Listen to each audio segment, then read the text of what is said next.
But then what? They'd mark him as an easy target. Maybe follow him. Try to befriend him. Worse, they'd be encouraged to continue targeting other students, some of whom might not be as capable of defending themselves. Adam's smile made the tallest one shift uncomfortably. "What's so funny, kid?" The fluid in his veins hummed, a familiar warmth spreading through his body as he contemplated these four unfortunate souls. The elderly really did have a responsibility to guide wayward youth, didn't they? Even if said elderly happened to be wearing a 12-year-old's face at the moment. "You know," Adam said conversationally, "you're not very smart, are you?" Their smiles vanished, replaced by uncertain glances at each other. "See, you've made several critical errors in judgment. First, you're targeting mages, young mages, who are notoriously unstable with their powers, especially when they feel threatened. Did you know some students accidentally incinerated their entire dormitory last week because someone startled them during their sleep?" They took a collective step backward. "Second," he continued, as ethereal blue light began to dance around his fingers, "you picked an alley with one exit." The illusion shimmered into place behind them, solid stone where the entrance had been. The young one let out a strangled sound. Which, speaking of exits, Adam's hands erupted in azure fluid fire, casting strange shadows on the walls. "Currently seems to be missing." "Oh gods," the youngest squeaked, turning to Goldteeth. "This was your idea." "My idea?" Goldteeth's voice cracked. "You're the one who said students were easy marks." "Both of you shut up," Scarred Eyebrow hissed, but his eyes were fixed on Adam's burning hands. Children," Adam chided, the fluid fire crawling up his arms. "You've been very naughty, and it's my responsibility to teach you proper manners." "This is your fault," the silent one finally spoke, jabbing a finger at Goldteeth. "You said he was just some rich kid." "Me?" Goldteeth's gold teeth chattered. "It was his idea." He pointed at the youngest, who looked ready to faint. I just mentioned I saw him walking alone. You're the one who should—" "Fascinating," Adam interrupted, taking a step forward as they took another step back. "Please, do continue explaining whose brilliant plan this was." The one with the twitching fingers finally snapped. "He's just a kid." The knife never made it past his pocket. One moment he was lunging, the next, a fluid-enhanced straight right caught him perfectly on the chin. His eyes rolled back before he hit the ground, body twitching slightly from the neural shock. The remaining three stared at their fallen companion, then at Adam, then back at their companion. Their brains seemed to be having trouble processing the sequence of events, probably because there had barely been any sequence to process. They dropped to their knees almost in unison, dignity forgotten. "Please don't kill us," Goldteeth sobbed, his precious metals catching the blue light. "I have a cat." "I'll join a monastery," the youngest one blurted, tears streaming down his face. "I'll never take advantage of the weak again." Scarred Eyebrow just whimpered something incomprehensible about his mother, while staring at his unconscious friend, who was still occasionally twitching. Adam flexed his hand, studying the unconscious man with clinical interest. The fluid enhancement had turned what should have been a child's punch into something that dropped a grown man instantly.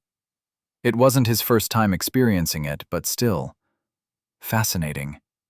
He'd have to explore these limits more thoroughly later. "Now then," he said, letting the fluid fire crawl up to his shoulders. "About your future career choices." The three conscious men flinched. "The Merchants Guild is always looking for security escorts," Adam said conversationally, as if he wasn't terrifying them out of their minds. "They need people who know these streets, who understand how less savory individuals think. Legitimate work, good pay, and they don't ask too many questions about your past." "These noble schmucks?" Goldteeth mumbled under his breath. "I can't believe this." The fluid fire flared brighter. I mean, Goldteeth straightened up, suddenly very businesslike. We would be more than honored to work for the esteemed Merchants Guild, young sir. Of course, they'll need someone to vouch for you. The flames danced higher. I could do that. Or... He let the threat hang. Yes, please! Goldteeth was nodding so fast his teeth clicked. We'll go first thing tomorrow. Wonderful. And if I hear about any more students being troubled in these alleys... The temperature dropped several degrees. Well, let's just say I'll be very disappointed. Scarred eyebrow raised a shaking hand. What about... He gestured at their unconscious friend. Oh, he'll wake up soon.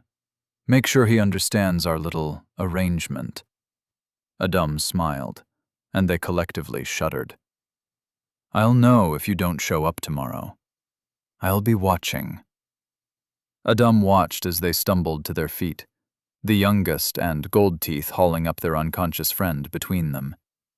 They bowed awkwardly, multiple times, while shuffling backward, mumbling a chorus of, "Thank you, young sir," and "We won't disappoint you," before finally turning tail and running as fast as they could manage while dragging their companion. Senior citizen duty accomplished, Adum declared cheerfully to the empty alley, picking up his miraculously undisturbed meat pie. The Sylvester family's merchant guild was one of the 5 guilds on the island, and the only one not dedicated to adventuring. Their wealth was legendary. Their mansions dotted the noble quarter like jewels, their ships dominated the harbor, and their influence reached into every corner of trade. They were also, as Goldteeth's reaction had shown, not particularly popular among the common folk. It wasn't hard to understand why. The Sylvesters had a habit of buying out smaller businesses, setting prices that independent merchants couldn't match, and generally ensuring that the gap between rich and poor grew wider every year.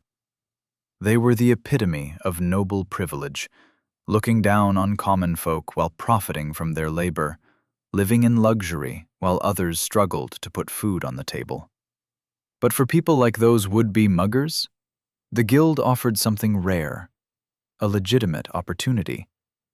The sad truth was that on this island, and in the world in general, you either had connections or you struggled endlessly. The adventurer guilds wouldn't touch anyone without combat experience or magical talent. Most merchants wouldn't hire someone with a suspicious background.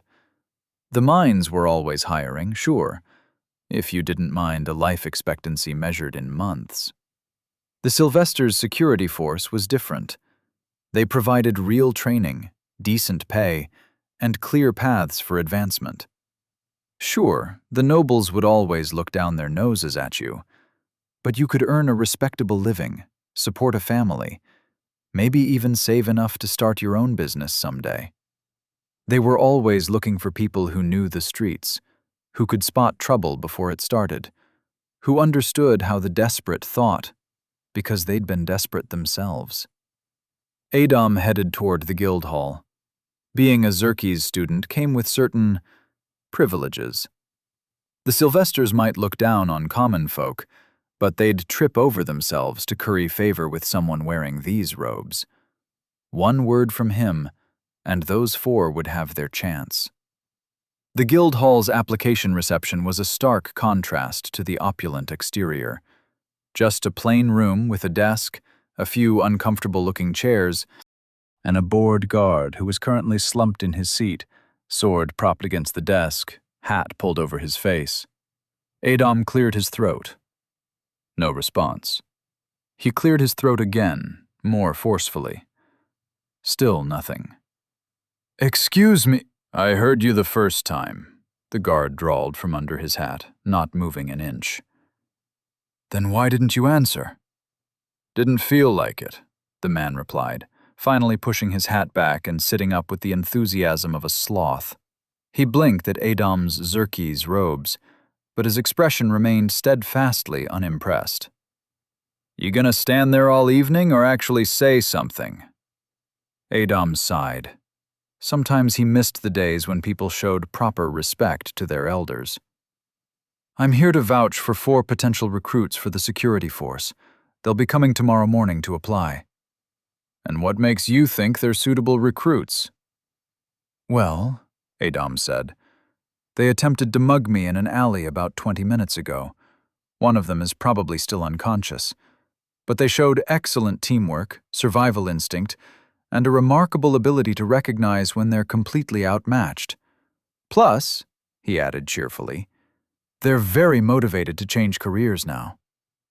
The guard looked Adam up and down again, more thoroughly this time.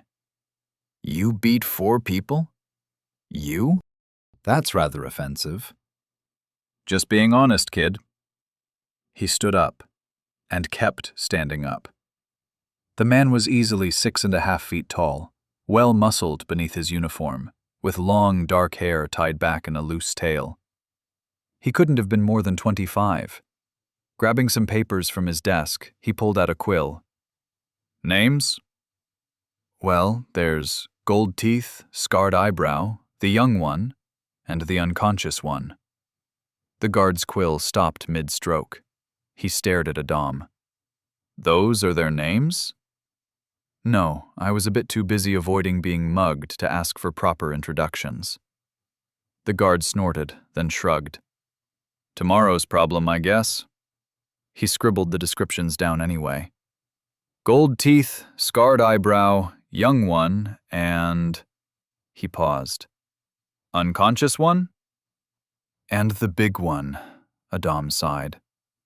The guard paused his writing, looked at Adam, then at the paper, then back at Adam. So, Gold Teeth, Scarred Eyebrow, Young One, and... He made a final flourish with his quill. The one you knocked out cold. Got it.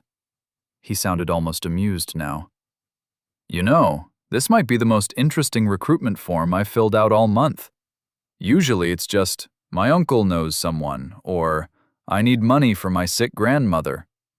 He reached for the heavy brass stamp beside him. The dull thunk of the seal hitting the paper echoed in the empty reception room. Well, young master who knocks out muggers, your colorfully named friends can show up tomorrow morning, though I'd suggest they bring their actual names with them. He paused, then added with a hint of genuine curiosity. You really knocked one of them out cold? Yeah, Adam chuckled, turning to leave. I'll stop by another day to make sure they showed up. See ya, The guard called out, already settling back into his chair and repositioning his hat. Adam stepped out into the evening air, finally heading back toward Zerke's. He looked down at the meat pie in his hand, stone cold now. All this mentoring and reforming of street thugs had really cut into his dinner plans. Just as he arrived at the West Wing's door, a deliberate rustling sound made him freeze. He spun around, a materializing in his palm, casting orange light across the courtyard. Who's there? He sighed in exasperation. Really? Can't I just go home for once? Then he saw them. 2 gleaming eyes in the darkness of a nearby bush. A low, rumbling sound emerged, not quite a growl, not quite a purr. The hair on the back of Adam's neck stood up, not from fear, but from that peculiar sensation one gets when being watched by someone else. You. The flickered out immediately. It was the midnight puma. Had it followed him all this way?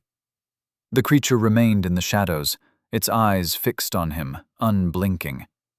Adam could hear its breathing now, steady and controlled. He lowered his hand, remembering how his stance might appear threatening. He hadn't seen the puma since that night in the alley, when it had saved his life and, well, ended another's. He'd wondered about it often, where it had gone, if it was still in the city, if it was safe, if it had hurt anyone else. Hey there, he said softly, crouching down to appear less imposing. Remember me? From the alley? A curious chirrup sound came from the bushes. The puma poked its head out slightly, ears perked forward, interested but cautious. "That's it," Adom encouraged, keeping his voice gentle. "It's just me."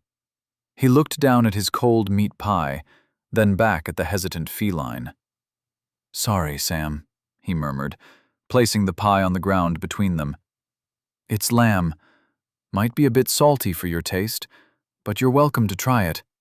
It's very good." The puma's nose twitched visibly. It took one careful step out of the bushes, then another. The moonlight revealed its midnight black fur, those same intelligent eyes he remembered from the alley. "That's right," Adom coaxed, staying perfectly still. "No fireballs, no threats, just a cold pie that could use a home."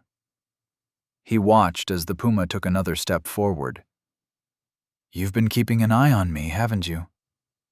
The puma paused, tilting its head slightly as if considering his words.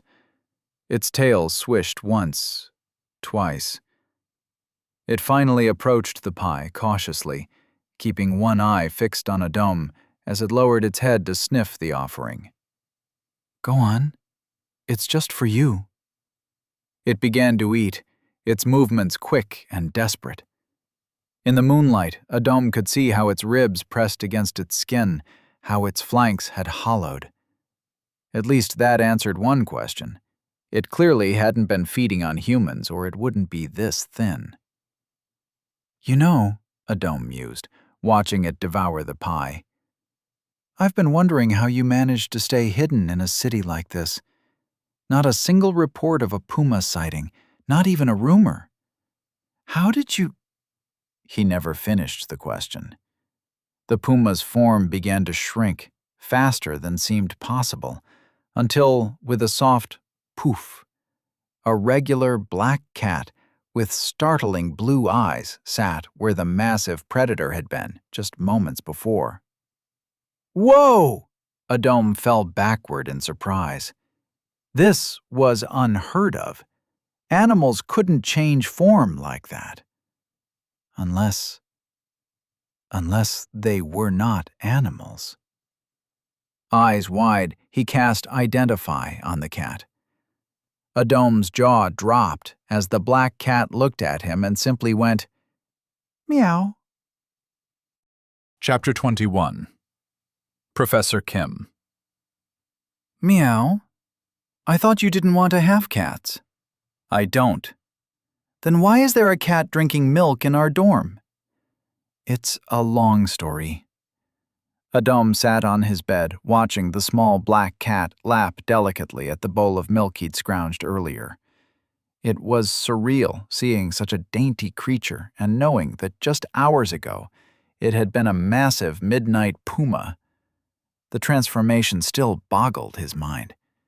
The cat, he wasn't even sure if he should still call it a puma, paused its drinking to look up at him with those startling blue eyes.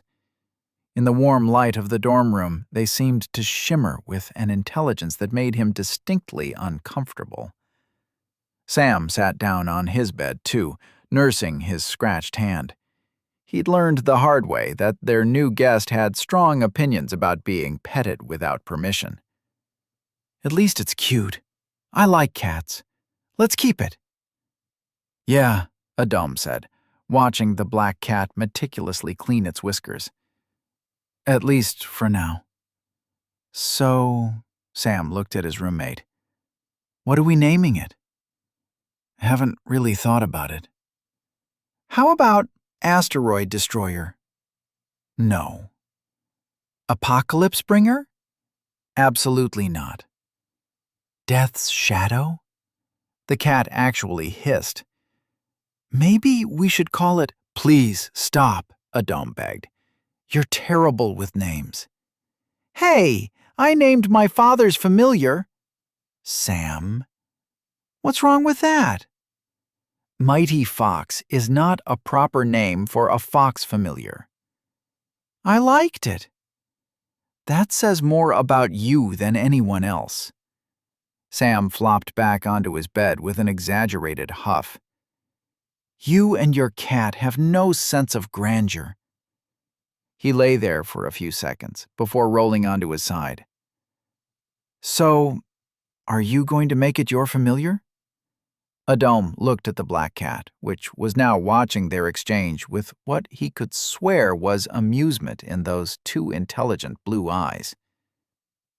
No. After much consideration, Adom had decided to bring the creature, puma, cat, or whatever it truly was, back to the dorm. The decision wasn't entirely logical, but it hadn't tried to maul him in the alley, which seemed like a point in its favor. At first, he'd thought it might be a spirit, but those had a different feel to them, more ethereal, less solid.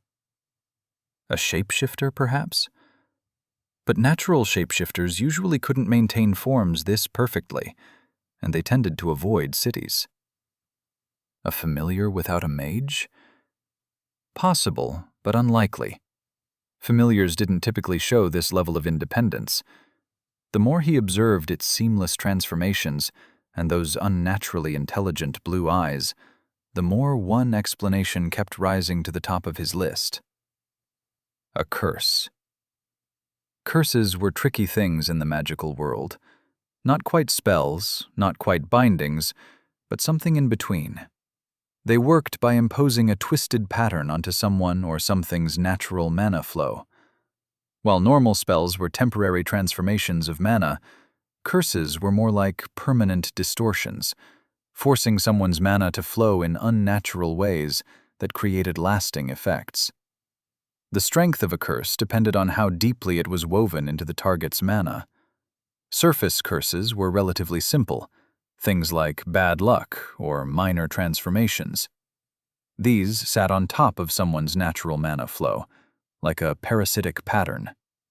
Deeper curses actually altered the fundamental structure of someone's mana, making them far more difficult to break. What made this particular case interesting was the transformation aspect. Most cursed transformations were crude, turning someone into a toad or a rat. But this was different. The creature moved between forms with an unsettling grace. And those eyes, they held far too much awareness for a simple transformation curse. This had to be old magic, the kind that went bone deep and rewrote the very essence of someone's being. The kind that was very rare to study. And as a mage that stumbled upon a very rare case, Adom knew that breaking it would require more than just dispelling the surface pattern. he'd need to understand the entire structure of the curse, layer by layer, and carefully unwind it without damaging the original mana pattern underneath. If he even could. Some curses became so integrated with their target that removing them was like trying to separate two colors of paint after they'd been mixed. But it made for a good challenge. Adom looked at the cat, then at Sam, who was already burrowing under his covers. He probably should tell his friend that this tiny, milk-drinking ball of fur had been a massive, shadowy puma just hours ago. Sam. "Good night, guys," Sam mumbled into his pillow, then rolled over with a sleepy yawn. Adom watched the steady rise and fall of his roommate's breathing. Maybe another time. The cat caught his eye and let out what sounded suspiciously like a snort of agreement. "Come on," Adom said to the cat, patting a spot on his bed. The cat looked at him, blinked once, very slowly, then deliberately curled up right where it was, perfectly centered on Sam's rug. Within seconds, it was making small sleeping noises, whiskers twitching. Adom chuckled despite himself. Right. That's why he didn't want pet cats. Their absolute refusal to acknowledge any authority but their own. Even a cursed one, potentially dangerous and definitely magical, still had that insufferable feline tendency to do exactly the opposite of what was asked of it. "Suit yourself, then," Adom said, finally getting to bed. And just like that, 2 weeks passed in the most excruciating, horrible manner imaginable. Every morning at dawn, Adam forced himself out of bed despite every muscle fiber screaming for mercy, lacing up his shoes with hands that still trembled from the previous day's punishment. Mile by mile, his lungs learned to burn without breaking. His legs discovered new depths of agony before adapting, growing stronger. The discipline was brutal, choosing pain over comfort, progress over rest, pushing through the wall where his 12-year-old body begged him to stop. But day by day, something remarkable happened. His stride lengthened, his breathing steadied, his shoulders broadened with newfound strength. Between classes, he squeezed in meditation and strength training, devouring mountains of food to fuel his rapidly changing frame. The cat watched his daily transformation with what could only be described as impressed skepticism, while Sam oscillated between admiration and genuine worry for his roommate's sanity. By the 14th day, Adam's reflection showed a different person entirely. Leaner, harder, with the quiet confidence that came from breaking your body down and building it back up stronger. And yet, he still hadn't hit that 10-mile mark. Until today.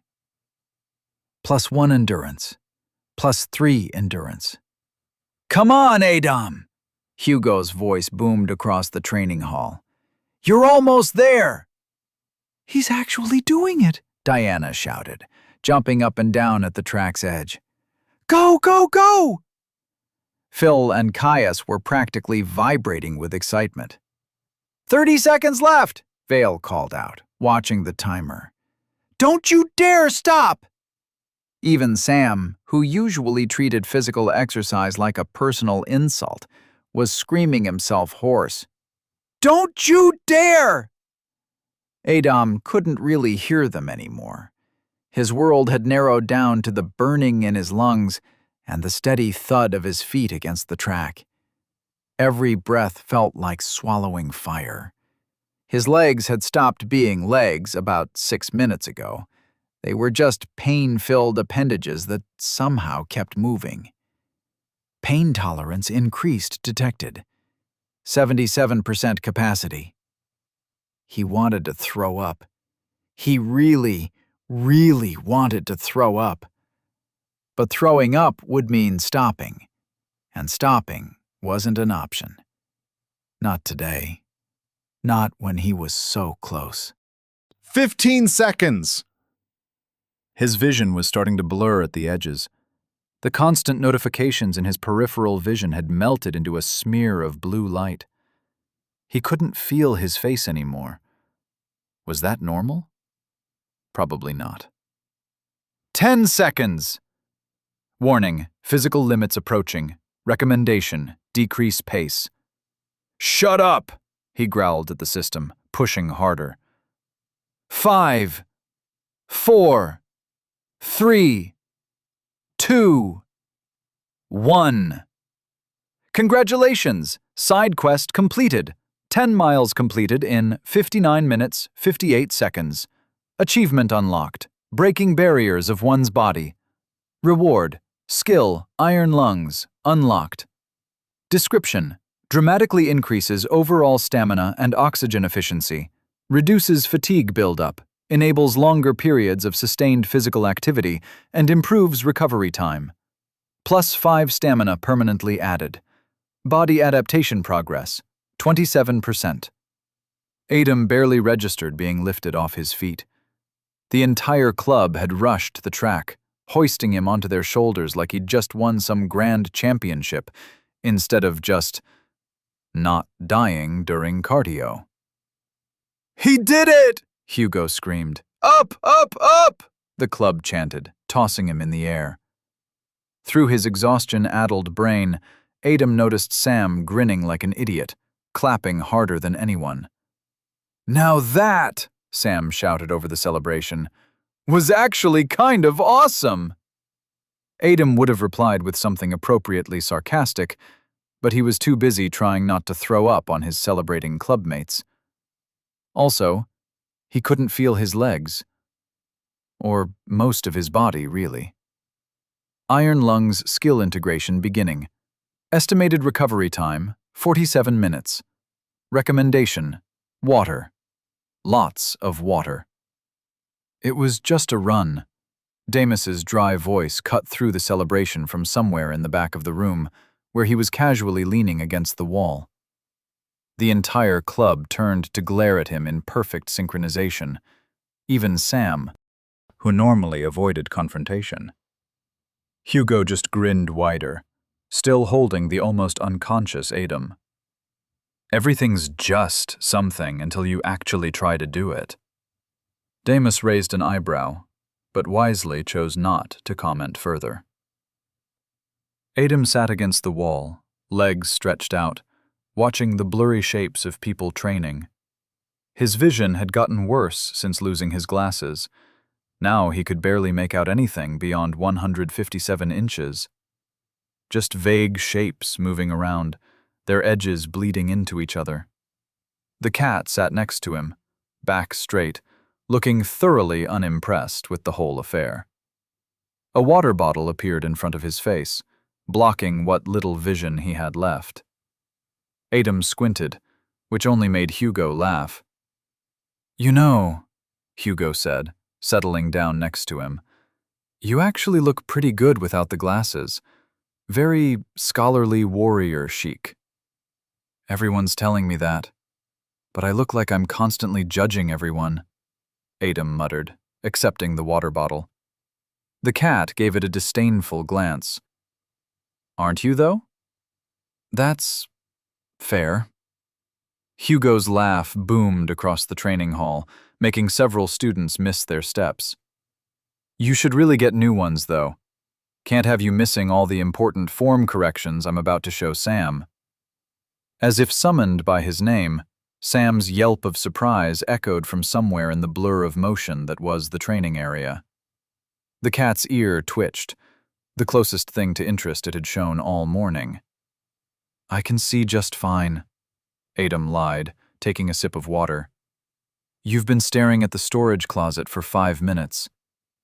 "That was the sparring area." "No, that's over there." Hugo pointed somewhere to the left. "You were literally having a staring contest with a door." "Ah." Note to get new glasses. Very soon. The cat chose this moment to yawn deliberately, showing off an impressive array of teeth that seemed just a bit too sharp for comfort.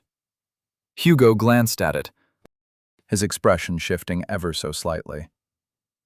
"Your new friend doesn't seem very impressed with our training methods."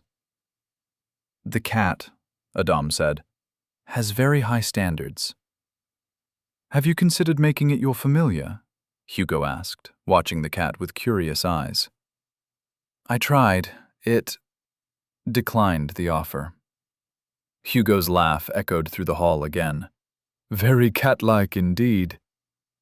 Adam hesitated for a moment, then turned toward Hugo. "By the way."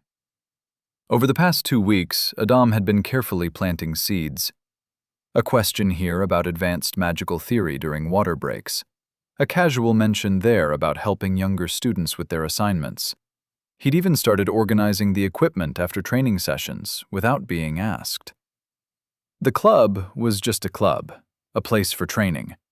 But it was also where Hugo spent a good portion of his time when he wasn't assisting Professor Kim in his research. And that's what Adam needed. Those moments between exercises, those casual conversations where he could show he was more than meets the eyes. Never anything obvious. He couldn't afford to seem eager. Just a second-year student showing unexpected maturity and academic insight. The kind of thing that might come up naturally in conversation between a teaching assistant and his professor. It was a delicate balance. Too much interest in Professor Kim's work would mark him as just another fan. Too little would defeat the purpose entirely. So instead, Adam focused on becoming the type of student Professor Kim would want to meet. The type Hugo would mention in passing during their assistant meetings. The worst part was the waiting. Every time Hugo praised his progress or nodded thoughtfully at one of his theoretical questions, Adam had to resist the urge to press further. He couldn't rush this. After all, he was supposed to be focused on training, on improving himself. The fact that he happened to be exactly the kind of student Professor Kim might want as a future assistant, that had to seem coincidental. Hugo, for his part, seemed genuinely intrigued by Adam's questions. He'd pause before answering, sometimes cocking his head slightly as he considered the depth behind what seemed like simple curiosity. It wasn't the polite attention he gave to most students. There was a sharpness to his focus when Adam touched on more complex theories. A few times he'd even stayed after training to continue their discussions, absently fixing stances and correcting forms while diving deeper into magical theory. It was during these moments that Adam caught glimpses of the assistant researcher beneath the jovial club president, someone who clearly spent hours in the lab, who understood magic at a level far beyond basic spell work. But Hugo never quite took the bait. He'd engage enthusiastically with Adam's ideas, challenge his assumptions, even praise his insights, but he kept the conversations firmly in the theoretical realm. If he suspected Adam's ulterior motives, he gave no sign of it. And if he ever mentioned these conversations to Professor Kim, Adam had no way of knowing. Then again, maybe that was the point. Hugo hadn't gotten to be a sixth-year research assistant by being oblivious to people's intentions. "By the way," Hugo said, adjusting the straps of his bag as they finished cleaning up. Adam's hands stilled on the training mat he was folding. He kept his voice casual. "You know I'm Professor Kim's assistant, right?" "Yeah, why?" Hugo shouldered his bag. "I mentioned our conversation about micromagic to him the other day." He paused. "The professor said he'd like to meet you, if you're interested." Adam carefully kept folding the mat, fighting to keep his expression neutral even as something warm unfurled in his chest. "There we go." "Oh?" he managed. "Don't play too cool now," Hugo said, his usual grin returning. "I saw that almost smile." "What does he want to discuss?" Adam asked, placing the folded mat on the pile, carefully not meeting Hugo's eyes. "Your theory about resonance patterns in enchantment arrays." Hugo was watching him now, that familiar, sharp focus back in his gaze. "It's similar to something he's been working on in the lab. Actually..." He paused, and Adam could feel him choosing his next words. "It's not just similar. You approached it from a completely different angle, but you ended up at the same theoretical framework he's been developing." Adam allowed himself a small smile. Weeks of careful suggestions had paid off, dropping bits of advanced theory disguised as innocent questions, presenting alternative approaches as if they were just interesting thought experiments.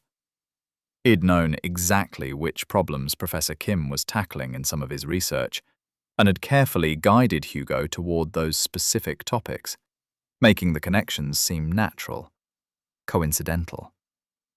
A second-year student wouldn't know the solutions, of course, but asking the right questions, suggesting unconventional approaches, that was just showing promise.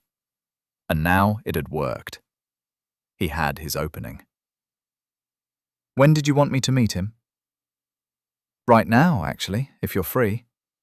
He's usually in the lab around this time," Hugo said, adjusting his glasses. Adam made a show of considering it, as if he might have more pressing matters than meeting one of the Academy's leading researchers. "Yeah, that works for me. We could head over together." "Great, let's go then," Hugo said, already heading for the door.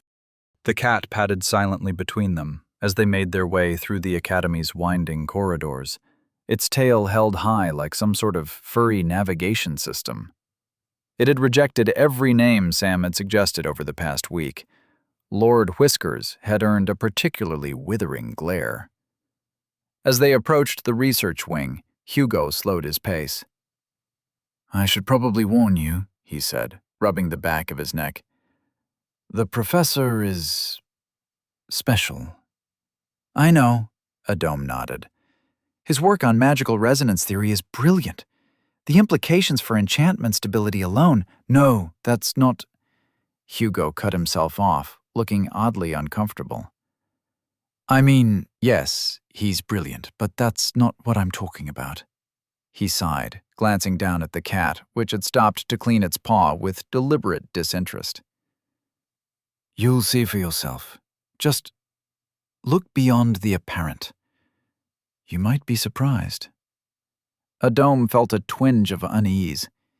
In his past life, Professor Kim had been a reclusive figure, known only through his groundbreaking papers and occasional presentations. The man himself had remained a mystery, always declining public appearances in favor of his research.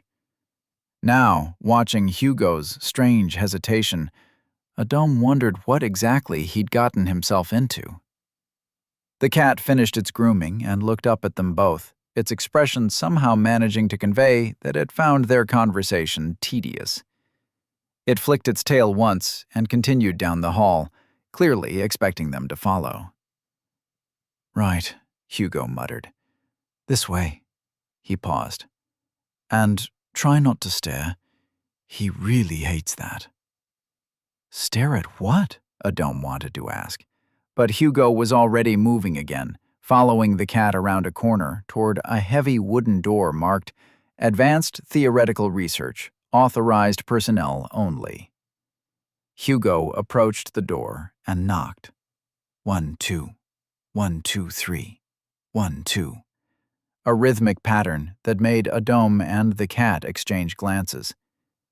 Before Adom could comment on the peculiar entry code, The door swung open on its own, with a soft creak. A wave of smells hit them. The sharp tang of magical reagents, the bitter undertone of spent tonic potions, the metallic note of enchanted equipment running hot. It wasn't unpleasant, exactly, but it had the distinct aroma of too many hours spent indoors with too little ventilation. The kind of smell that spoke of sleepless nights and forgotten meals. The laboratory itself was dim, lit only by the soft blue glow of various magical instruments and the occasional spark from whatever experiment was running in the corner. Shadows played across walls lined with shelves of equipment and books, their shapes shifting as different devices pulsed with energy. "Let's go in," Hugo said, stepping through the doorway. "Professor Kim, how are you doing today?" The figure at the workbench didn't turn around or pause in whatever they were doing. Their hands moved in precise motions over what looked like a complex array of crystals and metal, either completely absorbed in the work or deliberately ignoring them. Hugo sighed. "And there he goes again." He glanced at Adom with an apologetic shrug. "Sometimes he gets like this when he's working. Could be hours before he—" The explosion wasn't particularly large, but it was bright enough to make them all flinch. Blue sparks scattered across the workbench as the professor cursed under his breath, frantically scribbling in a notebook. "Fascinating reaction to the microscopic resonance. Must account for the crystalline matrix's tendency to—" "Professor," Adom said carefully, "I think your mustache is on fire." "Professor Kim! Fire!" Hugo called out. The professor spun around, eyes wide behind protective goggles. "Oh, Hugo! And a random boy! And a random cat! Fire?" His hands patted his coat. "Where? Oh, my mustache!" He looked left, then right, then left again, before lunging toward a large aquarium filled with what appeared to be glowing fish. Without hesitation, he dunked his entire head into the water. "What the f—" Adom started, but the professor was already pulling his head out, water and a few confused fish dropping from his now extinguished mustache. Welcome to my laboratory, Professor Kim beamed at them, pushing his goggles up onto his forehead. I was just conducting a minor experiment. Completely routine explosion. Now, who might you be? Professor, Hugo began. This is Adom Silla, the second year Adom Silla? Professor Kim's face lit up like one of his experimental arrays. He practically bounded across the laboratory, narrowly avoiding 3 different precarious-looking setups, water still dripping from his mustache. The one who proposed the alternative approach to resonance patterns! He grabbed Adom's hand and shook it with enthusiasm that bordered on concerning. How are you? Wonderful to finally meet you. Hugo's told me all about your theoretical framework. Brilliant perspective. Absolutely brilliant. Have you considered the implications for multi-layered arrays? Of course you have. You must have. That's why you suggested the parallel configuration, isn't it? Adom stood there, his hand still being vigorously shaken, trying to process how he'd gone from watching a man dunk his head in an aquarium to being praised for theoretical magic in the span of 30 seconds. He managed a, "Thank you, Professor," while attempting to subtly regain control of his arm. Oh, but you must see what I'm working on. Well, what just exploded, but the principle is sound. Professor Kim finally released Adom's hand, only to grab his sleeve instead, pulling him toward the workbench. Hugo, bring that notebook, the blue one. This one? No, the other blue one. The blue one. As Professor Kim excitedly pulled him toward the still smoking workbench, Adom's eyes darted between the scattered crystals, the charred metal components, and what appeared to be a small flame that was now burning upside down. This was not what he'd expected.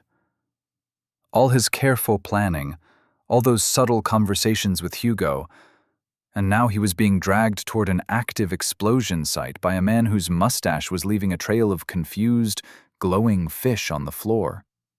See, the resonance matrix should have stabilized here, Professor Kim pointed at a blackened crystal, but instead it created this fascinating chain reaction. Another small pop made them both jump.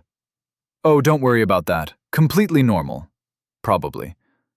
He suddenly spotted one of the glowing fish flopping near his feet, just as the cat was crouching into pouncing position.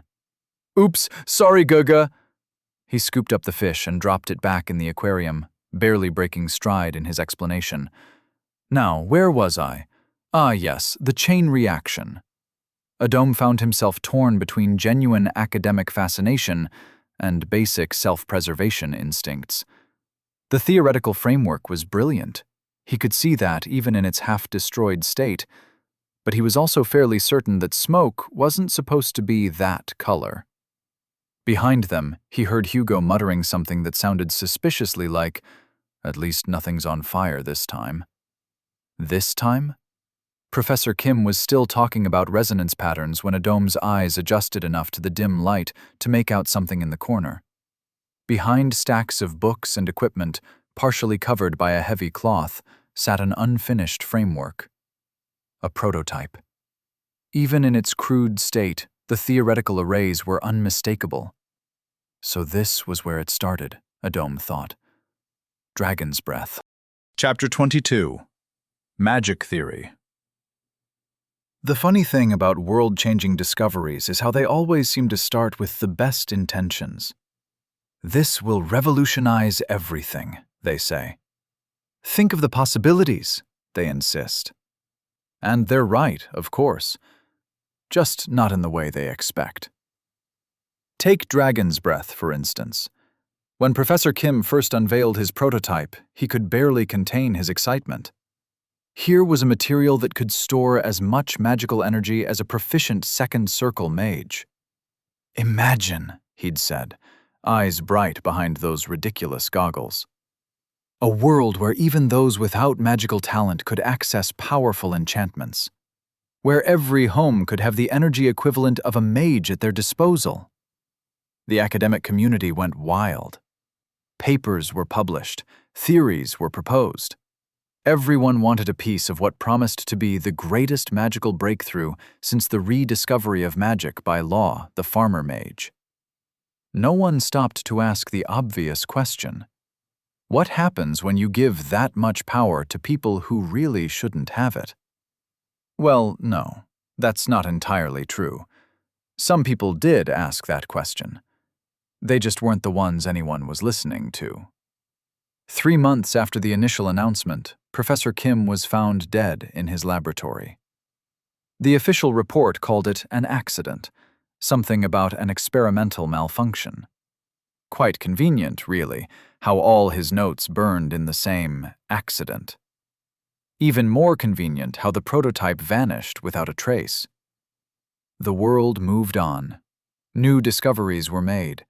Papers were published about other breakthroughs. Life continued its predictable pattern of magical academia doing what magical academia does best, arguing about theoretical frameworks while missing the bigger picture.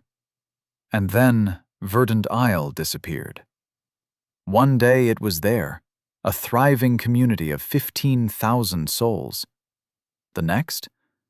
Nothing but a smoking crater where an island used to be. The first public demonstration of Dragon's Breath wasn't exactly subtle.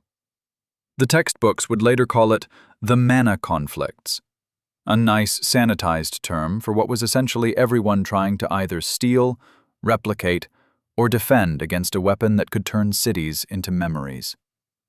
Within 5 years, 3 more countries had their own versions of Dragon's Breath.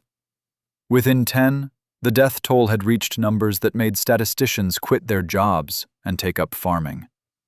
The kind of numbers that stop being numbers and start being tragedies. Which just goes to show that if you're brilliant enough to create something revolutionary, you should probably be smart enough to imagine how people might revolutionarily misuse it. Then again, Professor Kim did keep glowing fish in his laboratory and seemed to regularly set his own mustache on fire, so perhaps expecting that level of foresight was asking a bit much. Adom had one mission: sabotage the prototype that would one day become Dragon's Breath and eventually kill millions. Simple enough. But first, he needed Professor Kim to stop talking. Just stop talking. And see, the crystalline matrix here interfaces with the professor was saying, hands waving enthusiastically as he knocked over what looked like a very expensive piece of equipment. He caught it without looking, still focused entirely on his explanation of magical theory, which creates a cascading effect through the secondary array.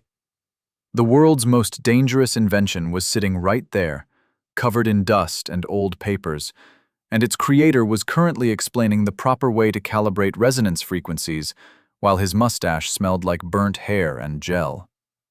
Lots of gel. Absolutely fascinating implications for energy transfer across multiple... Stop talking. That's when Adom noticed his cat, perched on the highest shelf with predatory focus, blue eyes fixed on the dust-covered prototype.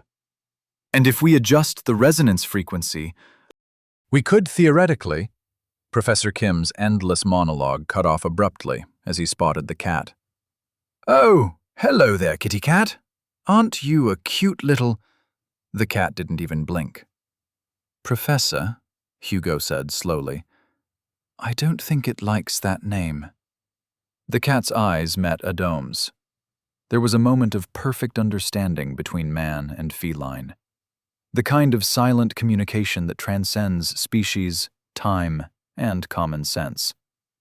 "Kitty cat, don't you dare," the professor warned, scrambling toward the shelf. The cat's tail twitched. Once. Deliberately. Time seemed to slow as both Professor Kim and Hugo raised their hands, weaving a spell. But they were too late. The cat maintained perfect eye contact with the Adom as it extended one paw, and with the kind of casual malice only felines can achieve, viciously batted the prototype off the shelf. Adom watched it all unfold like a perfectly choreographed disaster, the prototype tumbling through the air, Professor Kim and Hugo diving forward with matching expressions of horror, papers scattering in their wake. The cat remained on its perch, looking thoroughly pleased with itself, as if it hadn't just potentially altered the course of history. Or prevented it. But then, no sound of feline-induced destruction followed.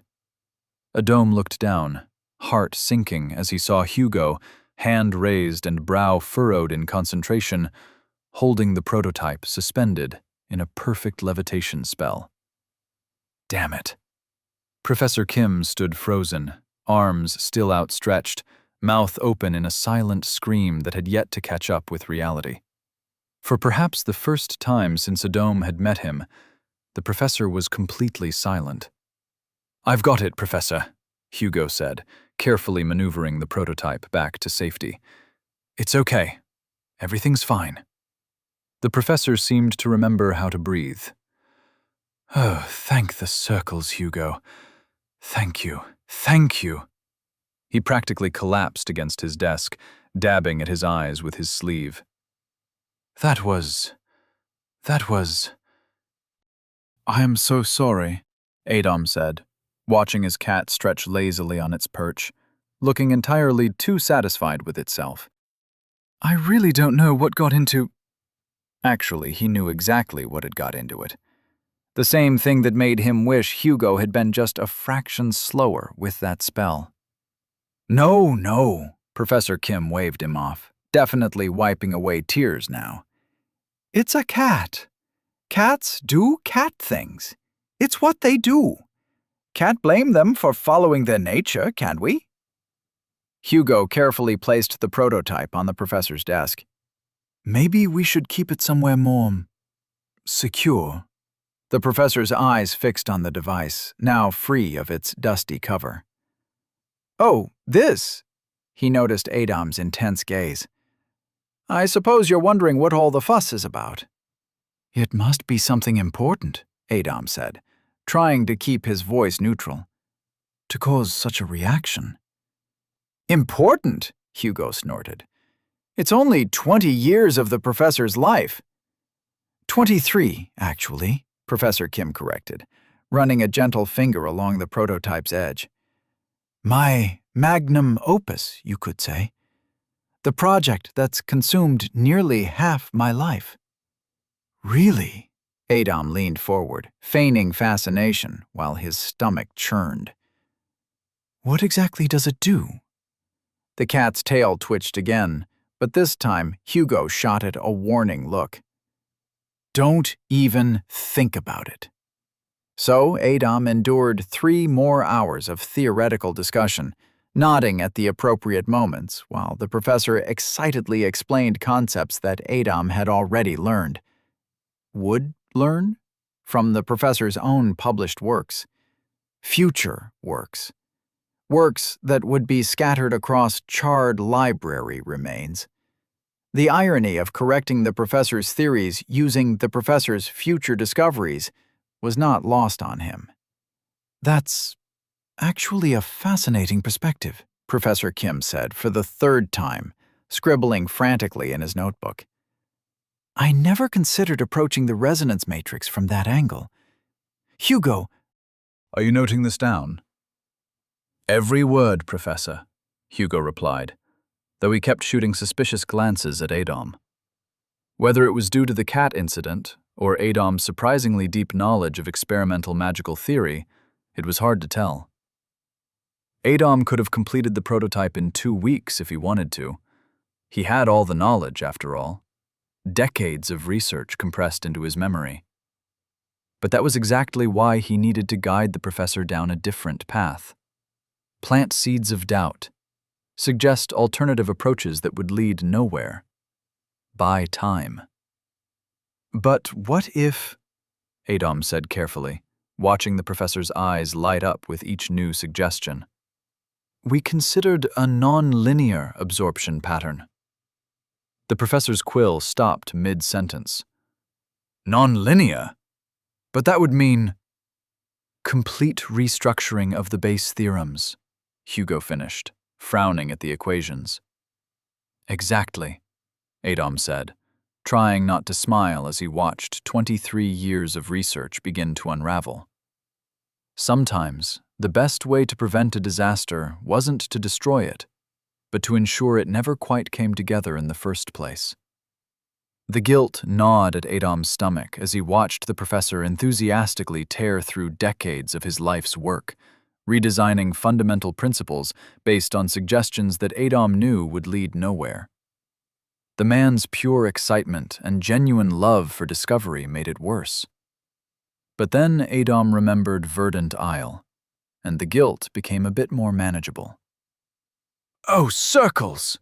Professor Kim suddenly exclaimed, checking his pocket watch. "The council meeting! I completely forgot!" He scrambled around the laboratory, stuffing papers into his bag in no particular order, while Hugo calmly collected the actually important documents and slipped them in as well. "It was wonderful talking with you. Truly fascinating discussion," the professor rambled as he headed for the door, nearly tripping over 3 different chairs in the process. "Hugo? Could you— Already locked the prototype cabinet, Professor. Ah, yes, thank you. And the Secondary arrays are powered down. right. And the fish are fed, the wards are up, and you're already 10 minutes late. Right, yes, thank you." The professor disappeared through the door. Adam had just started to relax when the professor's head popped back in. "Oh, and Adam. "Yes, Professor." This was absolutely wonderful. Such fresh perspectives. You must come back. We have so much more to discuss. The nonlinear absorption patterns alone could revolutionize—" "Professor," Hugo interrupted. "The council—" "Right, yes. But Adam must return." "Don't worry, Professor," Hugo said, with a smile that didn't quite reach his eyes. "I'll make sure to bring him back myself." Marvelous. Simply marvelous. And with that, the professor finally disappeared, his rapid footsteps echoing down the hallway. Hugo adjusted his glasses, leaning against one of the workbenches. "So," he said, crossing his arms over his chest, "want to tell me how a second-year student knows more about experimental magical theory than most sixth-years?" The cat jumped down from its perch, landing silently between them. "I read a lot," Adam said, which wasn't technically a lie. He had read everything. Would read everything? About this field, including Hugo's own future contributions to magical theory. "You read a lot," Hugo repeated, a slight smile playing at his lips. "And somehow developed insights that took the professor decades to reach?" "Sometimes fresh eyes see things differently," Adam said, carefully constructing each response. "When you're not bound by established theoretical frameworks, you can spot patterns that others might miss because they're too close to the work." Hugo's eyebrows rose slightly. "That's actually a good point. Besides," Adam continued, "half of what I suggested might be completely wrong." I just think it's worth exploring different approaches. "No," Hugo said, pushing off from the workbench. Your suggestions about the non-linear absorption patterns. Those calculations were solid. Complex, but solid. He paused, studying Adam with renewed interest. You're not just well-read. You understand this at a fundamental level. Adam shrugged, letting a bit of genuine pride show through. After all, he had learned from the best, including the man standing before him. I find it fascinating. Always have. "You know," Hugo said, a glint of academic excitement replacing the suspicion in his eyes, "there are some other projects I've been working on. Things that could benefit from fresh eyes." "I'd be honored," Adam said, meaning it. Future Hugo's research had saved countless lives during the Mana conflicts. Getting to see his early work would be genuinely fascinating. The cat, apparently bored with their academic détente, began methodically knocking empty vials off a nearby shelf.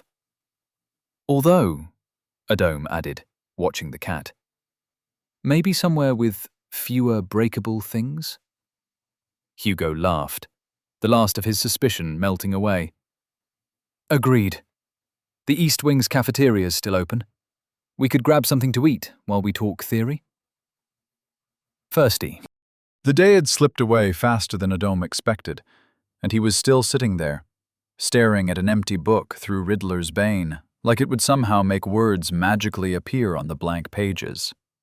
Despite spending the better part of the week trying to figure out what exactly Law had given him, he had made exactly 0 progress.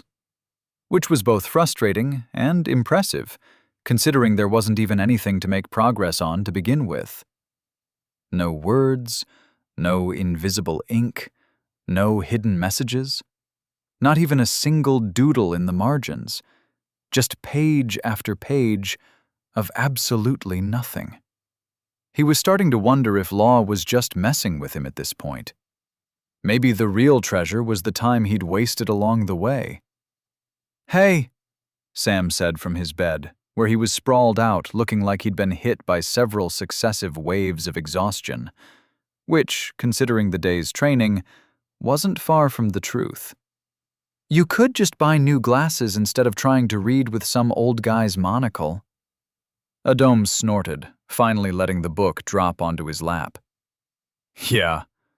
His mind was still racing with theoretical frameworks and potential alterations to history, while his cat lounged across his pillow like it owned it.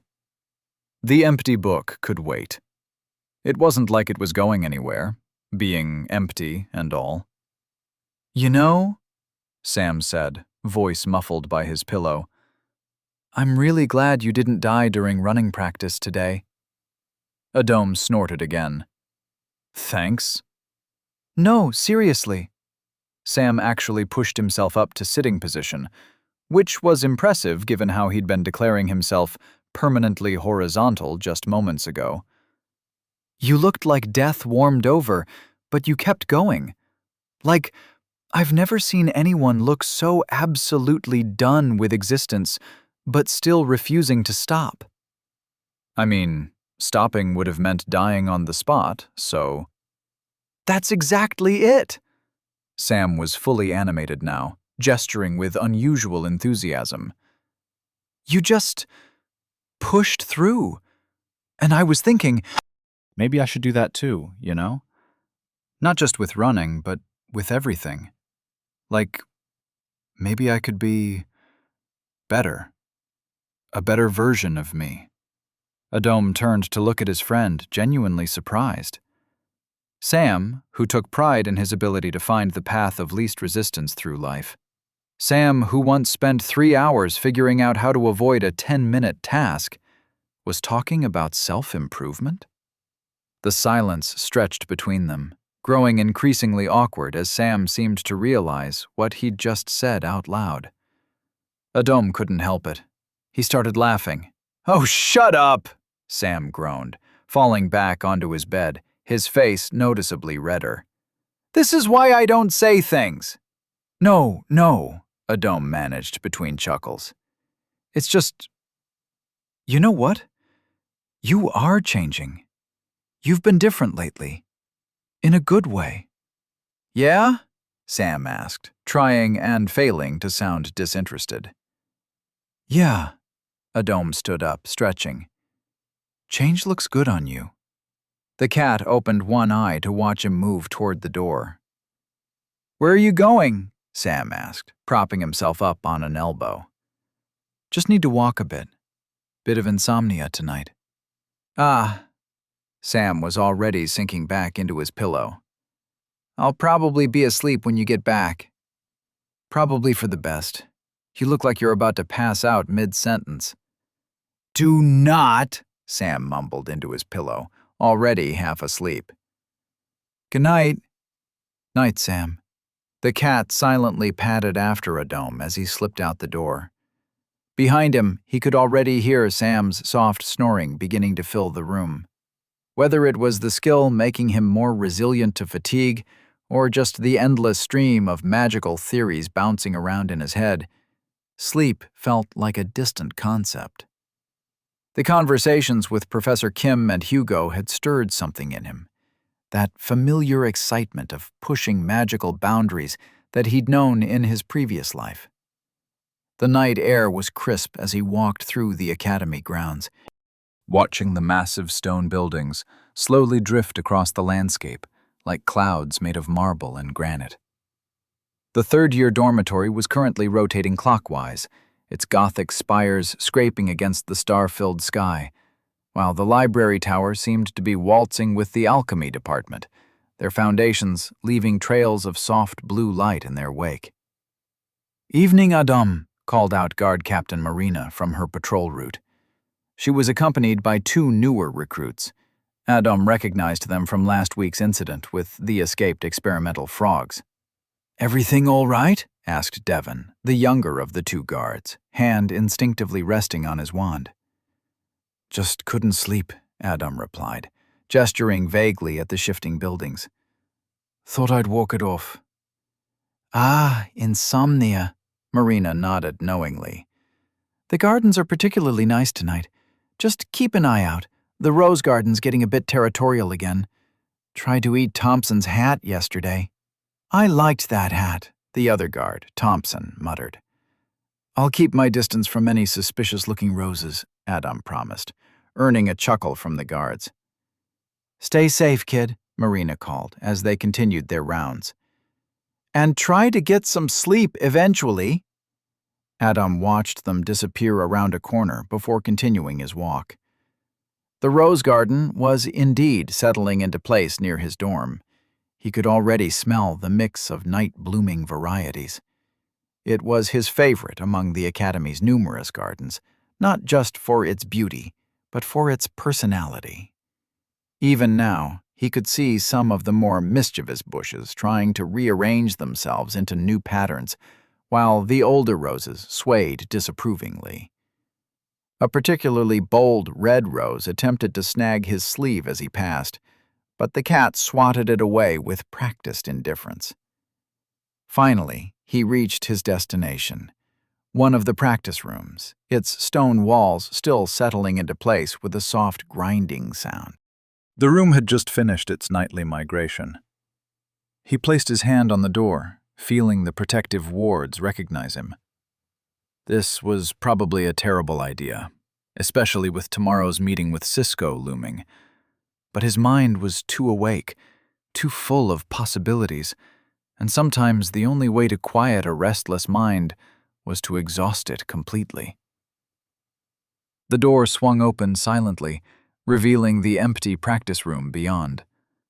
The cat slipped in first, its tail held high like a banner, while a dome followed. The crystal lights embedded in the walls flickered to life as he walked deeper into the practice room, casting a soft blue glow that made the polished stone floor shimmer. A dome reached the center of the room, the magical circles etched into the floor, dormant but ready. The cat settled itself on the edge of the innermost circle, tail wrapped neatly around its paws, watching him with those 2 intelligent eyes. Over the past weeks, their relationship had shifted dramatically. Ever since that conversation about curses, when Adam had tested his theory by asking the cat to respond to increasingly complex questions, things had been different. The cat wasn't just smart. It was human-level intelligent, trapped in feline form. Sometimes, late at night in their dorm room, Adam would find himself discussing magical theory with it, and the cat would respond with deliberate movements, 1 tap for yes, 2 for no, or complex patterns of movement that somehow conveyed entire concepts. It was unnerving how quickly they developed their own form of communication. Most people at the academy assumed it was his familiar, which made things easier to explain, but also felt wrong somehow. How do you treat something that looks like a pet, but isn't? The cat noticed his hesitation and gave him what he'd come to recognize as its "you're overthinking things again" look. I know, Adom said quietly. Once I sort out a few things on my end, I promise you're next on the list.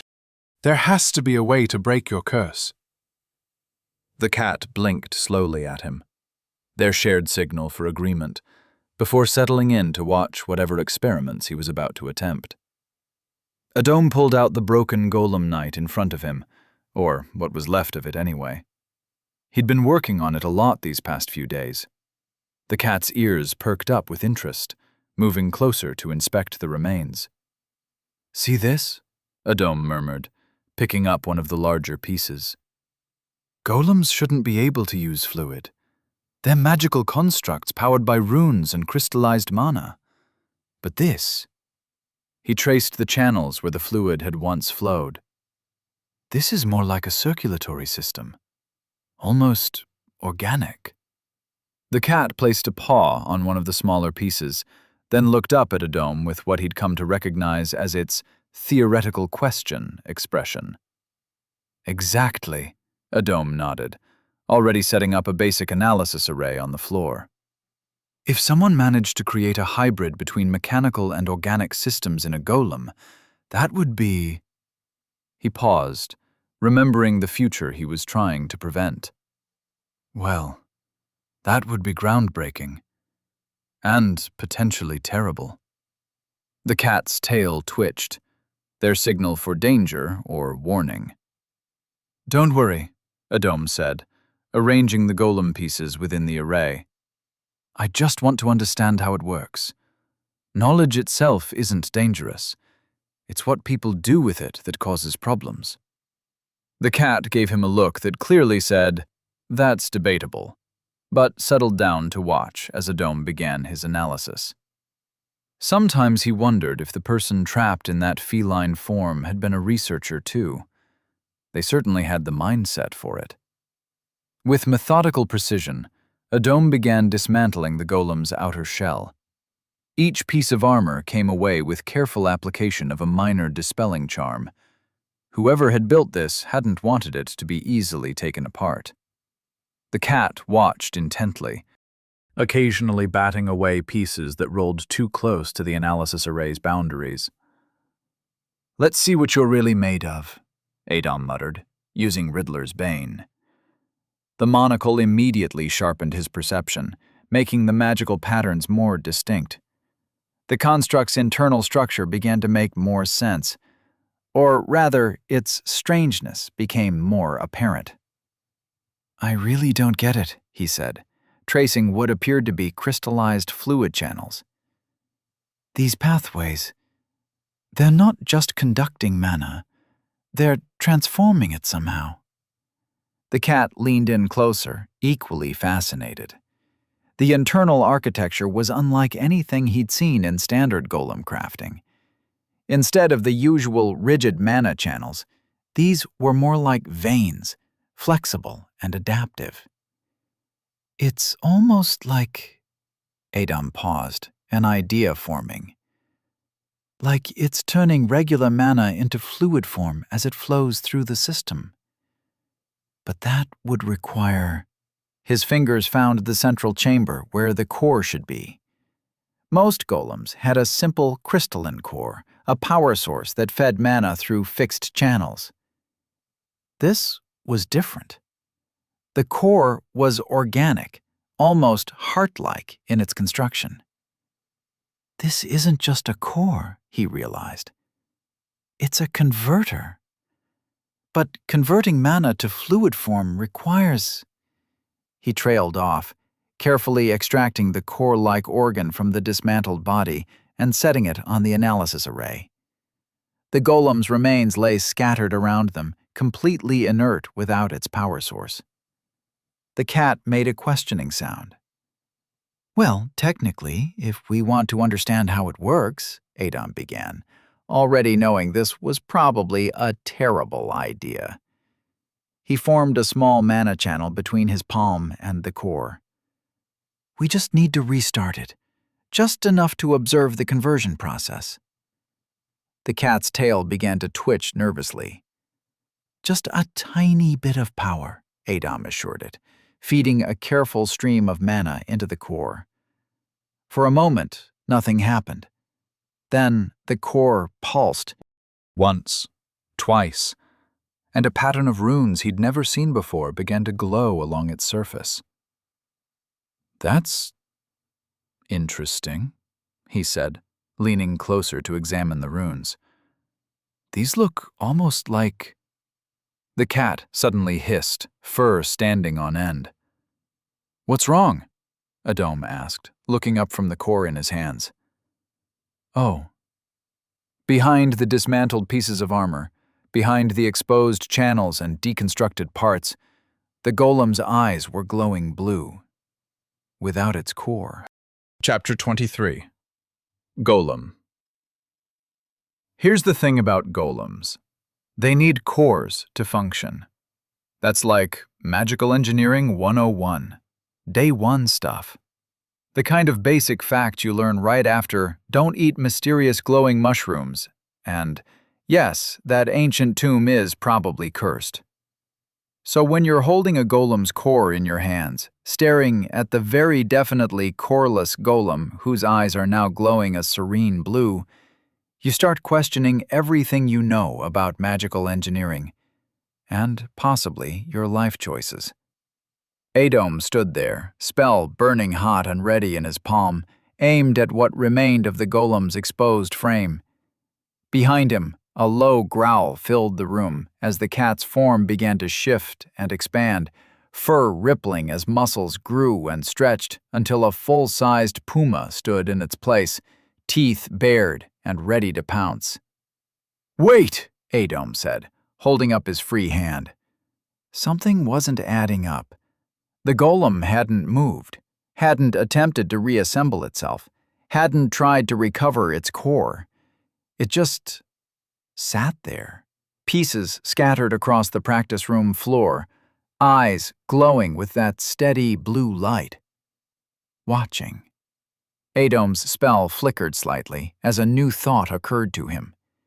He'd been ready to reduce the construct to ash based on pure reflex, but this wasn't matching any known pattern. The golem had been fully capable of violence in the labyrinth, yet now, even in its most vulnerable state, it showed no signs of aggression. His mind was racing through possibilities, each more unlikely than the last. A backup core? Some sort of residual power? A really elaborate trap.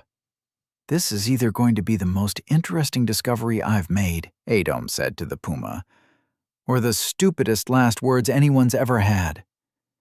The puma made a rumbling sound that somehow managed to convey both "please don't" and "you're going to anyway" at the same time, but remained tensed and ready, blue eyes fixed on the golem's remains. The soft hum of the spell provided an oddly comforting background noise as Adam took one careful step forward, then another. The crystal lights in the practice room cast overlapping shadows of the scattered golem parts across the floor, a scene that would have been almost artistic if it wasn't so unsettling. "Hey there," Adam said, immediately feeling foolish for talking to what was essentially a head with glowing eyes surrounded by metallic parts. But then again, he regularly had conversations with a cursed cat, so who was he to judge what constituted normal conversation partners? The golem's eyes tracked his movement, but that was all. No sudden movements, no attempt to reassemble itself, no ominous whirring sounds. Just that steady blue glow, like a pair of calm lakes on a moonlit night. Adam glanced down at the core in his left hand, still pulsing with those strange runes, then back at the golem. Something about this felt deliberate, like walking into a room and finding everything slightly out of place. Not enough to scream "trap," but enough to know someone had been there. "You're not supposed to be active," he said to the golem, keeping his spell hand ready. "That's not how you work. That's not how any of this works." The golem, predictably, didn't respond. The puma, now back into its cat form, had moved from behind his legs to a position where it could watch both Adam and the golem, its tail twitching with what he'd learned to recognize as analytical interest rather than fear. Through Riddler's Bane, the core's runes shimmered with that same ethereal blue glow, their geometric patterns forming intricate webs that seemed to pulse with ancient power. Runes were the building blocks of organized magic, precise geometric patterns that could accomplish specific magical effects when properly arranged. A modern runecologist might pride themselves on knowing a few thousand of them, but there were millions upon millions of possible configurations, each with its own unique purpose. Even for Adam, who had spent years studying these mystical geometries, these particular patterns were far beyond anything in modern use. No surprise there. If this core truly dated back to Orinth's time, it would be roughly 1,000 years old, placing it squarely in the Third Age.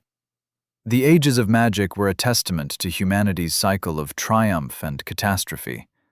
4 times now, human civilization had climbed to dizzying heights of magical achievement, and 4 times it had stumbled spectacularly, forcing each new age to begin almost from scratch. The Third Age had ended when some brilliant fool had attempted to pierce the veil between life and death, trying to resurrect their lost love. The Second Age collapsed after an equally ambitious attempt at time travel tore reality apart at the seams. Each time, the accumulated knowledge of an entire civilization was largely lost, leaving future generations to piece together what they could from fragments and ruins. The Fifth Age had advanced magical engineering far beyond its predecessors in many ways. Modern runic arrays were marvels of efficiency and precision, refined through centuries of methodical study and experimentation. But sometimes, the old ways held secrets that time had forgotten. These Third Age runes were different from the standardized patterns Adam knew. Not crude or primitive, but following a completely different philosophy. Where modern runes were precise and specialized, these were adaptable, interconnected in ways that defied current magical theory. It was like finding an intricate water clock in an age of steam engines. Not necessarily better or worse, but achieving similar goals through fundamentally different means. The glowing patterns beneath his monocle hinted at principles of magical engineering that had been lost in the Great Collapse. Politics hadn't helped, of course. The older races, the elves with their 1,000-year lifespans and the dwarves with their carefully guarded archives, had their own reasons for keeping certain knowledge from reaching human hands. Can't really blame them, given humanity's track record with world-ending magical disasters. A few strategic accidents here, some conveniently lost manuscripts there, and human progress remained carefully measured. Just another layer in the complex dance of interspecies relations that had shaped the magical world for millennia. These runes, though, these were something else entirely. They spoke of an era when human mages had stood at the height of their power, before hubris brought it all crashing down. And now here they were, glowing with impossible life in a core that somehow worked even when separated from its golem. Adam spread his notes across the practice room's floor, positioning them where the crystal lights cast the clearest illumination. The cat, he really needed to give it a proper name one of these days, perched on a stack of reference texts, tail swishing with scholarly interest. "Right," he muttered, sketching the core's outermost runic circle in his notebook. Modern containment runes are derived from older patterns, simplified over centuries of refinement. These have to connect somewhere. He traced a monoflow rune in the air with his finger, letting a trickle of power illuminate the pattern. Next to it, he sketched the corresponding pattern from the core. Where the modern rune was elegant in its simplicity, 3 clean lines intersecting at precise angles, its ancient counterpart sprawled like a thorny vine, branching into subsidiary patterns. The cat's ears perked up, and it made a sound somewhere between a meow and, obviously. Yes, I see it too, Adam replied, adding another sketch.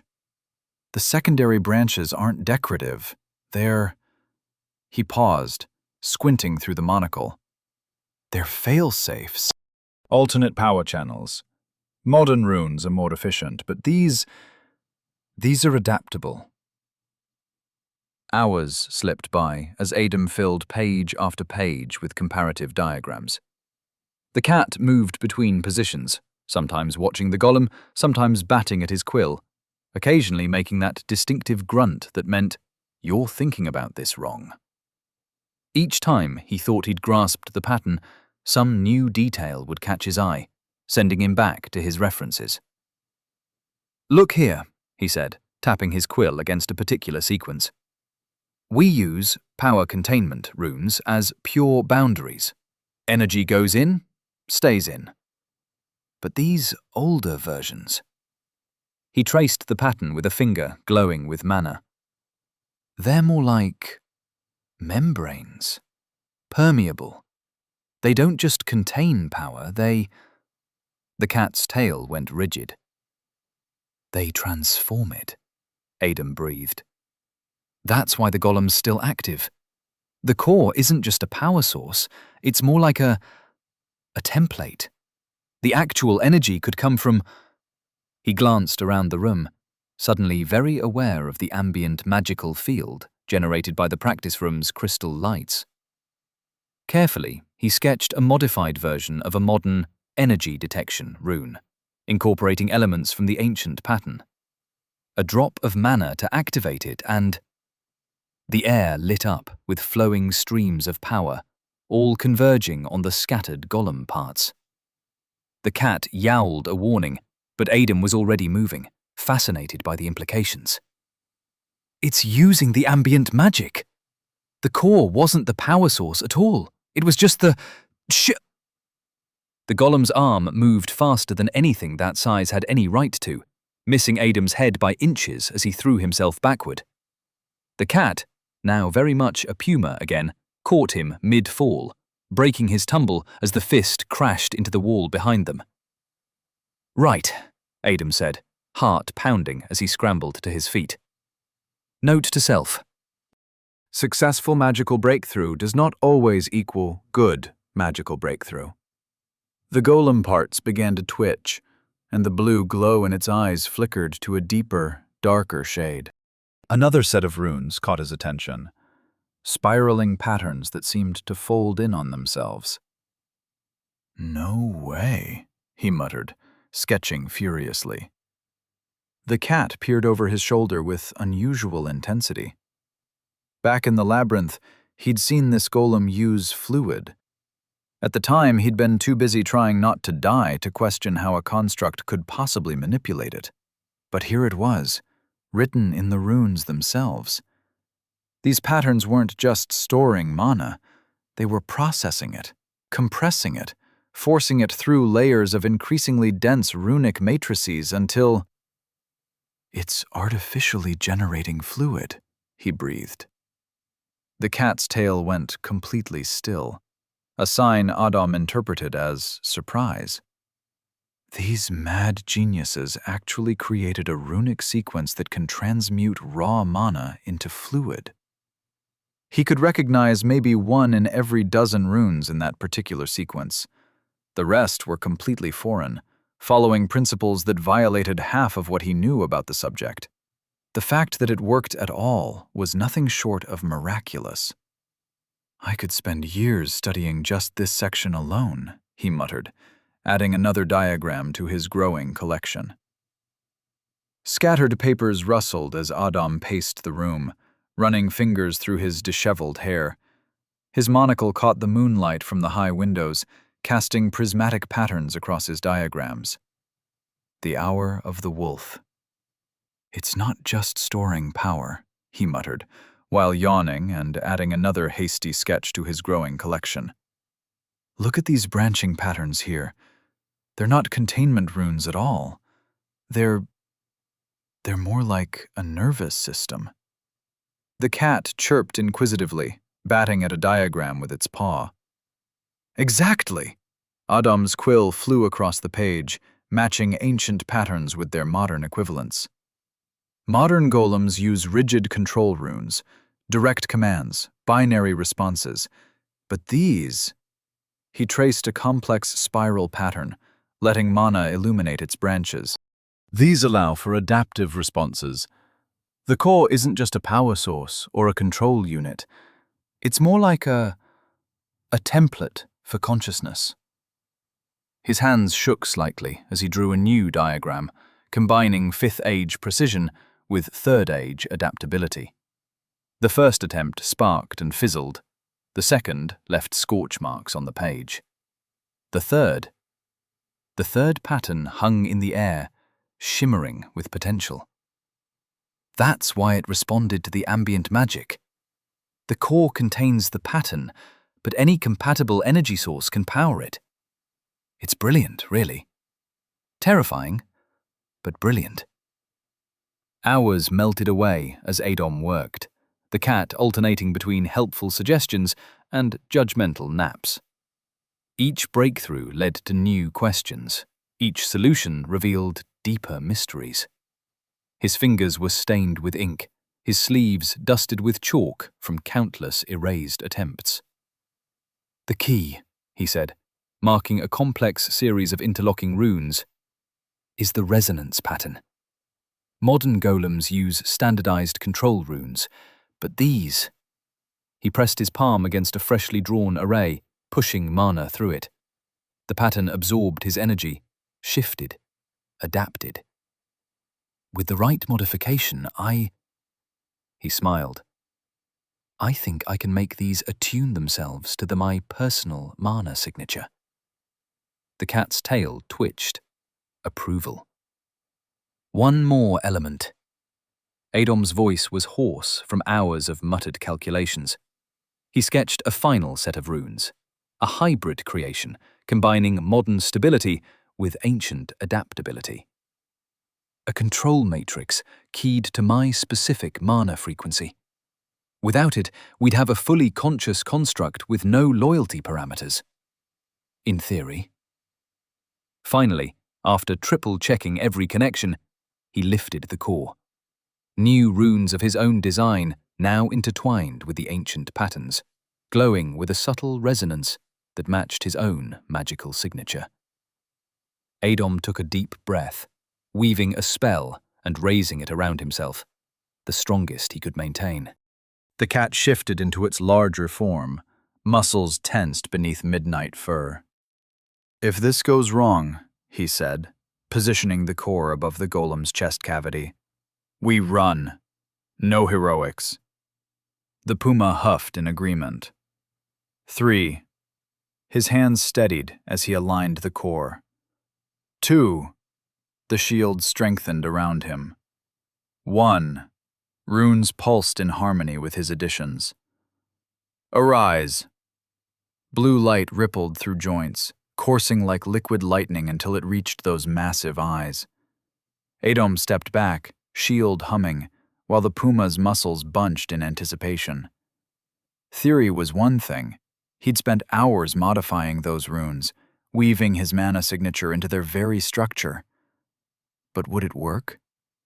The golem stood motionless, its magical field pulsing in perfect synchronization with the core, just as the calculations had predicted.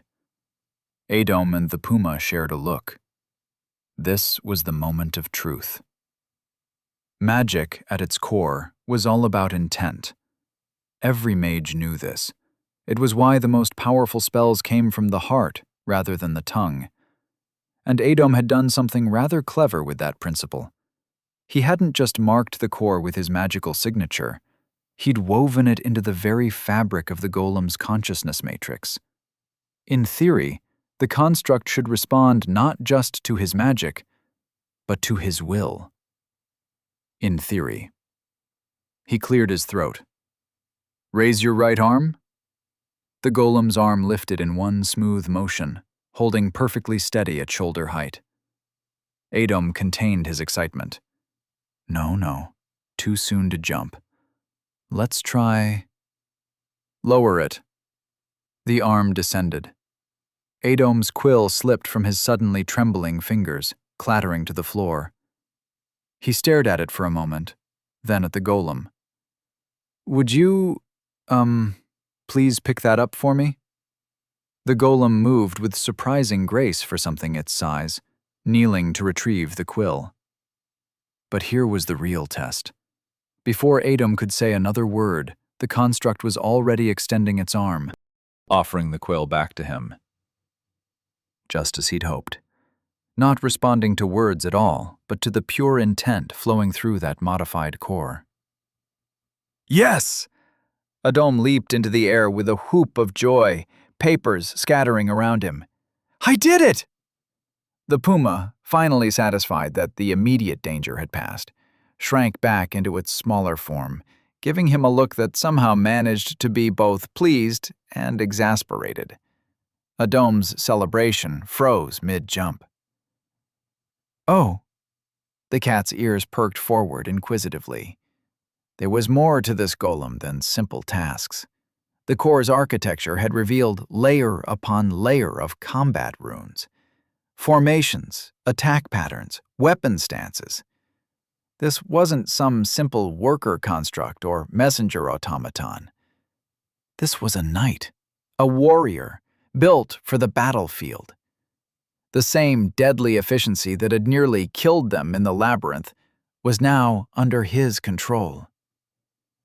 I got an idea, Adom said, a grin spreading across his face as the cat's ears flattened in preemptive disapproval. The room suddenly felt full of possibilities, and maybe just a hint of future regret. Adom pulled out the flame-brand sword from his inventory, turning it over in his hands.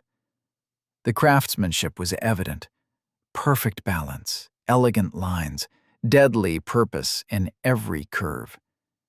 Growing up as a knight's son meant he could at least recognize quality, even if he couldn't use it properly. He'd seen enough of his father's training sessions to know that becoming proficient with a blade took years of dedicated practice. Years he'd spent hunched over books instead, learning runes and occasionally punching things that annoyed him. Strange how satisfying that had become, actually. When had he started enjoying the feeling of his fist connecting with enemies?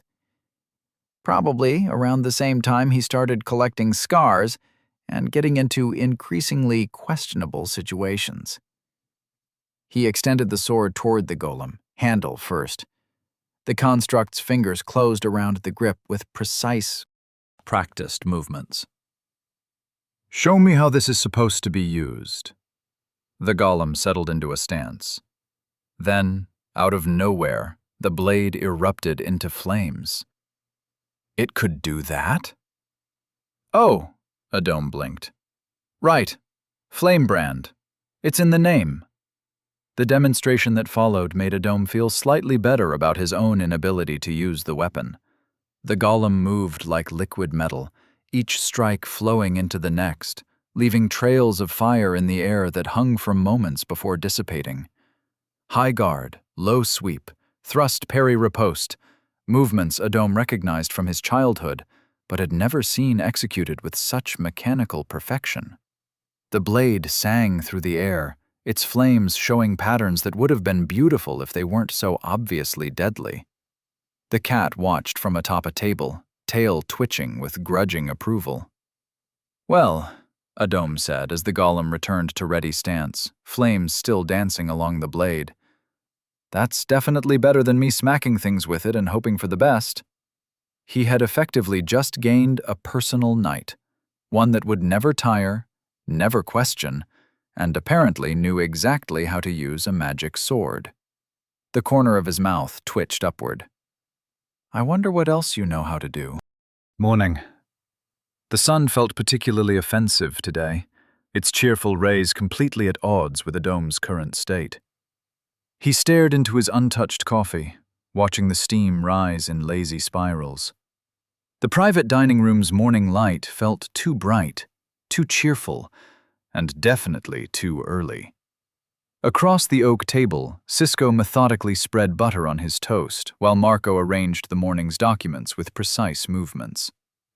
Valiant sprawled in his chair, tail swishing against the polished wood.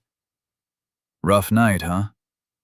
"Interesting one," Adome managed, suppressing a yawn. "Ho ho ho!" Valiant's whiskers twitched.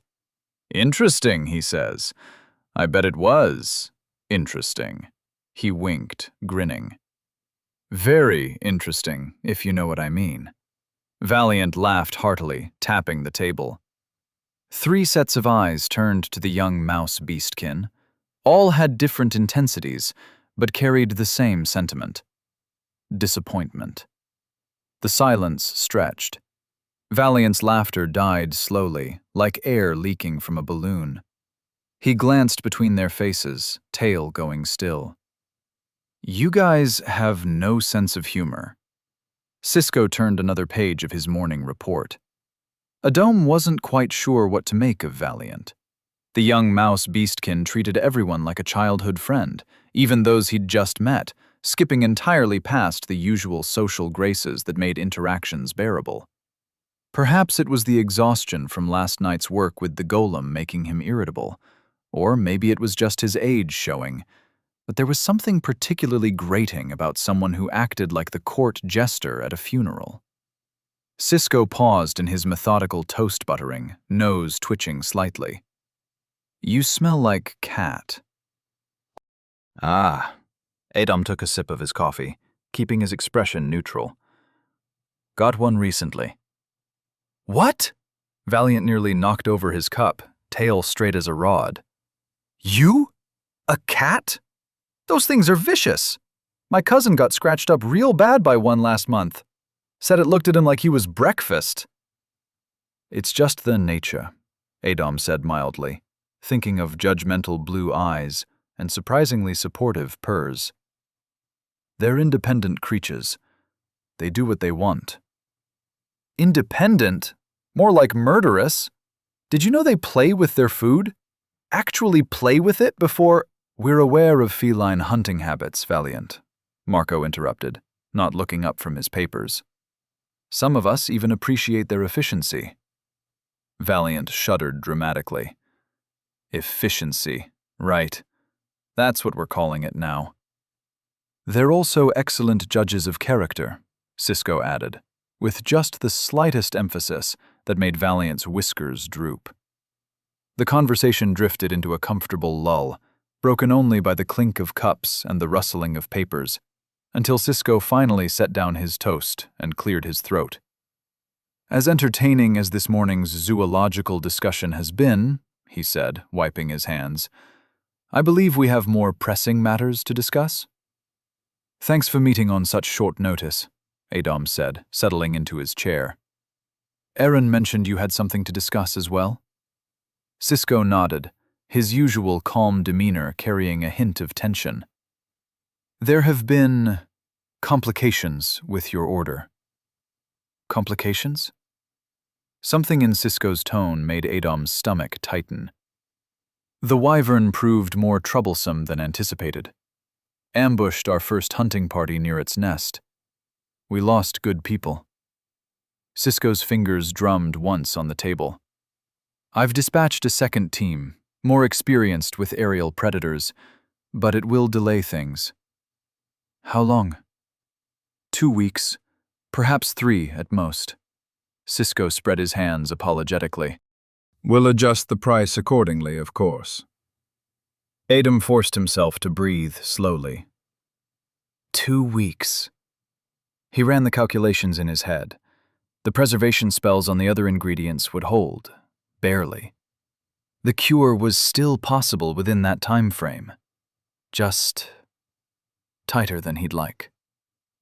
2 weeks, he repeated, more to himself than the others. "All right, we can work with that." "Now," Cisco said, leaning back slightly. What did you wish to discuss? Right.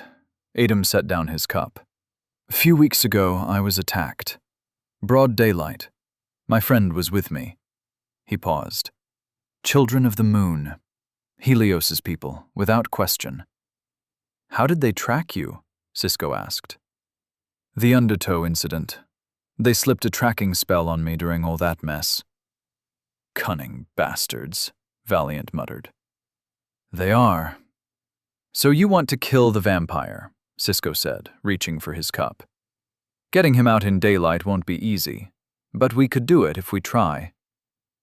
Not quite. Adam's voice was level. Killing Helios won't stop the Children of the Moon from coming after me for retribution. He let the words settle. Which is why I think it's time we dealt with them. All of them. Permanently. The clink of Marco's pen against the inkwell was the only sound in the room. Valiant's whiskers twitched, once, twice, then went still.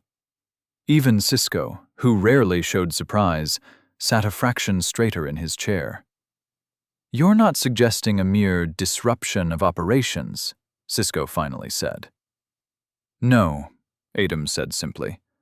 I'm not. Chapter 24. Operation Bring Down the Bat. How does one take down a criminal organization? Well, the smartest approach would probably be to not mess with them in the first place. Walk away. Move to another city. Change your name. Buy a cottage somewhere remote and take up gardening. But since that option was thoroughly out the window, thanks to a tracking spell and 2 attempts on his life, Adam had to consider alternatives. He could go to the authorities, except, according to Cisco, the Children of the Moon had their tendrils deep in local law enforcement. He could try to bankrupt them, but that would take years he didn't have. He could challenge their leader to single combat. Actually, never mind, that was stupid. That'd definitely get him killed. Adam's approach was simpler. Identify the weak points and press until something broke. It wasn't elegant, but then again, neither was he.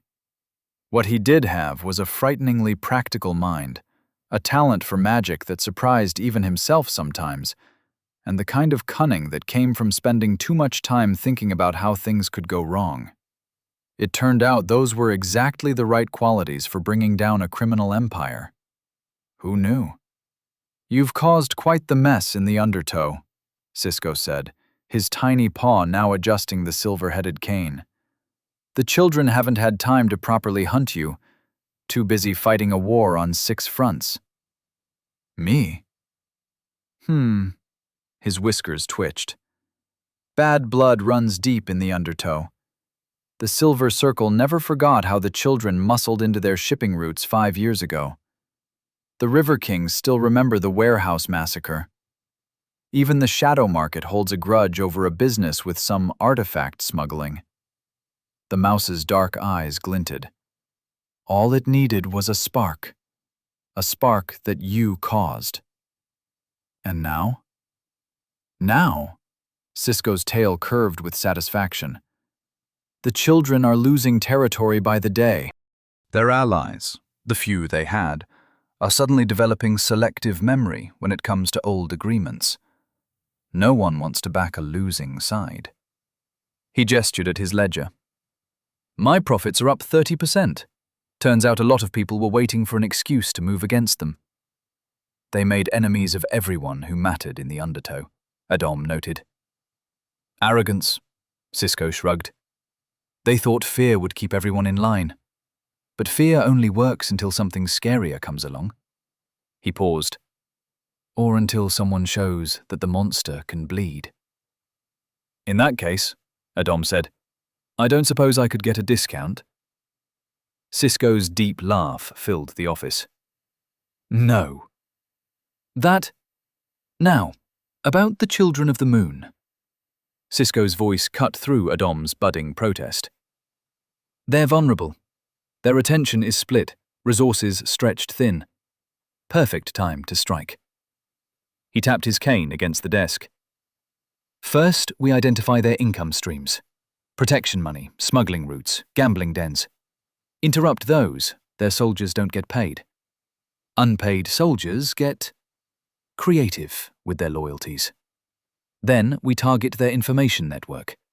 Bad intel leads to poor decisions. Poor decisions? He gestured with one tiny paw. Well. And you know all their weak points. Naturally. Complete intelligence package. Locations, contacts, schedules. Everything you need to dismantle their operation. He paused. For a price. Which would be? 80,000. That's... Adom stopped. Hold on. This benefits you, too. You said they have been a thorn in your side for years. True. And I've already helped increase your profits. Also true. So really, you should give me a discount. Cisco's tail curved thoughtfully. 50%. 95. Plus, you still owe me that 27.5% reduction on the assassin, as Marco calculated that day. Marco adjusted his glasses.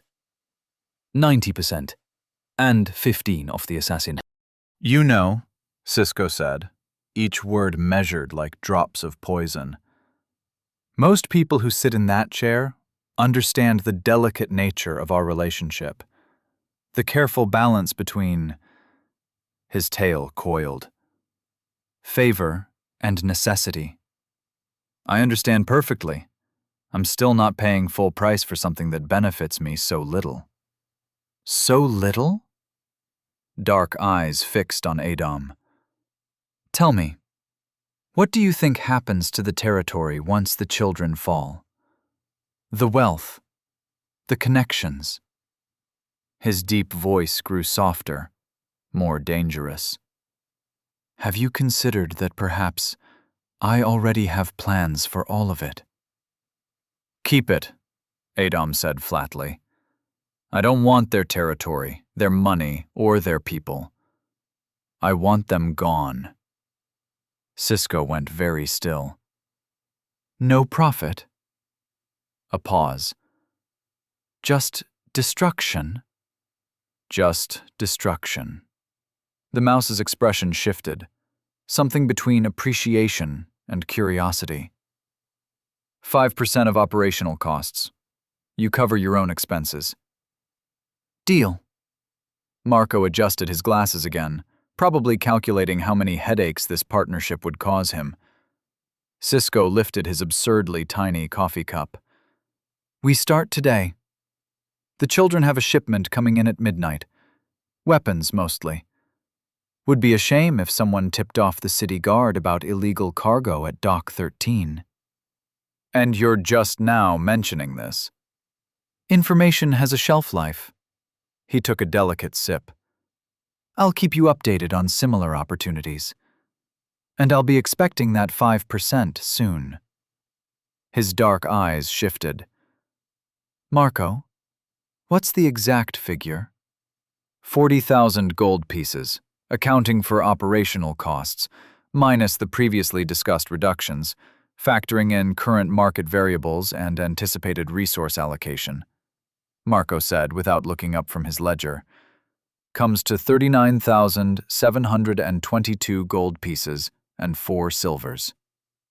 Adom looked at Marco. I still say you're making these numbers up. Marco adjusted his glasses. He always does that, Cisco said, setting down his cup. It's either extremely impressive or extremely annoying. I haven't decided which. After all the morning's discussion, things wrapped up pretty quickly. Cisco laid out his plan for what he called Operation Bring Down the Bat, which would kick off that very night. He'd start by disrupting their weapons shipment and keep hitting them where it hurt, creating the kind of chaos that made criminal organizations implode. All Adom had to do was pay his 5% and watch it all unfold from a safe distance. Speaking of money well spent, he'd decided to call his armored construct Golem Knight. Simple, effective, and it did exactly what it said on the tin. Though he made a mental note to commission a new set of armor soon, might as well make an already intimidating magical construct even more formidable. Another thing for the to-do list. Oh, and about to-do lists. Adam checked his pocket watch and felt his stomach drop. 11:34 a.m. Oh no. Alchemy class was in 20 minutes. Adam slipped into the alchemy classroom just as Professor Merwin was setting up for today's demonstration. The scent of herbs and mineral solutions filled the air, mingling with the perpetual undertone of scorched wood that seemed embedded in the very stones of the classroom. Today, we'll be studying the Aureolin Healing Draft, Professor Merwin announced. Can anyone tell me why this particular potion is considered one of the most challenging healing solutions to brew? As usual, only Mia Storm's hand shot up, while the rest of the class suddenly found their notebooks fascinating. Yes, Miss Storm? The Aureolin draft requires perfect temperature control throughout its brewing process. A variation of even half a degree can render it useless, or worse, toxic. Excellent, Miss Storm, Professor Merwin said, making a note in her ever-present gradebook. That's another perfect answer for your participation record. Adam watched as Professor Merwin began the demonstration.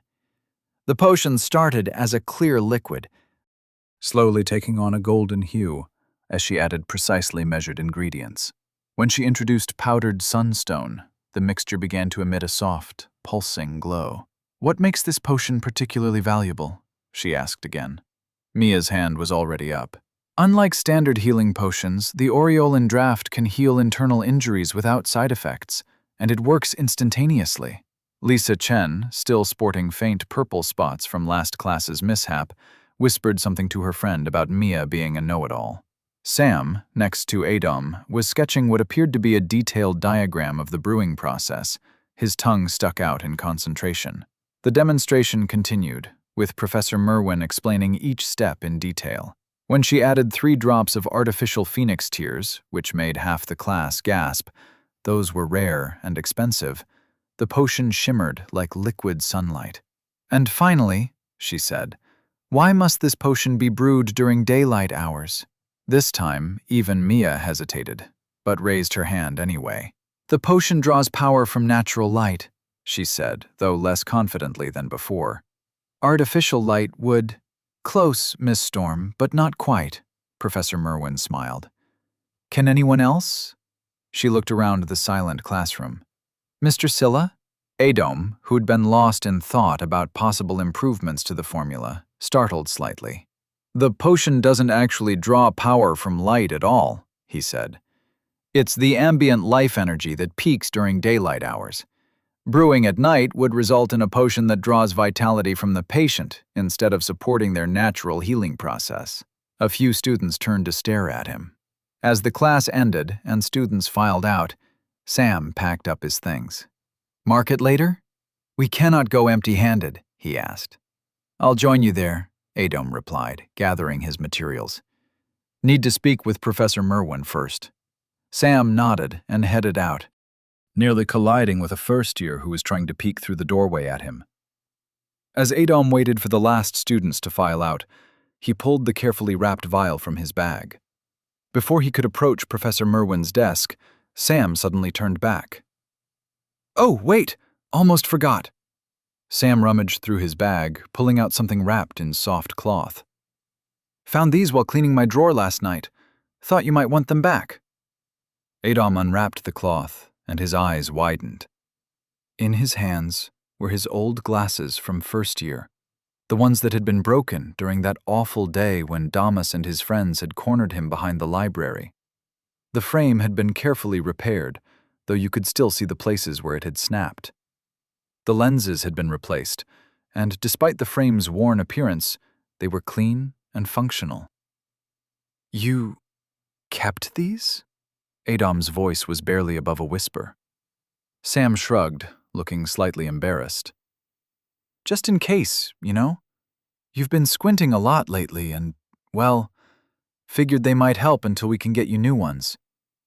Adam's hands trembled slightly as he unfolded the arms of the glasses. He slipped them on, and the world snapped into focus. They weren't perfect. There was a slight scratch on the left lens, but they felt familiar. Right. How do I look?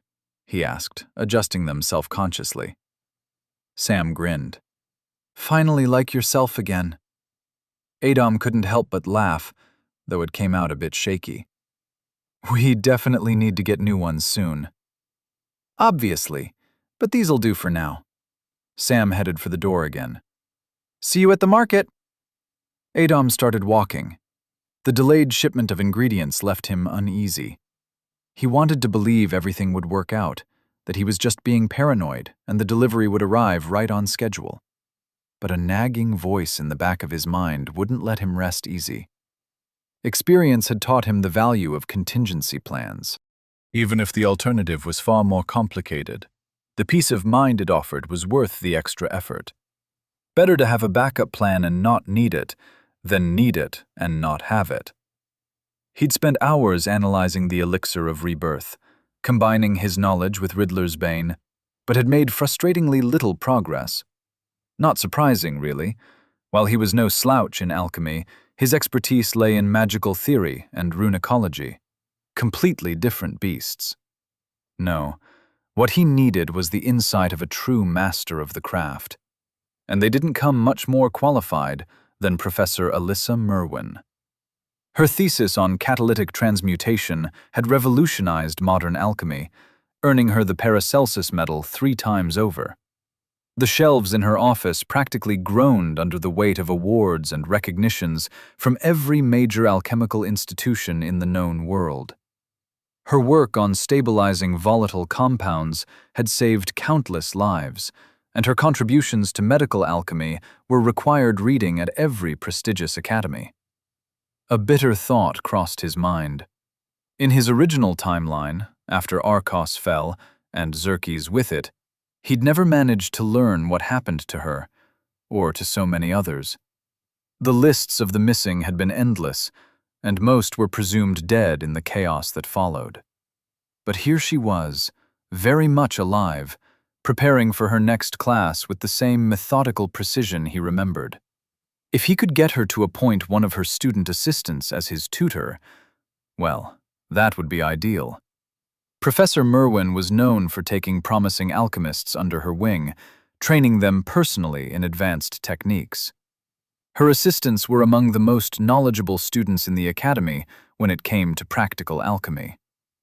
Adam approached Professor Merwin's desk, the cat padding silently behind him. Mr. Silla. Professor Merwin looked up from her notes, eyebrows raised slightly. How unusual to see you lingering after class. Usually it's Miss Storm who... She glanced past him. No one was there. I've been doing some thinking about my future path, Adam began. He'd rehearsed this conversation in his head. And I believe I'd like to pursue alchemy. Oh? Professor Merwin set down her quill, giving him her full attention. That's quite a departure from your current focus on magical theory and runic studies. Not necessarily, Adam said, warming to his role. I've come to realize that alchemy represents a perfect synthesis of theoretical knowledge and practical application. The way different elements interact, the precise calculations required. He was surprised to find some truth mixing with his performance. It's fascinating, really. Professor Merwin's lips twitched slightly. And this sudden fascination wouldn't have anything to do with your recent extracurricular activities? Adam nearly missed a beat. Careful now. I'm not sure what you mean, Professor. Mr. Silla, she said, leaning back in her chair. In the past weeks, you've shown up to class without your glasses, been into a fight, joined a club. Her lips curved into a slight smile. For which, I must say, I commend you. Thank you? And I've heard interesting rumors about you running through the forest at odd hours. She paused. Not to mention that rather remarkable familiar that's suddenly appeared. The black cat, as if on cue, wrapped itself around Adam's ankles, its blue eyes fixed unblinkingly on Professor Merwin. You know, Mr. Scylla, she continued, her voice taking on a gentler tone, it's quite common for students your age to go through periods of change, seeking to affirm themselves, making bold decisions, sometimes rash ones. She adjusted a small brass scale on her desk. It's a natural part of finding one's path. Ah, Adam thought. She thinks this is some sort of teenage rebellion phase. The irony almost made him smile. In my experience, she continued, students going through such changes tend to cause quite a bit of trouble. Her eyes met his, sharp and knowing. Are you going to cause trouble, Mr. Scylla? No, Professor, Adam said, trying to look as sincere as possible. I just want to learn. She drummed her fingers on the desk thoughtfully. And I suppose this sudden interest in advanced alchemy is completely unrelated to all these changes? Adam started, then switched tactics. Would you believe me if I said it's all related to my newfound interest in alchemy? Not for a moment, she said cheerfully. However, your actual motivations are your own business. What interests me is that you're here, asking for additional training in my field.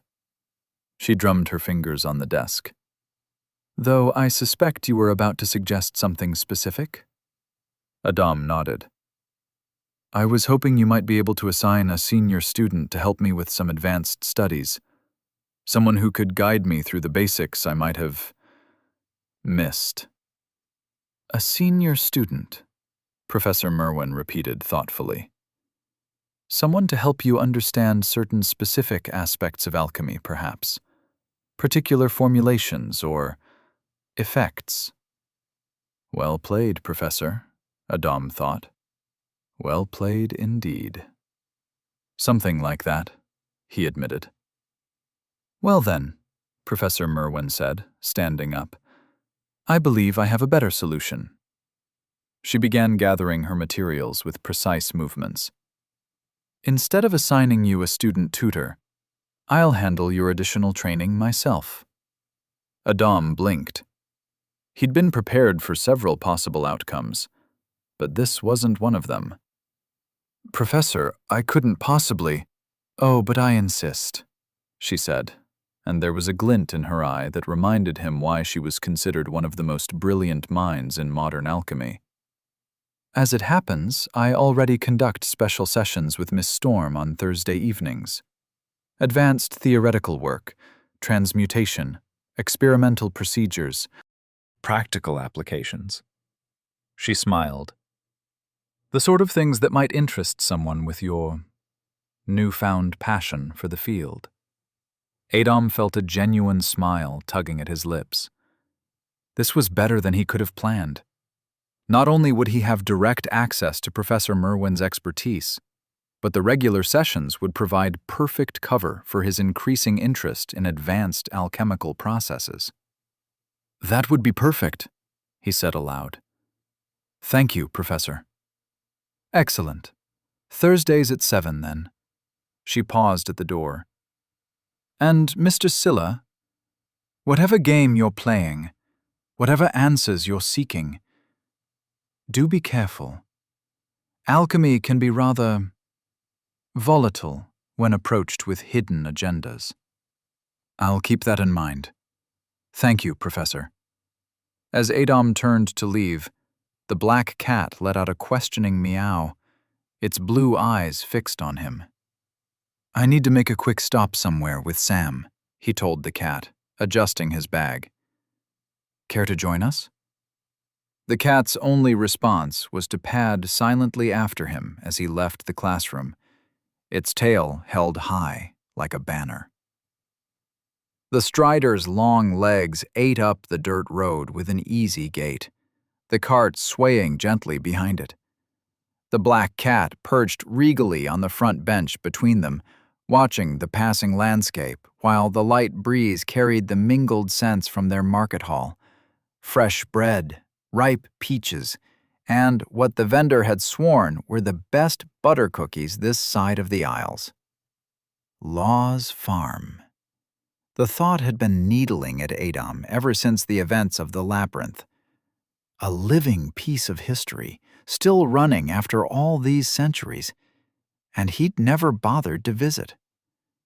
Then again, until recently, ancient farms hadn't exactly been high on his priority list. But Ben had invited him, hadn't he?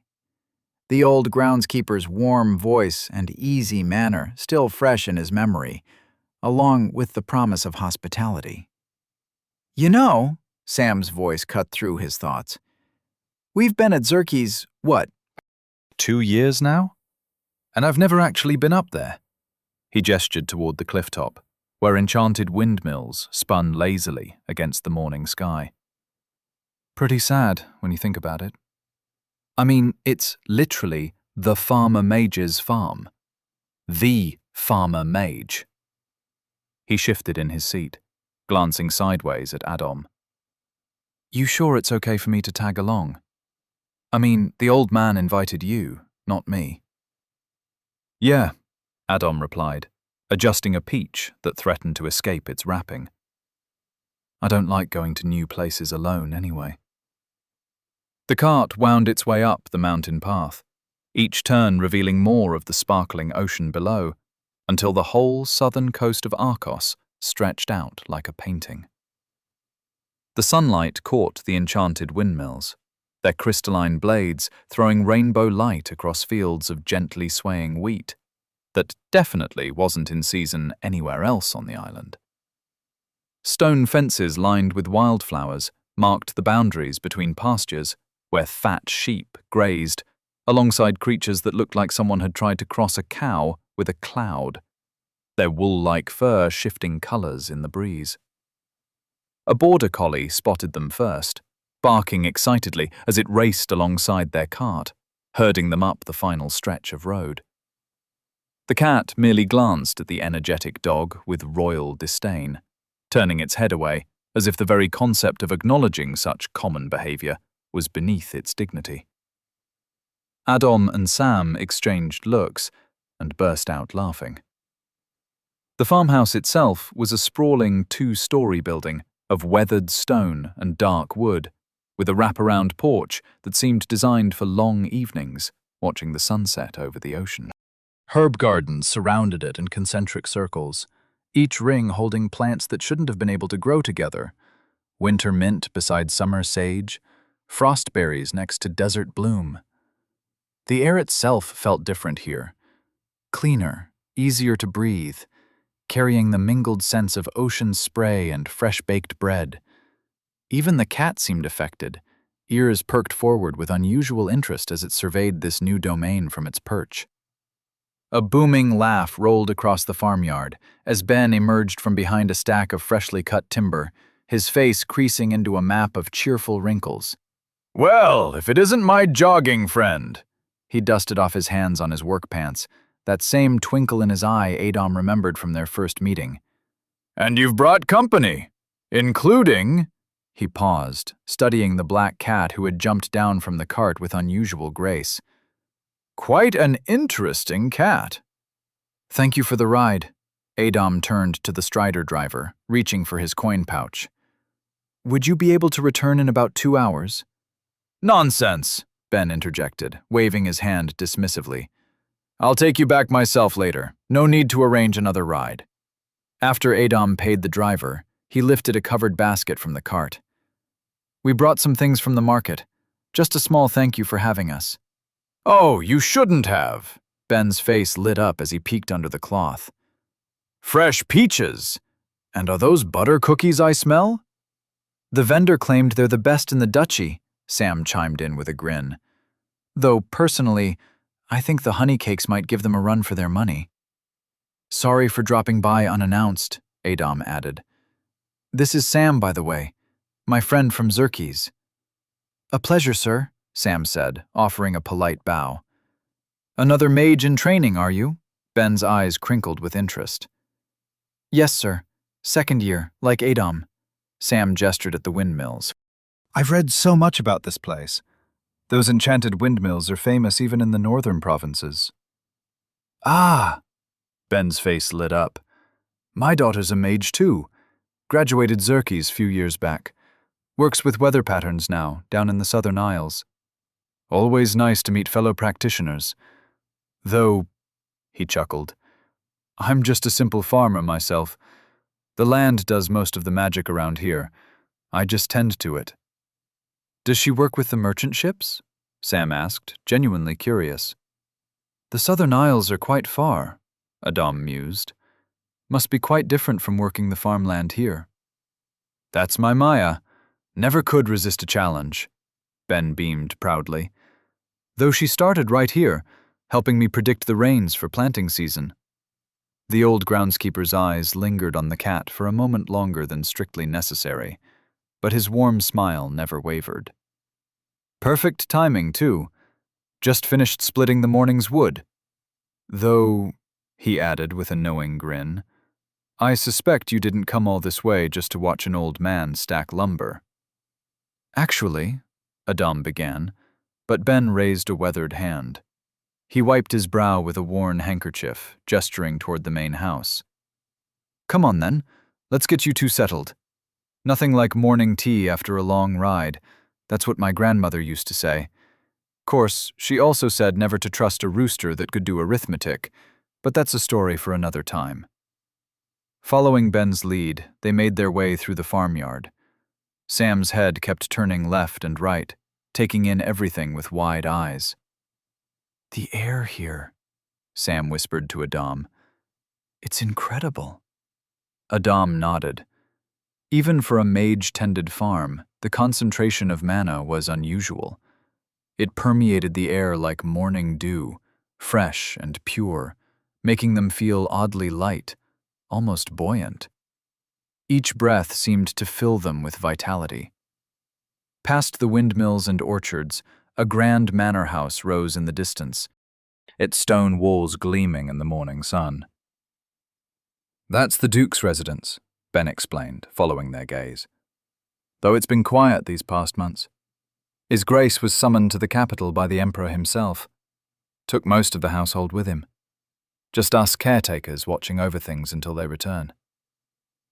A loud meow interrupted them as the black cat suddenly darted ahead, making straight for an ancient apple tree. Despite the season, its branches were bare of fruit. Oh, Adam, look! Sam's voice rose with excitement. Is that? Ben's hearty laugh rolled across the grounds. I see you know your history, young man. Yes, that's Master Law's tree, or so the stories say. Been here longer than any of us, that's for certain. 3,000 years, give or take a century. He sighed fondly. Used to bear the sweetest apples you'd ever taste, golden as sunrise. Haven't seen a single fruit in years now, though. Still, just having it here. He patted the gnarled trunk as they passed. Well, it's a piece of history, isn't it? Despite Sam's excitement, Adam felt nothing particular from the ancient tree. He'd hoped for something, anything, a residual trace, a whisper of magic that might give him a clue about Law or the book. But the tree, however old, seemed to hold its secrets close. Ben led them to a wooden table under a sprawling oak, its weathered surface worn smooth by countless meals. As he busied himself with an old iron kettle over a small cooking fire, Sam kept sneaking glances at the apple tree, practically bouncing in his seat with barely contained enthusiasm. The smell of herb tea and honey mingled with wood smoke. Ben had also brought out fresh bread, still warm, and a pot of thick stew that had been simmering since morning. It was simple fare, but somehow perfectly suited to the setting. Nothing better than a hot meal in the open air, Ben said, ladling out generous portions. Though Maya always says I add too much pepper. Adolm found his eyes drawn back to the apple tree. The black cat remained there, sitting perfectly still, staring up into the bare branches, as if seeing something they couldn't. Even Ben's old sheepdog, which had wandered over, hoping for scraps, couldn't distract it from whatever had caught its attention. He was about to get up and investigate when Ben placed a steaming mug in front of him. Here you go, boys. My special blend. Good for clearing the mind. The tea was fragrant and soothing, and soon they were all listening to Ben's stories about Maya's early days of magic study, how she'd accidentally created a miniature rain cloud that followed her around for a week, how she'd made the windmills spin backwards, trying to improve their efficiency. It was only when Ben started clearing the dishes that the cat finally sauntered over, looking perfectly satisfied with itself, and settled near Adom's feet, as if it had never been anywhere else. And that's when Maya realized you can't actually herd butterflies with wind magic, Ben chuckled, gathering the last of the cups. Though I must say, it made for a spectacular garden party. Several hours later, nighttime, somewhere in the docks of Arcos. Pass me the blunt, Lars. Lars handed it to Johann without looking away from the water. The moon caught the ripples just right, making the harbor look almost pretty, if you ignored the smell. Getting cold out here. Winter's coming. That's what your sister said last night, Frank drawled from his perch on a crate. Hans snorted his drink. Lars flipped Frank off without turning around. Go fuck yourself. Can't. Too busy with your... Both of you shut it, Johann cut in, though his shoulders shook with silent laughter. Guard patrol in 10. Frank stretched, joints popping. They're late anyway. Cisco sure this is the right dock? When's he ever wrong? Hans asked, wiping his nose with his sleeve. Fair point. Frank pulled his coat tighter. Still, sitting here with my ass freezing to these crates wasn't how I planned to spend my night. Could be worse, Lars said. Remember that job in the sewers? A collective groan rose from the group. We agreed never to talk about that again, Johann muttered, passing the blunt back. Heard that Mage kid's been stirring up trouble, Hans said, breaking the comfortable silence. The one who got the children all riled up. You mean the one who got them and the circle at each other's throats? Johann took another drag. Smart play. Lars checked his pocket watch. Midnight. You don't think... Frank shifted uneasily. You don't think Helios shows up tonight, right? Relax, Hans said. Marco said he's busy elsewhere. Something about a meeting with... A scuff of boots against wood. The blunt hit the ground, stomped out in one fluid motion. Steel whispered against leather as weapons appeared in practiced hands. Lars pressed himself against a stack of crates, counting footsteps. One set. Light. Trying to be quiet and failing. A shadow moved past their hiding spot. Lars lunged, one hand clamping over the stranger's mouth before they could scream. The knife at their throat caught moonlight. Wait, Johann hissed, moving closer. The tension bled out of his shoulders. Lars, let him go. It's our guy. Lars released his grip. The guard's eyes flicked from Johann's curved blade to Frank's brass knuckles, then lingered on the worn grip of Hans's crossbow. He swallowed hard, Adam's apple bobbing. Those, His voice cracked. He cleared his throat, tried again. Those weren't part of the arrangement. Insurance, Johann said simply. The guard's gaze settled on Lars's knife. A small, dark stain marked his collar where he'd started sweating. Right, insurance, of course. He let out a weak laugh that didn't reach his eyes. Totally reasonable, totally normal. I'm just here to unlock the gate and look the other way, like we agreed. Then do it, Lars said quietly. The guard led them down the dock, past rows of legitimate cargo until they reached a section marked with a subtle chalk symbol, a crescent moon inside a triangle.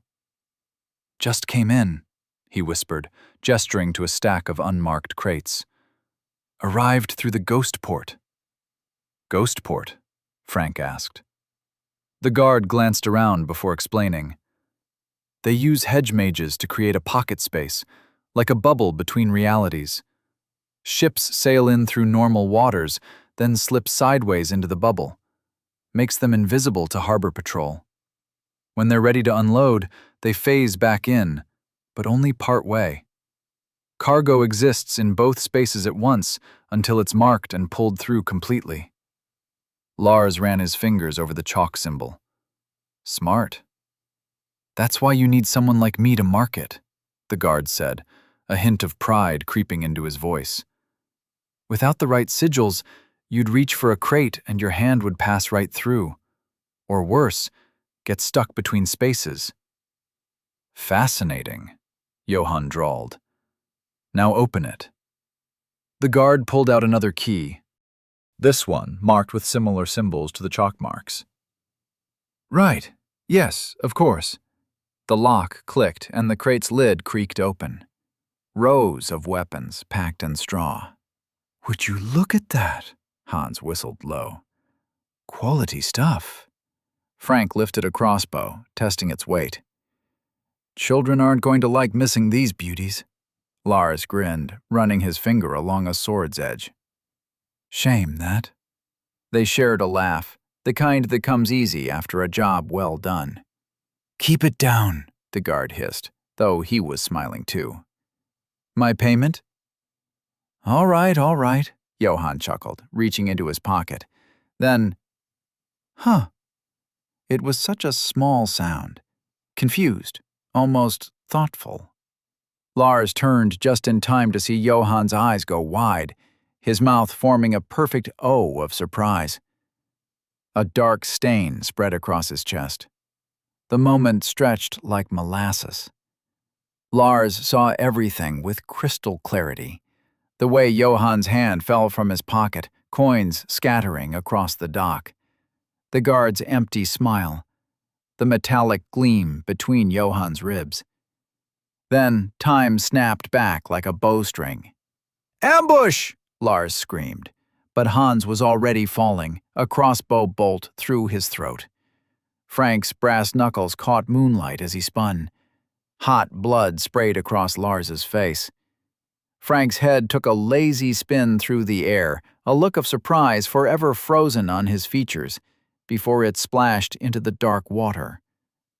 The body stood for a moment, a fountain of red, before crumpling. "Frank! Johann!" "Good evening, gentlemen." The voice was smooth as silk, almost cheerful. Lars turned slowly, blood dripping from his chin. A tall figure stood at the edge of the lamplight, sword resting casually on his shoulder.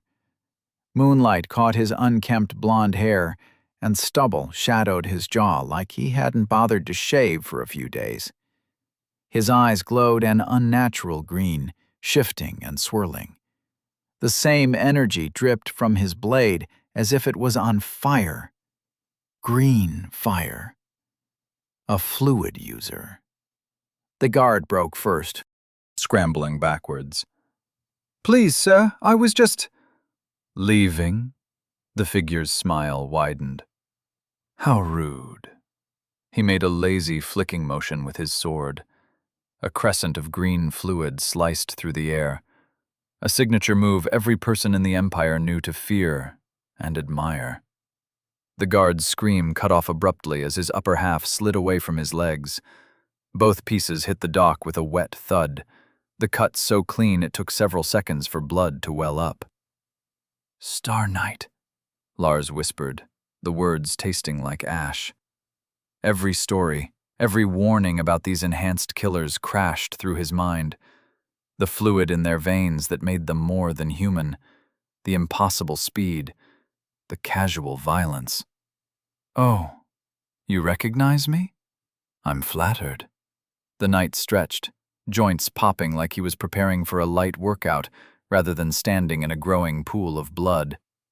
Though I have to say, this wasn't much of a challenge. I was hoping for some entertainment tonight. Hans raised his crossbow with shaking hands. Now that's the spirit. The knight's laugh echoed across the water. But really, you might as well throw rocks. It would be just as effective and far less embarrassing. Lars never thought he'd count the seconds to his own death. Funny how the mind works. 1. The knight moved like he wasn't bound by the same rules as everyone else. Hans got off his shot. The knight caught the bolt with his teeth, spat it out, and crushed Hans's skull under his boot in one fluid motion. Oops, he chuckled, wiping gore from his boot on Hans's jacket. Been meaning to cut down on the sweets. 2. The last 2 members of Lars's crew died in the space of a blink. One bisected vertically, the other's spine pulled out through his chest. The knight was humming a tavern song. 3. Lars stood alone, watching his own breath fog in the cold air. The knight hadn't even broken a sweat. If anything, he looked bored. Would have been faster, the knight mused, flicking blood from his blade. But I do enjoy our little chats. Makes the job less monotonous, you know? Lars realized he was still counting. There wouldn't be a 4. What's your name? Lars' tongue felt like lead. Was this some sick game? Come now. The knight patted his shoulder, making Lars flinch so hard he nearly fell. Easy there, friend. I'm not that frightening, am I? He paused, considering. Well, perhaps a little. Silver Circle or another group? Another group, Lars managed, surprised he could form words at all. The knight sighed dramatically. Shame. Was hoping to catch some Silver Circle rats. Oh well. He waved his hand dismissively. Not important. Listen carefully now. I need you to deliver a message. Since your people knew about this shipment, you clearly have decent information networks. So maybe you can help spread the word about him. Him? Lars asked before he could stop himself. Oh, you can talk properly. Wonderful. The knight's cheerful tone made Lars' knees weak. You know, that troublesome mage, the one causing all this fuss. The children are paying quite handsomely for his head, so tell him to do us all a favor and come quietly. His green eyes flickered. Before I have to find him myself. Do you understand? Yes, Lars whispered. Excellent. The knight made a shooing motion with his hands. Off you go, then. Lars stood frozen, certain this was a trap. The 4th second had come to pass. The moment he turned, that blade would... Oh, for heaven's sake. The knight rolled his eyes. Go, scram, vamoose, whatever word you prefer. I don't have all night, and you're getting blood on my nice clean dock. Lars ran. He ran until his lungs burned and his legs gave out, the knight's laughter echoing in his ears. He ran until the dock and its horrors were far behind him, though he knew with terrible certainty that no distance would ever be far enough if that man decided to chase. Chapter 25. It's not murder if I ask for it. Standard rules. Professor Crowley stood in the Academy's training grounds, morning light casting long shadows across the grass. The copper circles beneath their feet had seen countless duels, worn smooth by generations of students. Around them, crystalline pillars hummed softly, ready to contain any wayward spells. No lethal spells, no strikes to vital points. Basic enhancement and defensive arts only. Nothing beyond second-year curriculum. His voice carried across the field. Remember, you are mages of Xerxes. Honor that. The usual chatter from the stone benches had died away. Even the birds seemed to have gone quiet. Duels always had that effect, for some reason. Adam studied Carrion across the circle. The other boy's hands were steady, his stance balanced. No swagger, just focus. The copper circles began to glow as both drew power.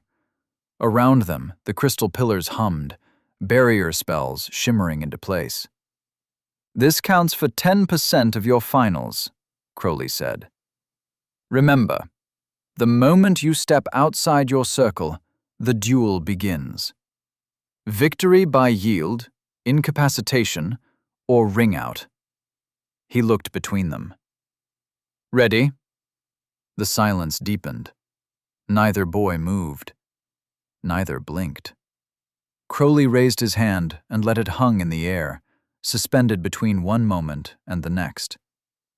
And then it fell. Fight! Adam wove a barrier. No gestures, just pure intent shaped by will. A heartbeat later, Carrion's force bolt crashed against it, bright and violent.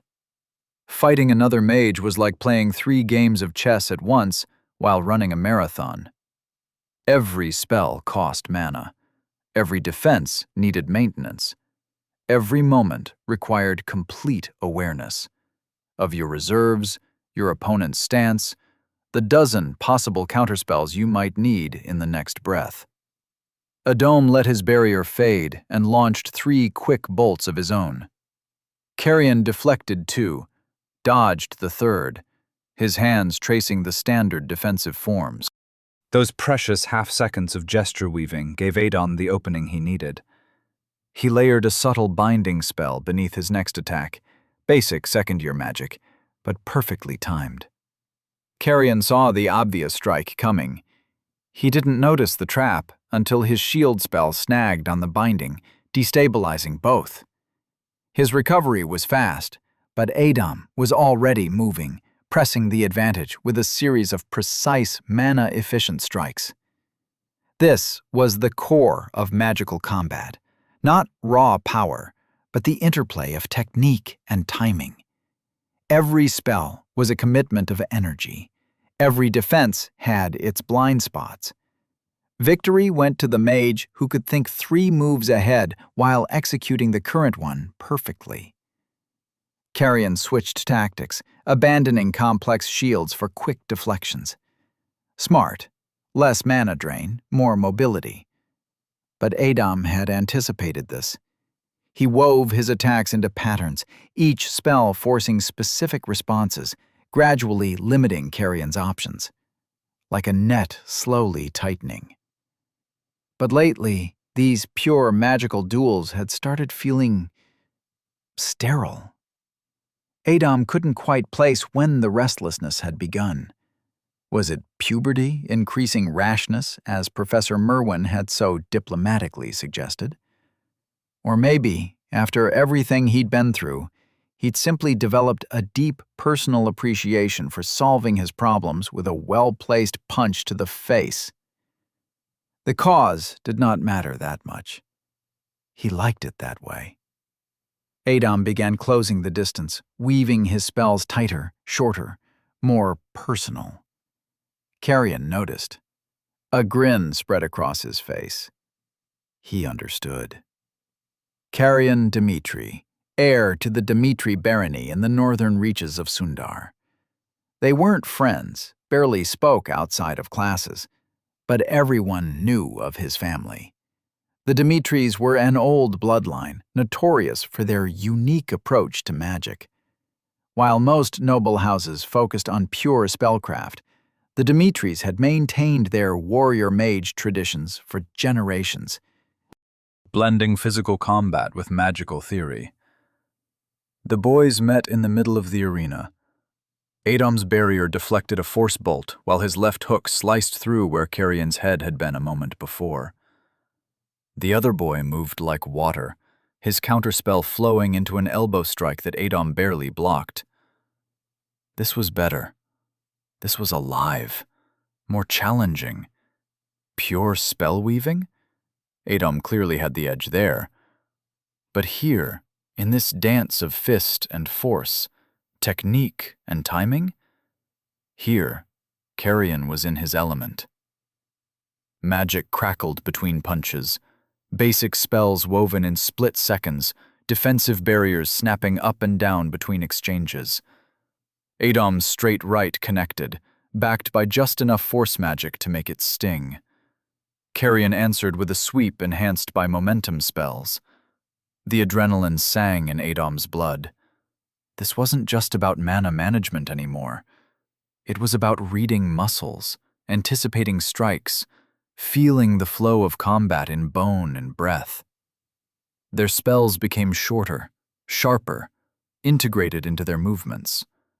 A barrier flash-formed to cover a dodge, a force push disguised by a feint. Adom saw the trap a fraction of a second too late. Carrion's apparent opening was a lure, his defensive stance a lie. That was when something strange occurred. Time. Time seemed to slow as Adom's body registered what his mind already knew. He'd overcommitted. The world spun. When his vision cleared, Carrion had him locked, position perfect, leverage absolute. "I yield," Adom managed between heavy breaths. "Has reached level 103! Has reached level 2! The training grounds erupted. "Did you see that? Holy, that was incredible! The way they switched from spells to combat. Idiot threw away a perfect advantage. Shut up, that was the best duel we've had all year. Pure Dimitri style right there." The second years were practically falling off the stone benches, their previous silence forgotten in an explosion of excited chatter and wild gestures. A few were already trying to mimic the moves they'd just witnessed, nearly smacking their classmates in the process. Carrion rolled off him, breathing hard, sweat darkening his uniform. He extended a hand down to Adom, who was still trying to remember which way was up. "That," Carrion panted, grinning, "was a proper fight." Adom looked up at the offered hand, smiled, and grabbed it. As Carrion pulled him up, he added, "Though you know you would have won easily if you'd stuck to pure spell work, right?" Adom laughed, wiping dirt from his clothes. "Where's the fun in that? Besides, I wanted to see if the stories about Dimitri combat magic were true." "Speaking of stories," Carrion said, rolling his shoulder where one of Adom's enhanced punches had connected, "I always see you in the library. Or used to, anyway.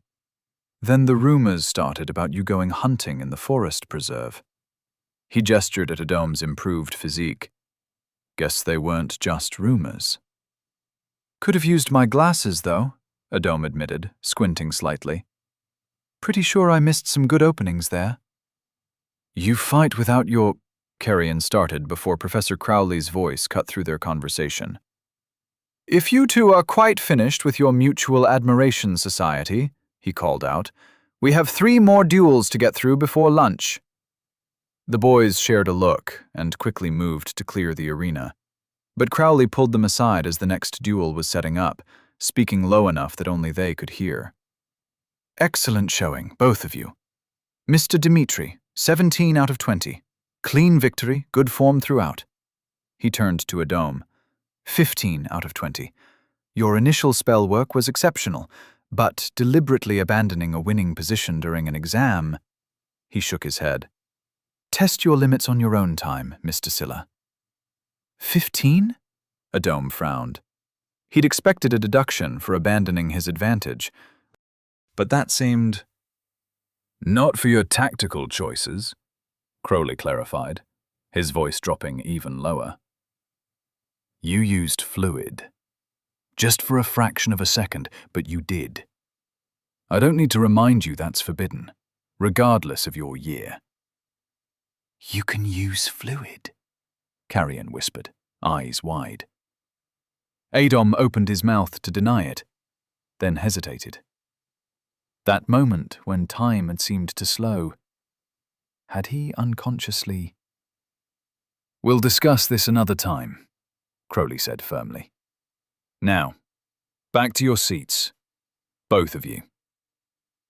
The morning's matches continued, the arena's barrier spell humming back to life, as Professor Crowley called the next pair. Around the arena's edges, students and their familiars watched with varying degrees of interest. He felt something warm press against his leg.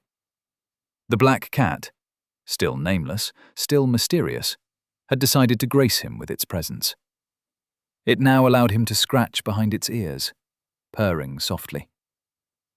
"That was amazing," Sam whispered, still wide-eyed from Adom's match. "I mean, you lost, but still. When did you learn to—" "Samanel Harbinski and Reed Pierce, take your positions." Sam's face lost all color.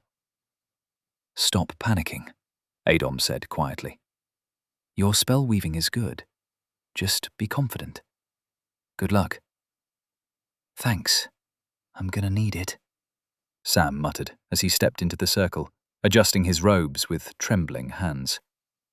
But as soon as Reed launched his first attack, a simple fire spiral that any second year should be able to counter, Sam's shield crumpled like paper in rain. Adom winced. "Match," Crowley called out. "Pierce, 14 out of 20. He turned to Sam.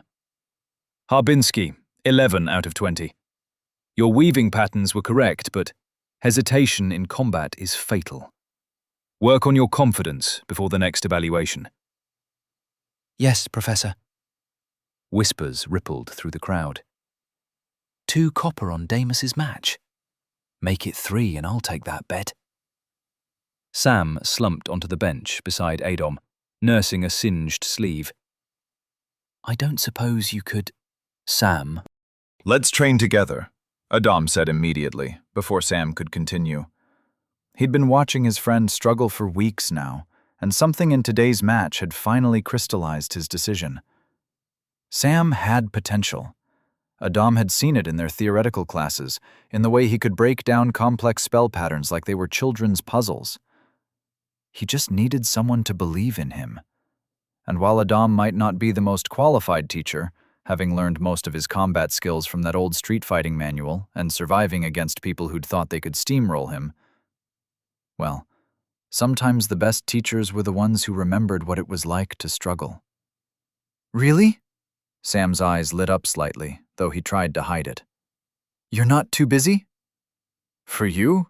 Don't be ridiculous." And maybe, Adom thought, teaching would force him to better understand the basics he'd been skipping over in his rush to get stronger. It was time to commit to this properly. "We'll start tomorrow morning." Several matches blurred past, the usual display of standard academy techniques, nothing remarkable. Then Damus stepped into the arena. The whispers died. Even Crowley straightened, his scarred face showing keen interest. Damus moved like his element was air itself, each gesture flowing into the next. His opponent, a tall girl from the eastern provinces named Jana, never stood a chance. The fight lasted exactly 43 seconds. "Match, Lightbringer, 18 out of 20. Cars, 16 out of 20. Good match." Crowley's announcement was unnecessary. Everyone had known the outcome before it began. Adom watched Damus bow to his defeated opponent, every movement precise, controlled. The hallmark of a true combat mage in training. The memory of their own fight rose unbidden. He'd won that day, yes, but it was pure luck, really. The surprise of the shrimp fighting like a back-alley knife fighter. The art of street fighting had given him an edge that day, but only because Damus hadn't expected it. Next time. He could feel the stares boring into his back, hear the whispers. How did that guy even beat Damus? Must have been a fluke. Maybe Lightbringer was sick that day? No way he'd lose to someone half his size otherwise. Adam resisted the urge to roll his eyes.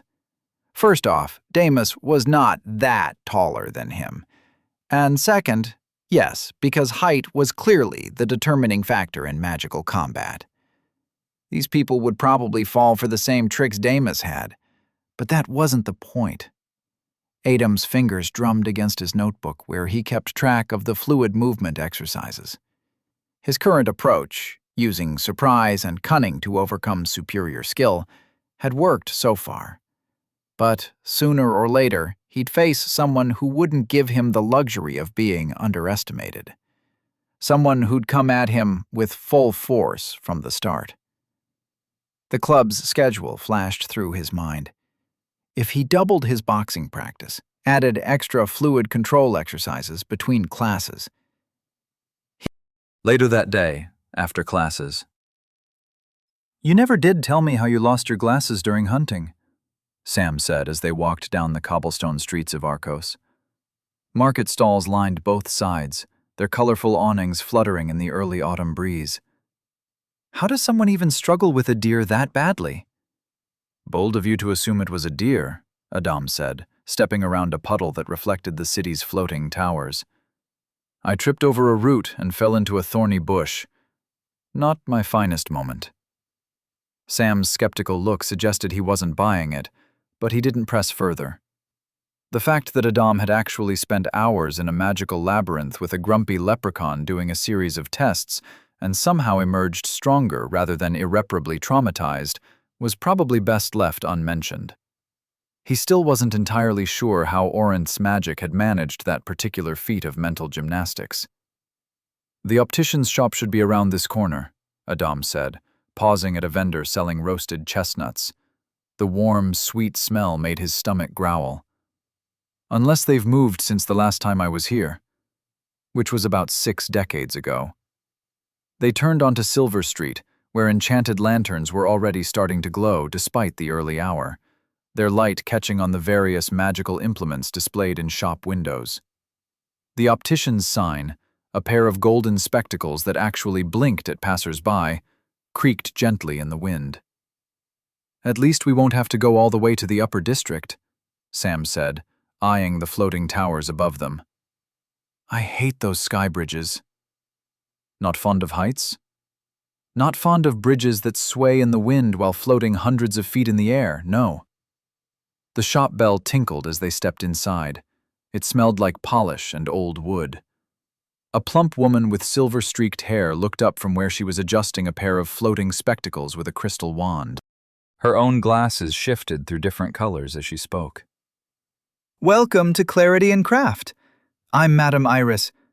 "Oh my, those are quite the prescription frames you're missing, young man." Adam blinked. "You can tell?" 30 years of matching eyes to lenses, dear. Your squint has a squint." She gestured at the displays around them.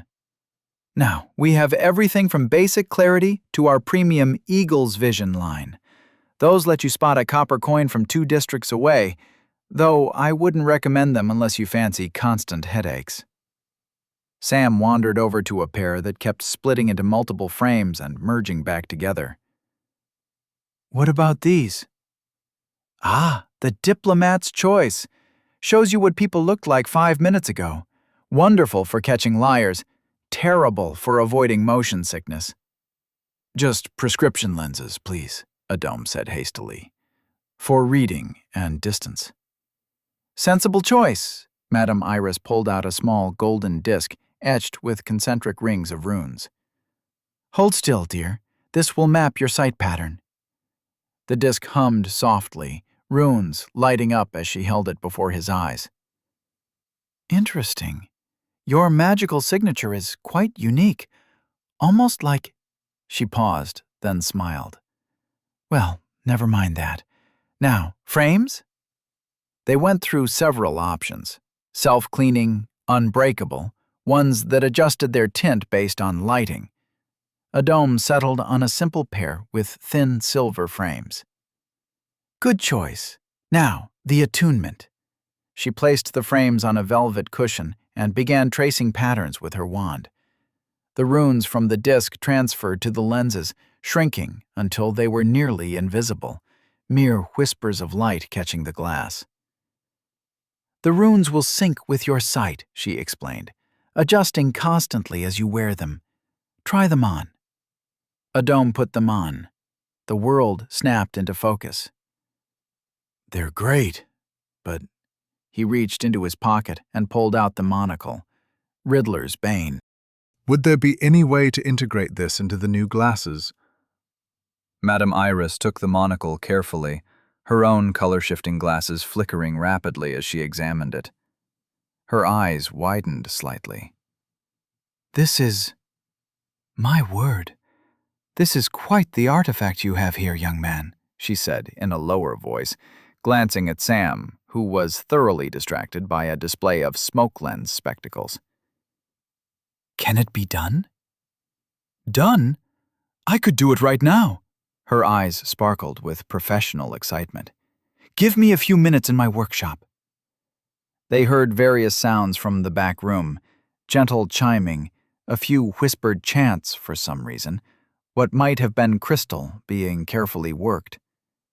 When she emerged, she held a pair of glasses that looked almost identical to the simple silver frames Adam had chosen, but with an almost imperceptible sheen to the right lens.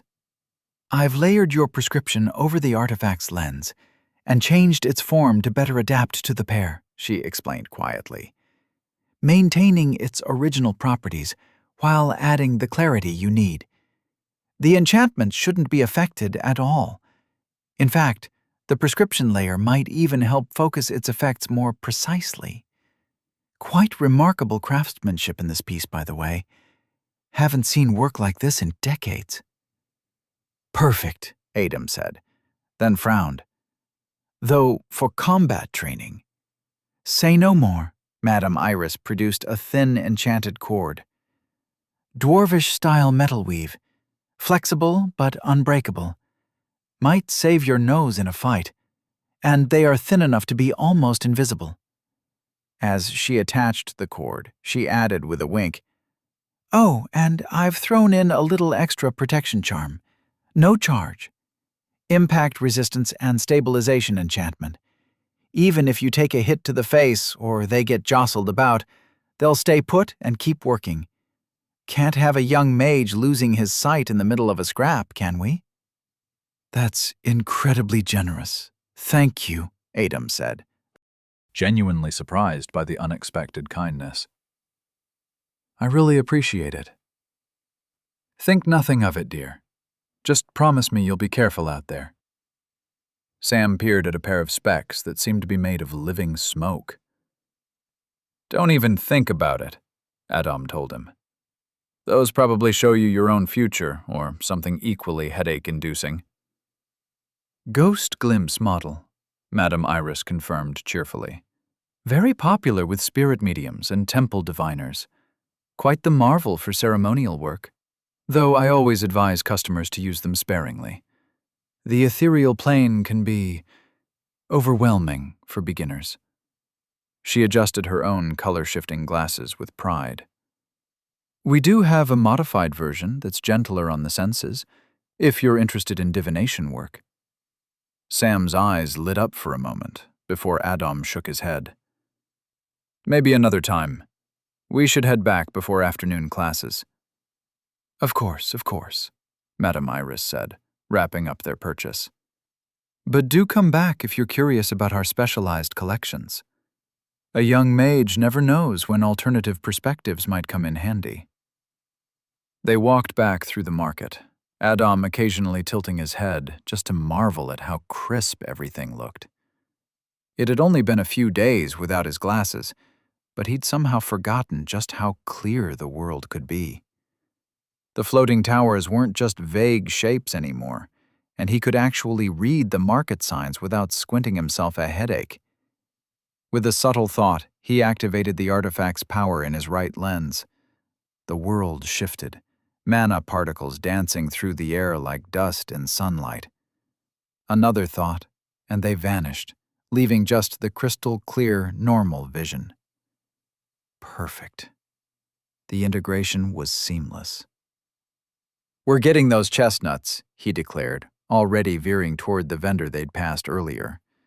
Now he could properly see the steam rising from the roasting pan, the way the shells had split to reveal the golden brown nuts inside. "I can actually see how perfectly roasted they are now." Sam laughed. "Is this going to be a thing? You rediscovering everything with working eyes?" "Absolutely." Adam bought a paper cone full of hot chestnuts, sharing them as they walked. The warmth seeped through his gloves, and the sweet, nutty taste was exactly as good as the smell had promised. The rest of the day unfolded normally. Afternoon classes, training with the club, the usual chaos of academy life. Except now Adam could actually see what he was doing.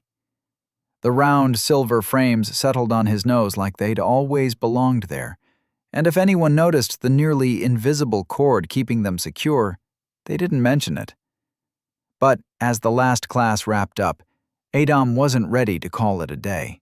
"Hey," he caught Sam's sleeve as they left the lecture hall. "Come to the pitch with me?" Sam clutched his books closer, eyeing the darkening sky like it might bite. "Now?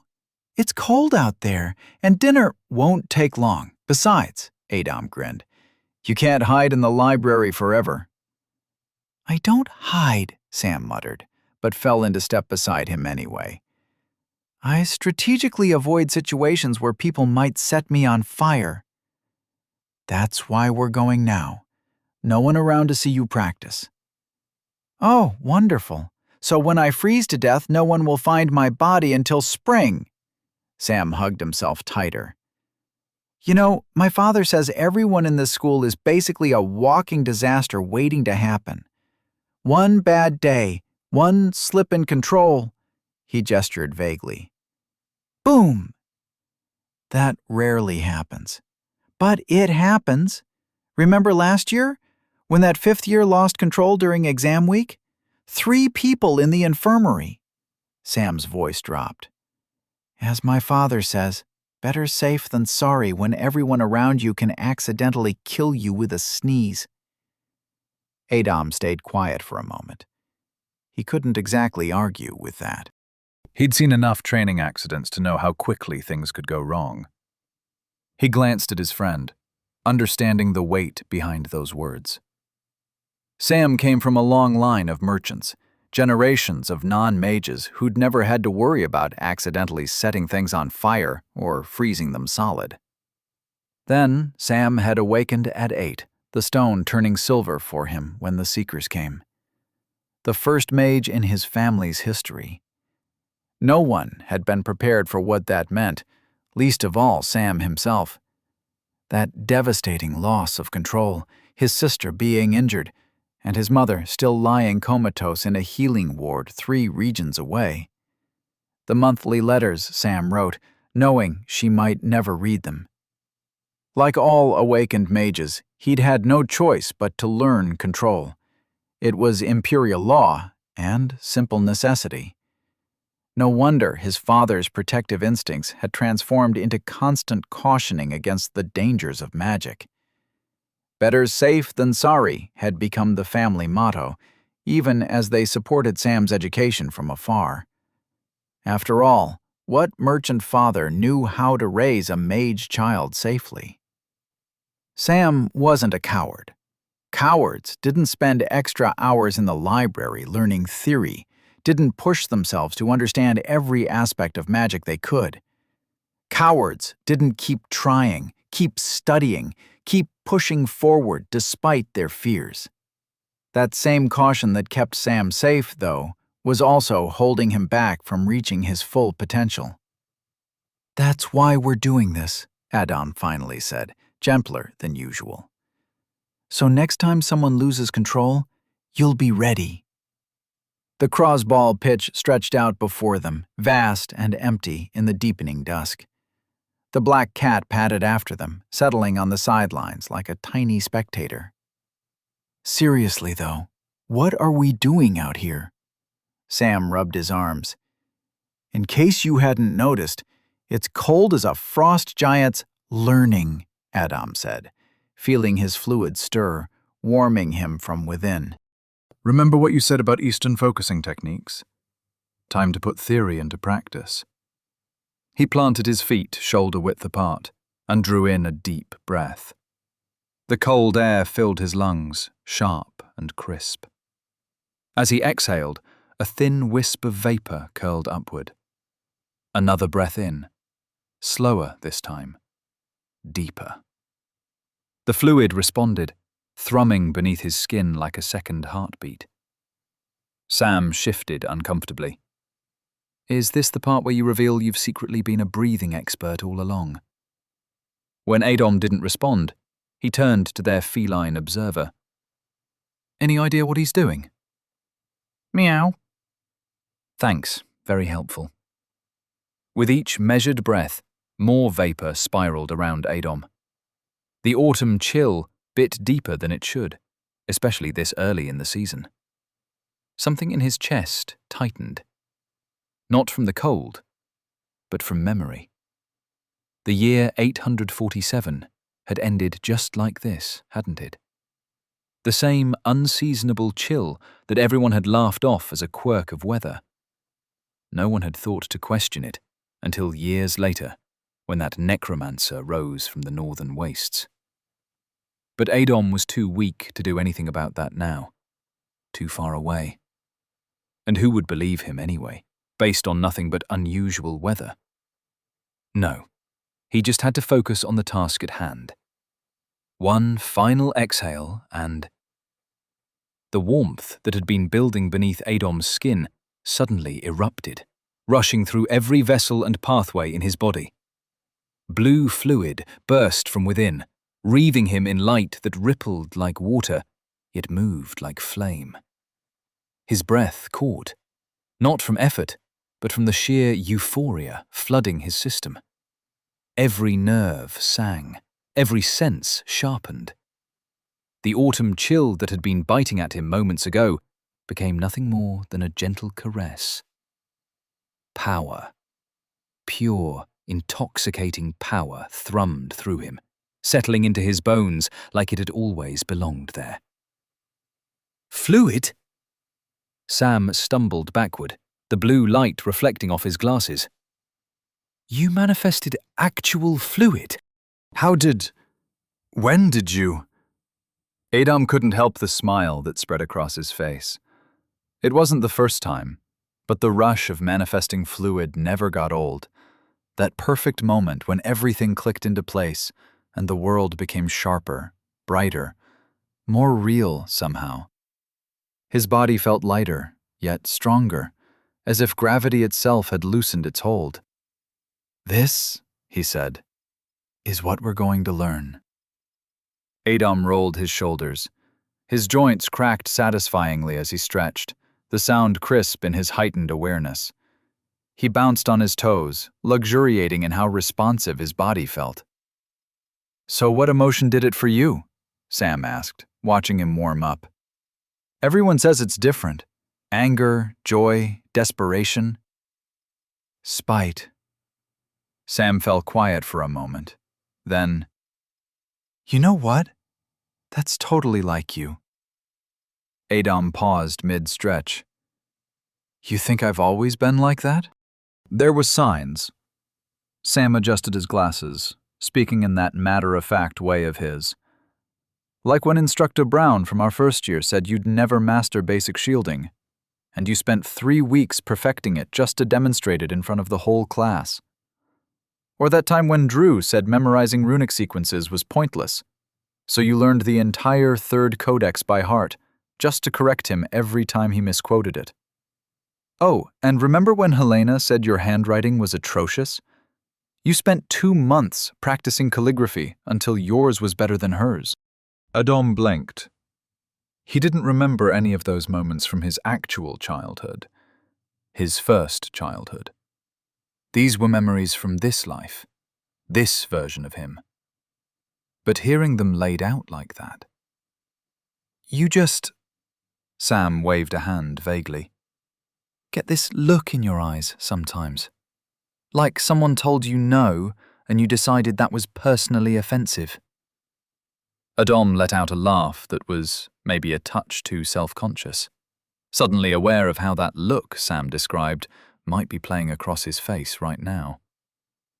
Well, since you're such an expert on my personality, he rolled his wrists. Want to help me figure this out? All those Eastern scrolls you've been hoarding in your room, all those theories about fluid manipulation. We could test them. The fluid flickered slightly, betraying his still tenuous control. I mean, I can barely keep it stable, but... Sam's eyes lit up behind his glasses. He was already reaching for the notebook that seemed permanently attached to his robes. Wait, you mean all those treatises about emotional resonance and energy pathways? The meridian theory from the Jade Scrolls? Exactly. Adam grinned. And maybe watching might help you find your own trigger. You've got the theory down better than anyone. Probably better than most of the instructors. I've been studying the way fluid manifests differently in each person. Sam was already scribbling. The scrolls say it's like a fingerprint, unique to each individual. Let's start by the basics. Breathing. The black cat, which had been dozing, suddenly perked up its ears, golden eyes fixing on the blue light dancing around Adam. Oh, getting interested, are we? Adam smiled at their feline observer. Just watch. We're about to put on quite a show. I found my breath pattern, by the way. I can meditate, Adam said casually, still stretching. Sam nearly dropped his notebook. What? Already? It takes years to find yours, among hundreds of thousands of possibilities. Even masters spend decades helping people find their individual patterns. How did you... Accident, really. Adam shrugged, turning to face the practice pitch. His fluid rippled with each controlled breath. The spite got it started, but emotion alone isn't enough to maintain it. You know what they say. Fluid can only be optimized in a strong body. I need to work on control, on the physical aspect. Sam was practically vibrating with excitement now, pushing his glasses up his nose repeatedly. This is incredible. We could document your progress, map your pattern, study how it develops with... Wait. He pulled out a fresh page. What are we going to try first? Well, Adam rolled his shoulders one last time, then turned to Sam with a slight smile. You're going to shoot me. What? Shoot me. With fireball spells. Or wind arrows. Anything. Your choice. Have you lost your mind? No. I am completely sane. Adam! Sam pinched the bridge of his nose under his glasses. There are dozens of safer ways to test fluid control. We could start with basic resistance exercises, or energy circulation paths, or...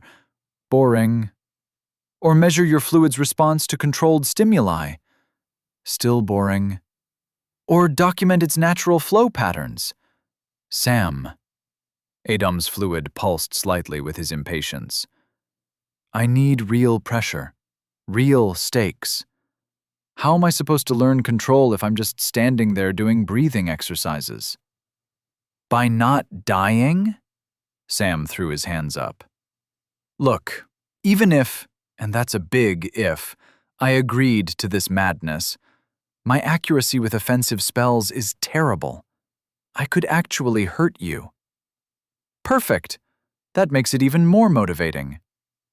Sam stared at his friend for a long moment.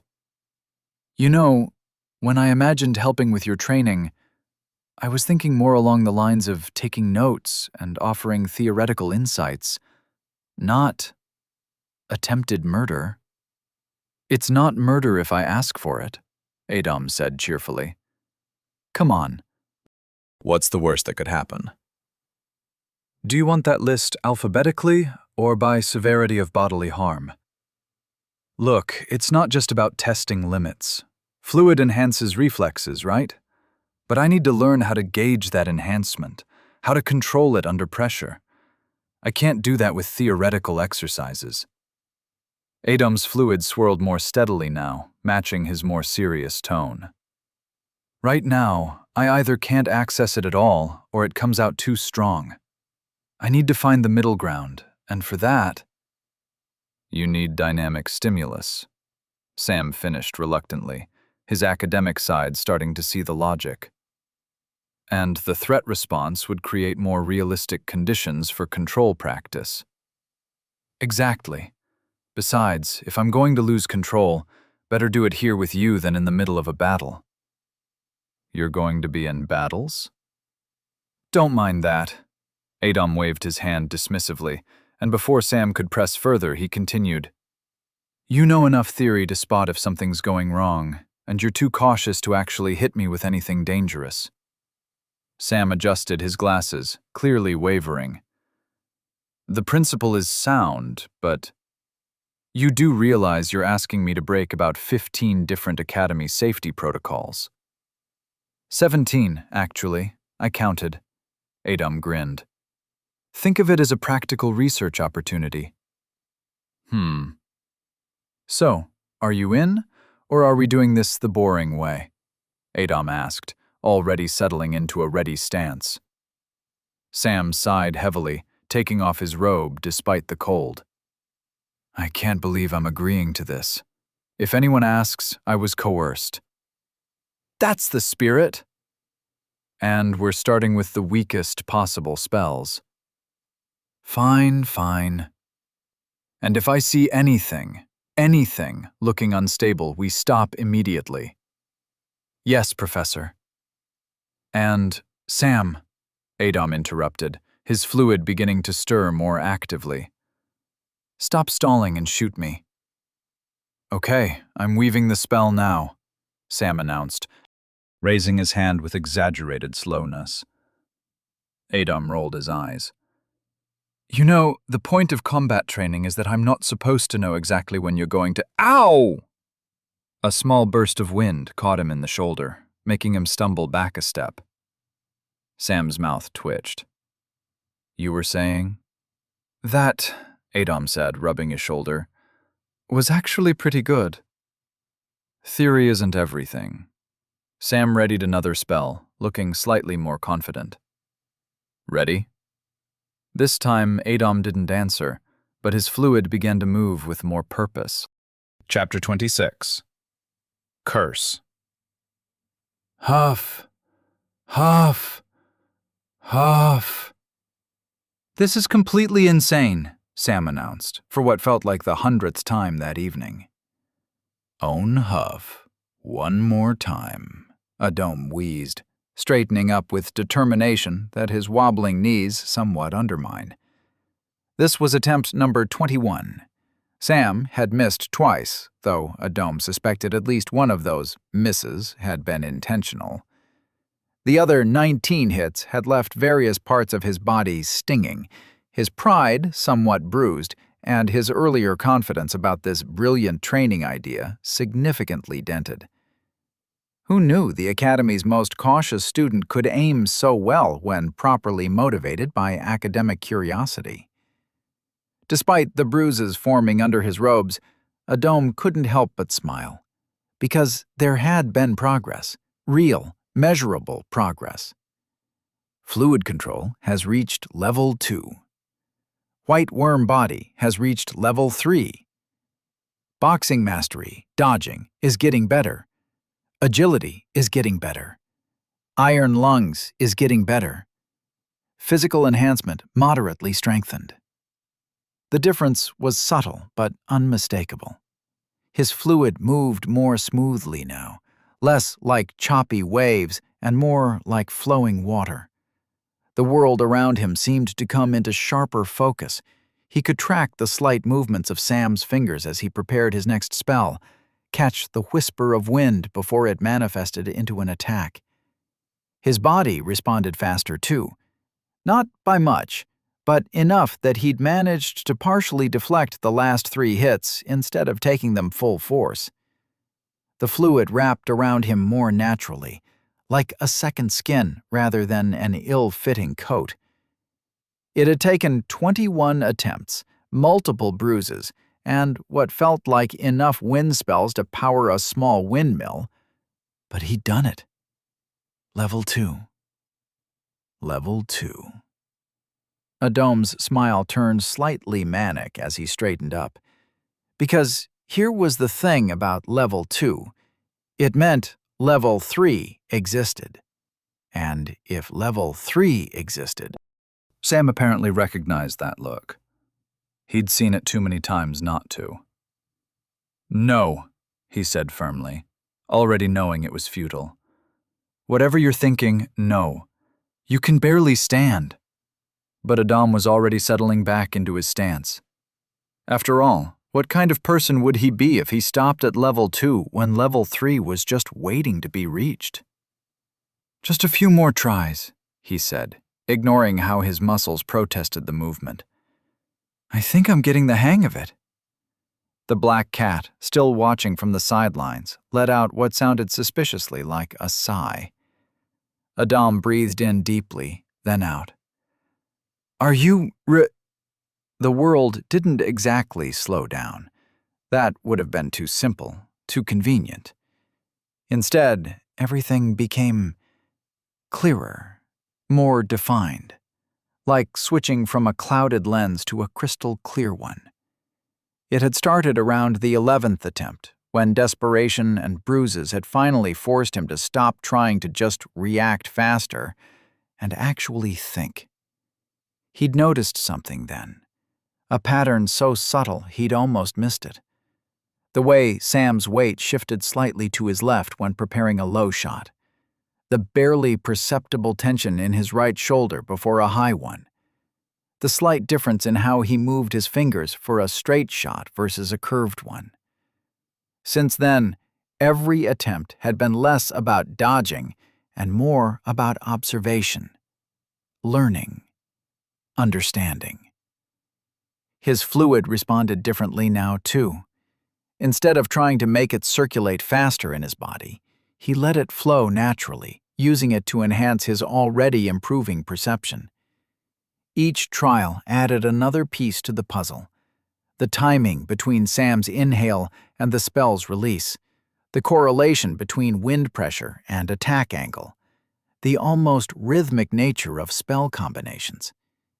It wasn't perfect, far from it, but where before he'd been frantically reacting to each attack, now he was starting to anticipate. His body, battered but adapting, Was slowly learning to move before his conscious mind caught up. Muscle memory building up through painful repetition. Pattern recognition is forming. The notification flickered at the edge of his vision, but Adom kept his focus. He could feel it, that space between conscious thought and instinct where everything just flowed. What he'd started calling the zone in his head, for lack of a better term. Sam's fingers twitched in a now familiar pattern. High shot, coming from the right. Adom's body was already moving, fluid shifting to reinforce his dodge before the spell had fully formed. It wasn't mastery, not even close, but it was the beginning of understanding, and sometimes that was even more valuable. 1. In that crystalline clarity of focus, Adom could see it. The telltale distortion in the air, like heat waves rising from hot pavement, except purposeful, directed. The wind arrow took shape, and for a brief, beautiful moment, he could almost trace its path in his mind, the way it would curve upward, heading straight for his chest. 2. His muscles tensed, fluid already flowing to support his planned movement. 3. Time seemed to stretch like honey as a small smile tugged at his lips. This time he had it. He could see it, feel it, knew exactly where it would go at 4. Ouch! The sharp sting in his right thigh broke through his focus like a rock through glass. He hopped awkwardly on his left leg, pride stinging almost as much as his thigh. The arrow had dropped. It had dropped, and he hadn't seen it coming at all. Sam, the traitor, was trying very hard not to look amused. You know, when you said "one more time" 20 minutes ago, I don't think either of us thought you meant 20 more times. Adam rubbed his thigh, mind already analyzing what had gone wrong. He'd been so sure about that trajectory. Maybe if he paid more attention to the way the air currents moved, instead of just the initial formation? Or was there something in Sam's stance he'd missed? He opened his mouth to say, "again," but then stopped, the word dying in his throat. His mind finally wrestled control back from his stubborn determination. His legs were shaking, his energy reserves were running dangerously low, and he could already feel tomorrow's bruises forming. Being bold was one thing. Being reckless was another. "Same time tomorrow?" he asked instead, straightening up with what dignity he could muster while still favoring his right leg. Sam looked at him for a long moment, then chuckled and shook his head. You know, normal people would take at least a few days to recover after getting hit 19 times with wind arrows. Good thing I'm not normal people, then, Adam replied, with a tired grin. I'm a manly man. The manliest of men, in fact. He attempted to flex, which resulted in a poorly concealed grimace. Don't you agree, kitty cat? The black cat's ears flattened, accompanied by a low, warning growl. Is that its name now? Sam asked, eyebrows raised. No, that's just one of the names it hasn't hissed at yet, Adam said, still nursing his pride along with his various bruises. Besides, I had to test it. For science. Like a proper manly man would. The cat's tail twitched in what looked suspiciously like disdain. Besides, Adam had several theories about that dropped arrow that needed testing. They gathered their things, Sam wincing as he rolled his shoulders. I need a long shower after this. You need a shower? All you did was stand there and torture me. Shows what you know about spellcasting. Sam massaged his temples. My mana pool is practically empty. Wind arrows might be basic, but maintaining precision for that many casts. He gave Adam a pointed look. Which, may I remind you, was entirely your idea. Fair, Adam conceded with a laugh. Though I notice, around the 5th time, you didn't seem to mind using me for target practice anymore. Academic curiosity, Sam said primly, then broke into a smile. Come on, let's grab some snacks from the dining hall. I've got that new strategy board game from a toy store. The new one with the knights and mages roles. Meow, the black cat interjected, tail swishing deliberately. Adam paused, his expression shifting to that familiar contemplative look. Actually, I think I'll head to the library first. Now? Sam raised an eyebrow. It's getting late. Says the one who practically lives there, Adam countered. I actually sleep, you know. You're the one who's managed to make Miss Grimclaw tolerate you through sheer persistence. Oh, please, she tolerates us both, Sam snorted. Though lately you've been spending more time getting beaten up than reading. Sorry, training in battle magic. His air quotes were practically audible. At least I'm not the one she caught drooling on a book at 3 a.m. That happened once, and I wasn't drooling. I was contemplating deeply. With your eyes closed and snoring? Sam waved his hand dismissively. Just go do your research, man. Some of us have a date with hot water and muscle salve. They parted ways at the courtyard intersection, trading good-natured barbs until they were out of earshot.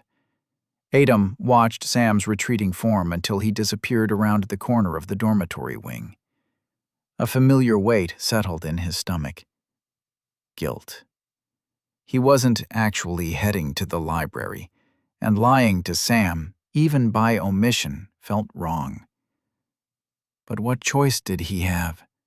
Sam would either think he'd lost his mind or, worse, try to help by telling a professor. No, some secrets were better kept, at least for now. The black cat headbutted his leg with an impatient meow. Yeah, I'm moving, Adam said, turning away from the library path and heading toward the eastern exit. The cat trotted alongside him, tail high in the air. Meow, mew mew. The cat's complaints echoed off the stone walls. Look, I told you. I'm not exactly an expert in curses. The theory, sure, but actually breaking them? He spread his hands. That's advanced magic. Meow! The cat somehow managed to sound both skeptical and annoyed. Oh, if you're asking about a solution, Adam grinned down at his companion. I might have one in mind. Though we'll have to see if... Meow? Patience, we're almost there. They reached the massive eastern doors of Xerxes. The guards wouldn't make their rounds until late at night. Their job was more about keeping students from doing anything foolish than keeping outsiders away. The enchantments handled that part well enough, allowing exits but preventing unauthorized entry. Adam reached for the handle. Student Adam Scylla! He spun around. A glossy black raven circled overhead, a piece of paper clutched in its claws.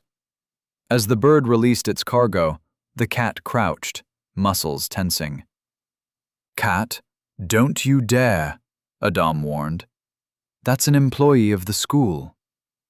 The raven perched on a nearby gargoyle, looking down at the cat with what could only be described as disdain.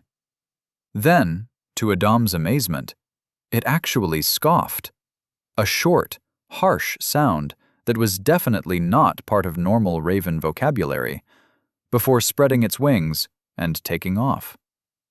Adam's chuckle at the raven's attitude died in his throat as he unfolded the paper, reading Aaron's familiar scrawl. Cisco wants to see you at the coffee spot in 2 days at 1 p.m. Says there's something to talk about.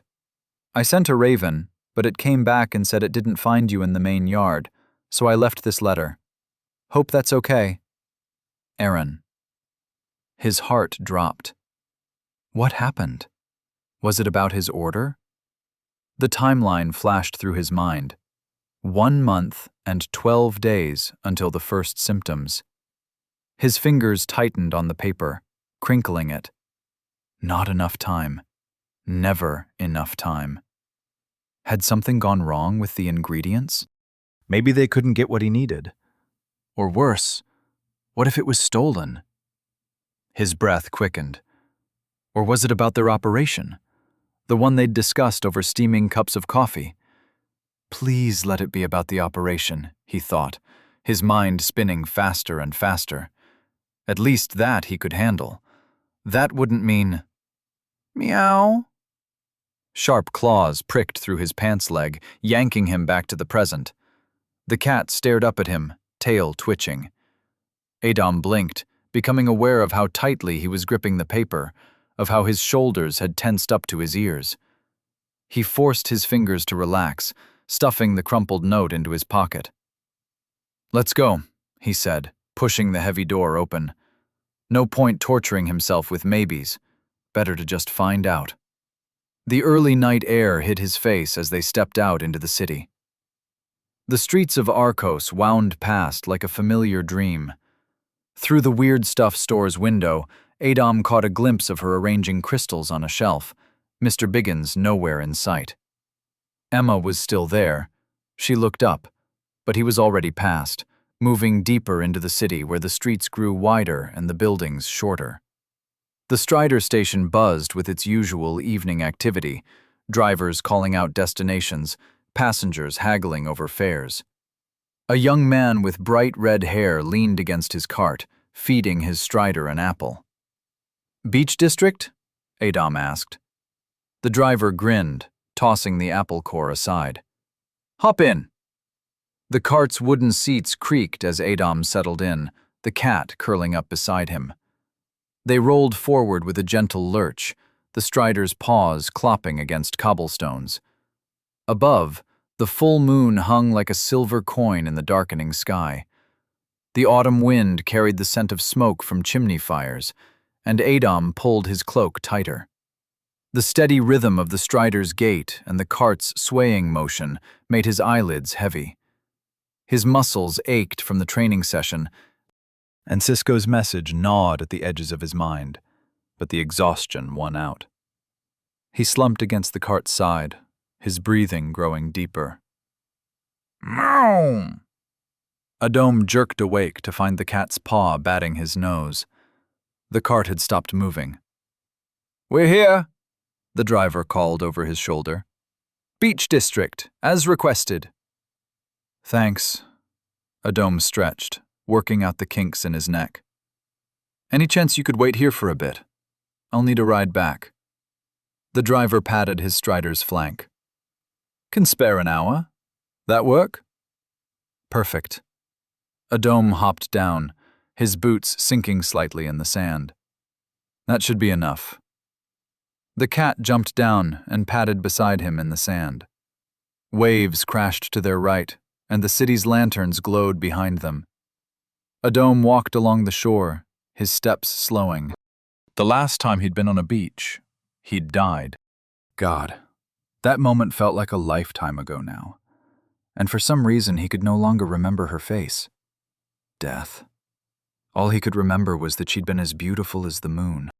He'd spent hours hunched over his desk one night, pencil scratching paper, trying to capture her features. Nothing came out right. Just fragments. Eyes that held eternity, a smile that made him forget to be afraid. Would she look the same when they met again? Because they would meet again. That was certain as sunrise. He just hoped next time it wouldn't be because he'd failed. Adam stopped, bending down to unlace his boots. The sand was cold between his toes, and he wiggled them deeper, enjoying the sensation. Salt air filled his lungs as he breathed in deep. Something about beaches at night always calmed him. The steady rhythm of waves, the vast darkness of the ocean ahead. A scuttling movement caught his eye. The cat pounced, batting at a small crab that had ventured too far from the water.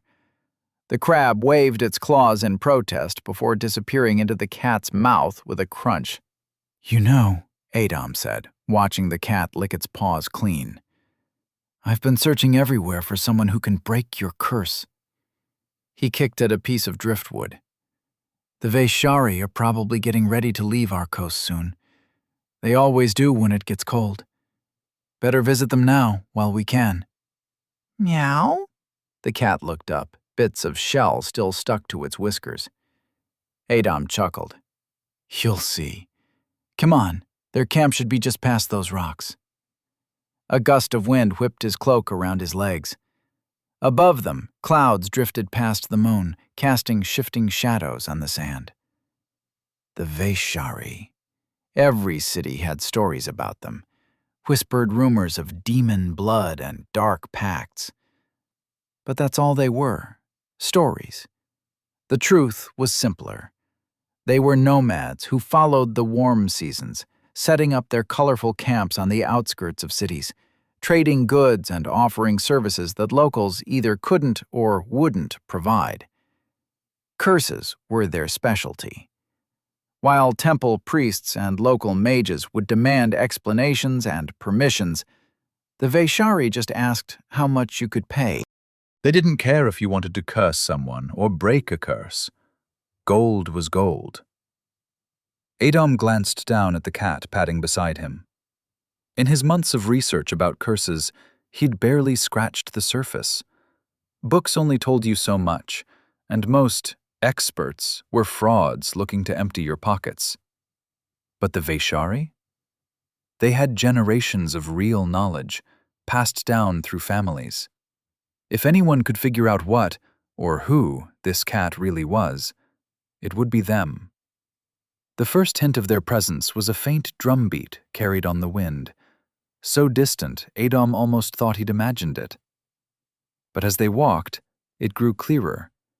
The steady thump of hands on leather, joined by the higher notes of pipes. Soon he could make out voices, too, singing in a language he didn't understand. Around the bend, the beach widened. The music was louder now, mixing with laughter and the crack of burning wood. Then he saw them. Dozens of colorful tents and wagons arranged in a half-circle, a massive bonfire at their center. People danced, their feet kicking up sand as they spun. Others sat in groups, passing around bottles and plates of food, their faces glowing in the firelight. "We're here," Adom said to the cat. But before he could take another step, "Dichen, extrayeno!" A child's voice cut through the music. "Heilis yech machka!" The drums stuttered and fell silent. The pipes squeaked to a stop. The dancers froze mid-step, and every head turned toward them. Adom fought the urge to step back. "Just act normal," he whispered to the cat, immediately feeling foolish. The cat responded by sitting down and starting to groom itself. The silence stretched. Someone coughed. A baby's cry rang out from one of the tents, quickly hushed. "Right," Adom muttered. "This isn't awkward at all." He took a hesitant step forward, forcing what he hoped was a friendly smile. "Hello? Good evening?" His voice cracked slightly. An old man near the fire spat into the flames. Adom froze. Was that bad? Was he supposed to leave? He'd read about tribal customs, but nothing about fire spitting. He glanced from face to face, finally settling on staring at the fire instead. Easier to speak that way. "My name is Adom Silla, and this is..." He gestured downward. "Cat." The cat chose that moment to let out a loud meow. "Machka!" a little girl squealed with delight. "Oh, yes, Machka?" Adom attempted, mangling the word thoroughly. A deep laugh rumbled from the crowd, and the circle of people parted. A man stepped forward. No, stepped wasn't the right word. He seemed to fill the space as he moved, massive and barrel-chested, with wild white hair that cascaded past his shoulders. His beard was even more impressive, gleaming in the firelight like spun silver, matched by bushy eyebrows that seemed to have a life of their own. "Welcome! Welcome!" His voice was like distant thunder, his words carrying an exotic lilt. "I am Mirko, and these peoples, they are my peoples." He spread his arms wide, encompassing the entire camp. "What brings Boy and his machka to our fires, Adom glanced uncertainly at the crowd still watching him. Mirko must have noticed his hesitation, because he waved a hand dismissively. "Speak free, young one. We're all family here." "Well," Adom swallowed.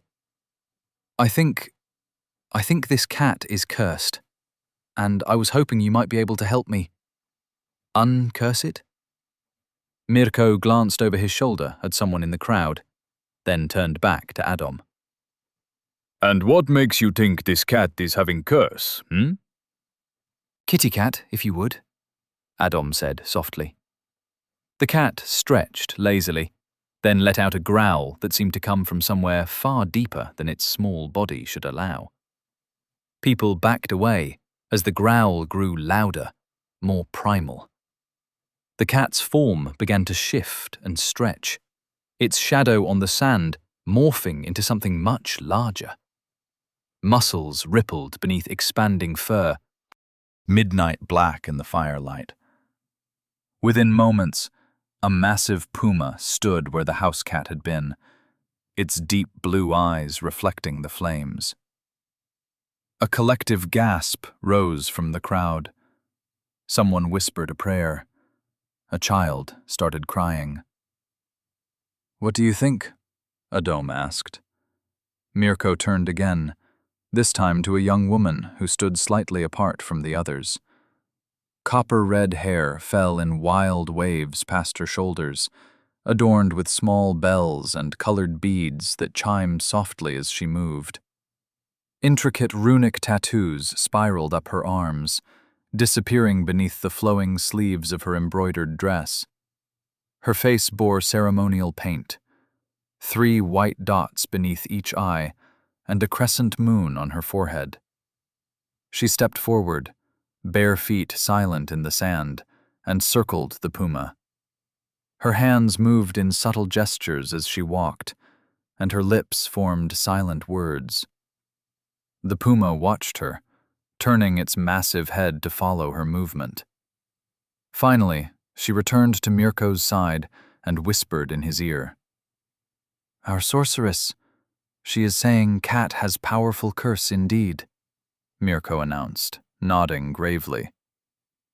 "Oh," Adom said, shoulders sagging with relief.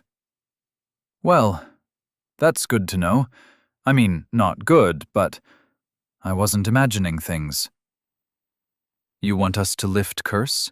Mirko asked, spreading his massive hands. "If you could, that would be nice, yeah." Mirko began, but the sorceress grabbed his sleeve. "Kak," she said urgently. "Mi mangav te dav tut duma." "Ah," Mirko turned back to Adom. "Must speak with sorceress first. But come, join camp." Adom glanced at the puma, which was now sitting placidly in the sand. Before he could protest, hands grabbed him from all sides. Laughing voices pulled him forward as children darted around his legs. "Zaben!" Mirko's voice boomed over the crowd. "Tekeras pativa mare gostoske!" The camp erupted in cheers. The drums picked up again, faster now, joined by pipes and tambourines. Someone started singing in that mysterious language. Mirko winked at Adom. "Make self comfortable with cat. We return soon." "Wait!" Adom started, but a clay bowl was thrust into his hands. Steam rose from its contents. The old man who'd spat in the fire appeared at his elbow. "Thud," he said, nodding at the bowl. "Good for cold night. Drink, drink!" "Thank you," Adom said. He looked around and spotted the puma already lapping from its own bowl, surrounded by children who were cautiously patting its head. He raised the bowl to his lips. The warm liquid was rich and creamy, sweet but not cloying. There was cinnamon, he thought, and maybe honey, and something else he couldn't quite place. It coated his tongue like melted silk. Before he knew it, he was tilting the bowl back, drinking deeply until it was empty. He lowered the bowl to find expectant faces watching him. "Eh? Eh?" they asked, gesturing at the empty vessel. "It's very good," he said, giving an awkward thumbs up. "Bakstalo!" they shouted in unison, and several people reached out to pat his shoulders and back. The music swelled, and the dancers spun faster, their skirts swirling like autumn leaves in the firelight. The dancers whirled around him, a kaleidoscope of colors and movement. An older woman with silver braids grabbed his hand. "Dance! Dance!" "Oh, no, I can't," but another grandma had already seized his other hand, pulling him into the circle. "Like this!" Silver Braids demonstrated a simple step-kick-step. Adom tried to copy her, his feet stumbling over themselves. The grandmas cackled good-naturedly, guiding his movements with surprising strength in their weathered hands. Step, kick, step, Step, kick, step. The rhythm began to make sense. The drums seemed to pulse through his feet, up his legs, into his chest. Hey, this wasn't so bad. He found himself grinning as he spun between the women, his steps growing more confident. Your stamina is improving. No more, no more, he gasped finally, Chest heaving. The grandmas released him with approving pats on his back, and he stumbled to the edge of the circle, breathing hard. That's when he noticed Mirko approaching with the sorceress. The music softened, though it didn't stop entirely. We can lift curse, Mirko announced. Oh, nice. But is expensive. Mirko raised his bushy eyebrows. You sure you have money? How much? 100 gold pieces. 100 gold? Adom repeated. He'd expected thousands, given how rare curse-breaking was. He fought to keep the smile off his face.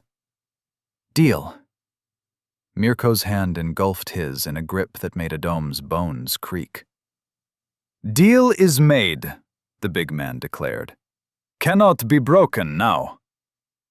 Adom flexed his fingers when they were released, trying not to wince. When do we start? Now, the sorceress said, her voice clear and firm. The puma's ears pricked forward, and it padded toward them. Mirko called out in their tongue, and the crowd melted away from the center of the camp, forming a wide circle. Only Adom, Mirko, the sorceress, and the puma remained in the fire-lit space.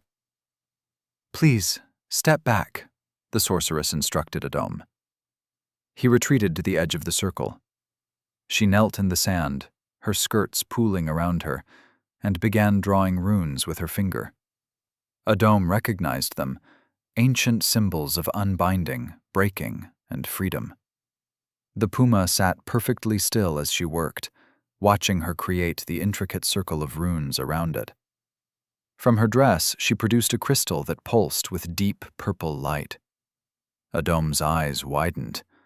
Mana crystals like that were rare outside dungeons, where magical energy concentrated naturally. Breaking a curse this powerful would need significant magical reserves. The crystal made sense. Anen mange bakro, she called out. Through the crowd came 2 men, leading a sheep. Another man began digging a hole in the sand. Adom's throat went dry. Were they going to? The sorceress drew a knife from a sheath at her hip. The blade caught the moonlight, gleaming sharp and clean. Oratsi vasodel, she intoned. Taiomas vas emanush. The sheep stood quietly, almost serene, as if understanding its role in all this. Its dark eyes reflected the moonlight as it gazed at the blade, showing neither fear nor resistance. When the knife moved, there was only a soft exhale, almost like a sigh of acceptance, before the blood began to flow. The men held the animal steady as its blood filled into the hole, dark against the pale sand. The sorceress began moving her hands in complex patterns, her lips forming words Adom couldn't hear. The camp had fallen completely silent. Even the babies weren't crying. Children peeked from behind their parents' legs, eyes wide. The firelight cast long shadows that seemed to dance with the sorceress's movements. A single drumbeat cut through the night. Adom's head snapped right. Another beat, from the left. More drums joined in, their rhythm slow and deliberate. Then voices rose, deep and melodic, men and women weaving an ancient chant. "Do not be afraid," the old man whispered beside Adom. "Is tradition." Adom managed a weak smile in response. The chanting grew stronger as wisps of mana began to coalesce around the sorceress. The blood in the hole started to move, defying gravity, seeping into the runes she'd drawn. They glowed crimson, then formed a shimmering barrier around the puma. The great cat looked at Adom, confusion in its blue eyes matching his own. Much of this ritual seemed excessive, but who was he to judge another culture's ways? Suddenly, the puma gasped, a terrifyingly human sound. The bonfire, which had been burning steadily, began to writhe and dance wildly. The chants rose in pitch as smoke started seeping from the puma's fur. It paced the circle's edge, growing more frantic, its light casting twisted shadows. The chanting reached fever pitch as thick smoke obscured the puma. From within came growls and yowls, the sounds of both great cat and house cat intermingling. Then, horrifyingly, human words. "Hurts! It hurts!" The bloody runes pulsed purple, drawing mana from the crystal like threads of lightning.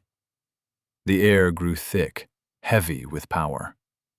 Adom felt his hair stand on end, sweat beading on his forehead despite the night's chill.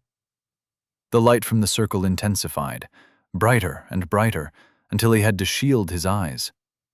The drums reached a crescendo. The chanting became a roar. The fire twisted impossibly high. And then, with one final thunderous drumbeat, everything went silent. "Come on, kitty cat. Come on," Adom whispered into the silence. The sorceress remained on her knees, chest heaving, spent from the ritual. No one spoke. No one moved.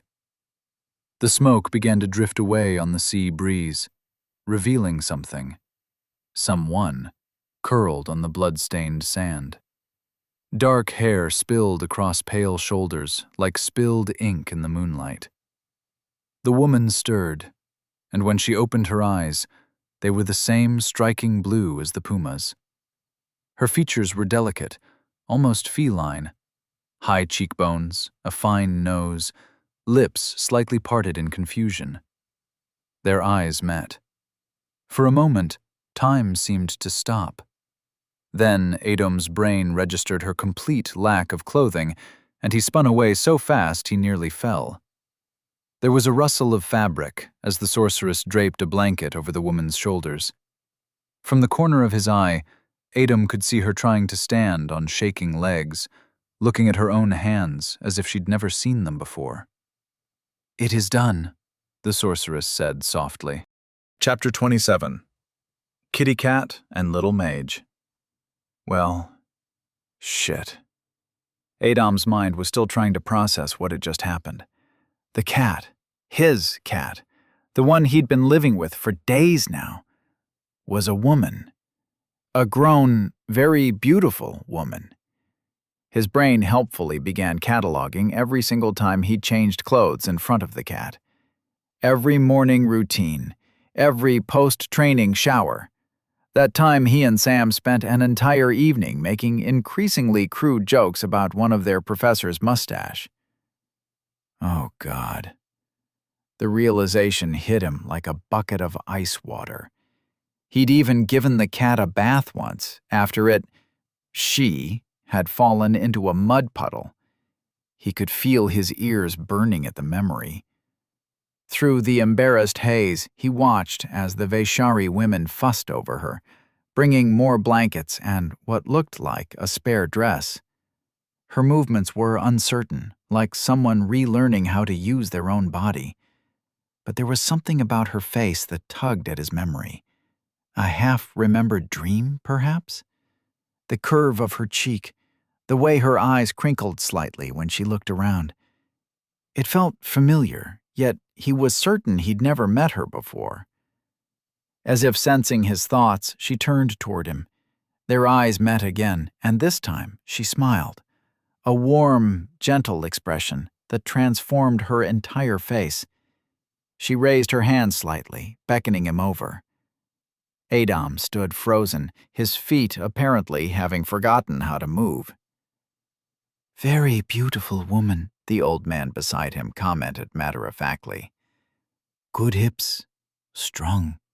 "Put on no bang," an elderly woman, who, from their familiar bickering, had to be the old man's wife, smacked him on the back of his head with practiced precision. Na dikpe late kavka. The old woman turned to Adam, shooing him forward with her hands. Go, go. No mind him. Old goat only has eyes left. Brain gone long time ago. Yes, definitely his wife. Man had it coming, too. Adam's feet began moving, though his brain was still debating the wisdom of this decision. The crowd parted before him, creating a path that felt miles long. He passed 2 men carrying the sheep's carcass, their knives already working with practiced efficiency. The metallic scent of blood mixed with wood smoke and sea air. Different faces turned to watch his progress. An old grandmother nodding approvingly, young children giggling behind their mother's skirts, a teenager rolling his eyes and muttering something that made his friends snicker. Somewhere, the drums had started again, softer now, like a heartbeat in the background. What was he supposed to say? Hi felt ridiculous. You look different without fur would probably get him slapped. Sorry about that bath last week. God, no. Maybe something dignified about being honored to finally meet her properly? No, too formal. You have beautiful eyes. True, but creepy given the circumstances. He carefully stepped around the bloody runes still drawn in the sand, his shadow stretching long in the firelight. The sorceress was helping the woman adjust the borrowed dress, which hung slightly loose on her frame. Up close, he had to tilt his head back to look at her properly. She was tall, easily a head and a half taller than his current 12-year-old body. Something about that height difference made him feel even more awkward about the whole situation. She turned toward him fully now, and whatever carefully constructed greeting he'd been forming evaporated like morning mist. "Kitty cat?" he heard himself say. For God's sake. The instant the words left his mouth, he wanted to walk straight into the ocean and keep walking. Several of the Vaishari women didn't bother hiding their laughter. Even the sorceress's lips twitched. But the woman, the former cat, just smiled wider, and somehow that was even worse. Hello, little mage. Little mage? Adam squeaked, then immediately wished he hadn't. She laughed softly, one hand covering her mouth in a surprisingly delicate gesture. You don't need to be so stoic, you know. I'd like to think we know each other well enough by now. Get it together, he told himself firmly. You've faced death. Literally. This is just... I... he started, but she cut him off. Thank you, she said simply. Adam fell silent, watching as she spread her fingers in front of her face, examining them like precious treasures. She touched her hair, ran her hands down her arms, wiggled her toes in the sand. Each movement seemed to fill her with quiet wonder.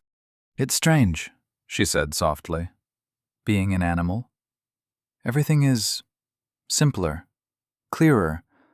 Hunger means eat, tired means sleep. The world is all sense and sounds and instincts. She touched her face, tracing her own features as if making sure they were real. But human thoughts are still there, just muffled, like trying to read through foggy glass. And then sometimes the cat's mind would take over completely, and I'd find myself chasing mice or batting at string, and the human part of me would just watch, amused. She stretched her arms above her head, arching her back slightly. But this feels right. Like slipping into your own bed after a long journey. Everything exactly where it should be. A soft smile played across her lips. Though I might miss being able to lick my own shoulder. I'm glad you're back then, Adam finally managed, finding his voice. Me too, she smiled warmly. And thank you, again. He kept looking at her, brow furrowed slightly. There was something He could swear he'd never met her before, and yet... She caught his stare, and her smile faltered. "What's wrong? Is the curse still?"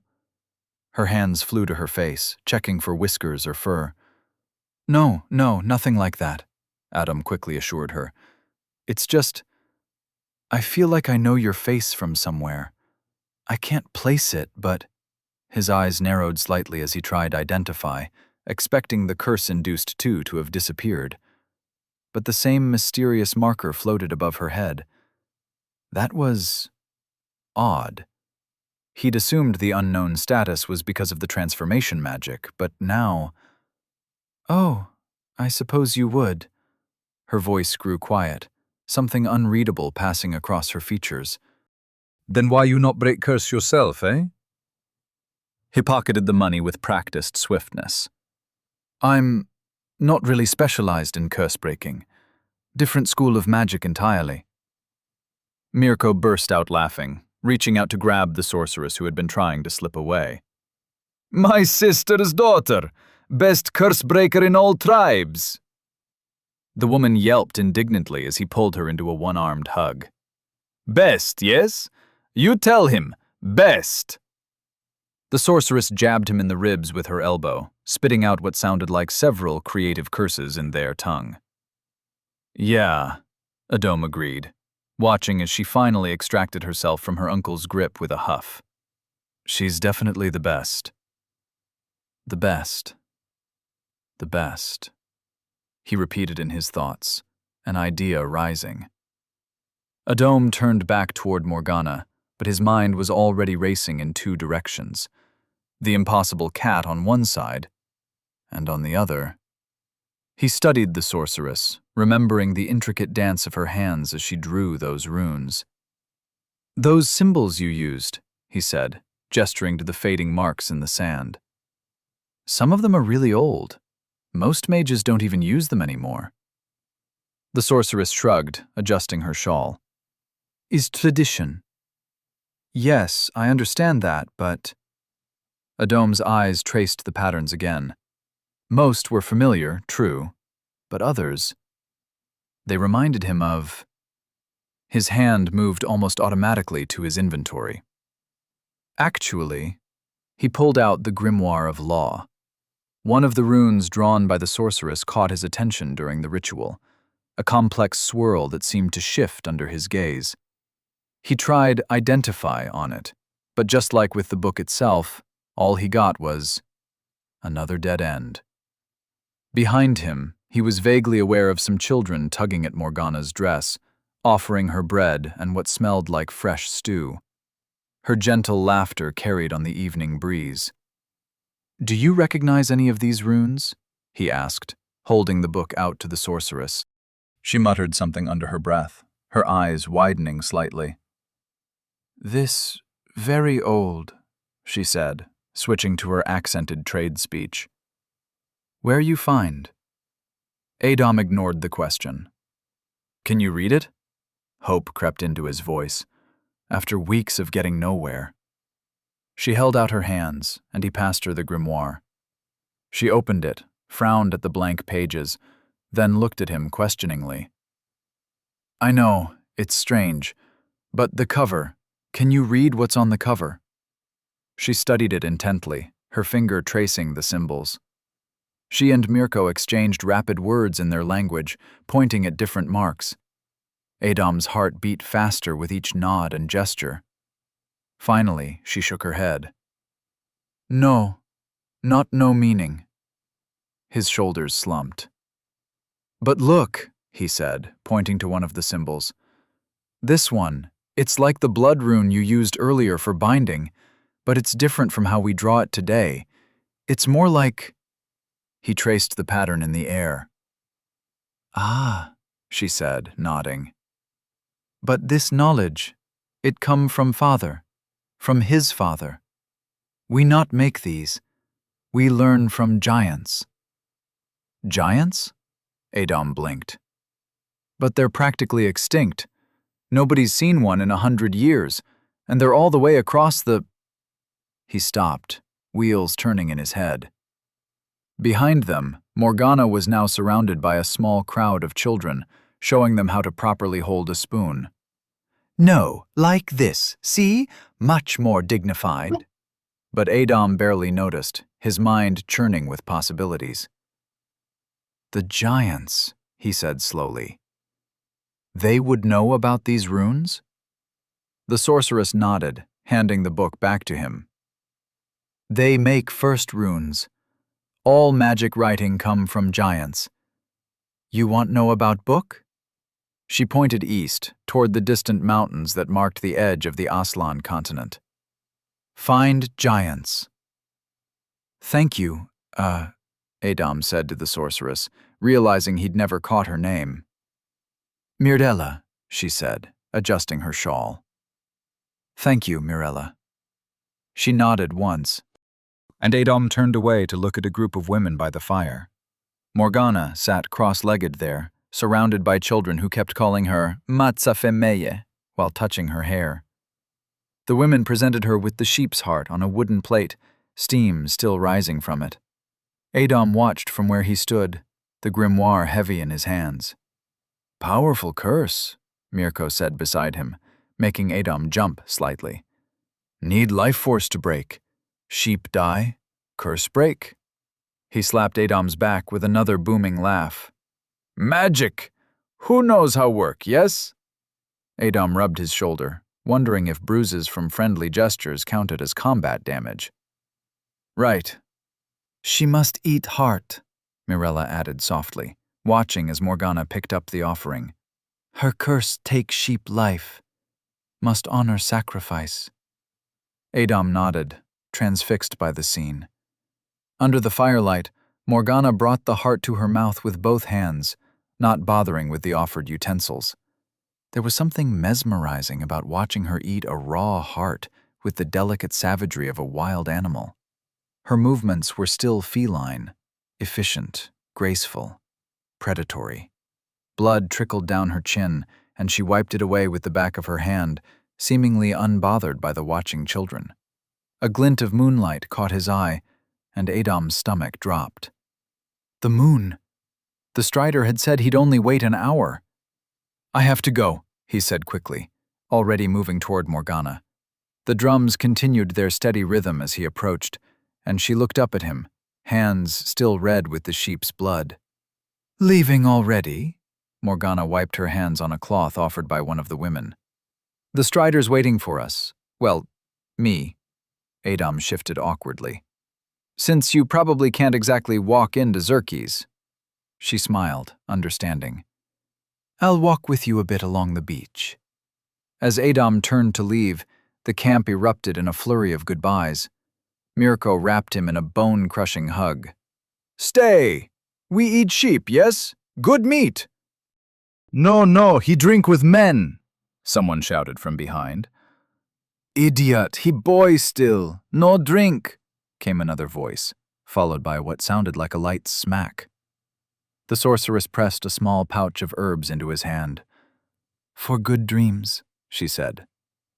Huh? Children tugged at his clothes, asking in broken trade speech if he'd show them more magic next time. One small girl clutched his leg until her mother pried her away, scolding gently in their tongue. Finally, after what felt like 100 handshakes and backslaps and promises to return, Adam managed to extract himself from the warmth of the camp. They walked along the shoreline, waves lapping at their feet, the drums of the Vaishari camp fading into a distant heartbeat. The moon cast silver streaks across the dark water, and neither spoke for a while. Sam was supposed to be the quiet, shy one, Morgana said suddenly, breaking into his thoughts. Seems you both share that trait after all. I prefer reserved, Adam corrected with mock dignity. It sounds more dignified.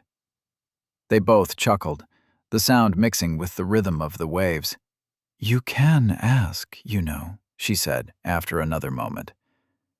I know you well enough by now to recognize that look. Curiosity. Terrible habit, really. Well, if you insist. Adom kicked at a bit of wet sand. How exactly did end up cursed? And why? And more importantly, by whom? Morgana's steps slowed. Instead of answering immediately, she walked to the water's edge, where the waves lapped gently at her feet. She knelt down, peering at her reflection in the moonlit water. A small gasp escaped her lips. "Is something wrong?" Adom asked, moving closer. "No, no." She touched her face gently, watching her reflection ripple in the water. "It's just... the last time I saw my own face, I was 10 years old." Her voice grew soft. "I look so much like my mother now." She sat down in the sand, not seeming to mind that the waves occasionally reached her dress. After a moment, she patted the space beside her. Adom hesitated briefly, then sat down too. "What year is it now?" she asked suddenly, still studying her reflection. 847, Adom replied. Morgana was quiet for a moment, doing the math in her head. "So I'm 21 now," she murmured, more to herself than to him. She ran her fingers through her hair, seeming fascinated by its length. 11 years as an animal. No wonder everything feels so... strange. "I can imagine," Adom said, still waiting for her to answer the questions. "The who doesn't matter anymore," she said, watching the waves. "As for the how and why..." A slight smile touched her lips, though it didn't reach her eyes. "Let's just say I made some people very angry by existing in the wrong place at the wrong time." She glanced at him, then back at the ocean. "Sometimes the safest thing to be is a cat in a crowd of people who are looking for a girl." "But why would anyone curse a 10-year-old?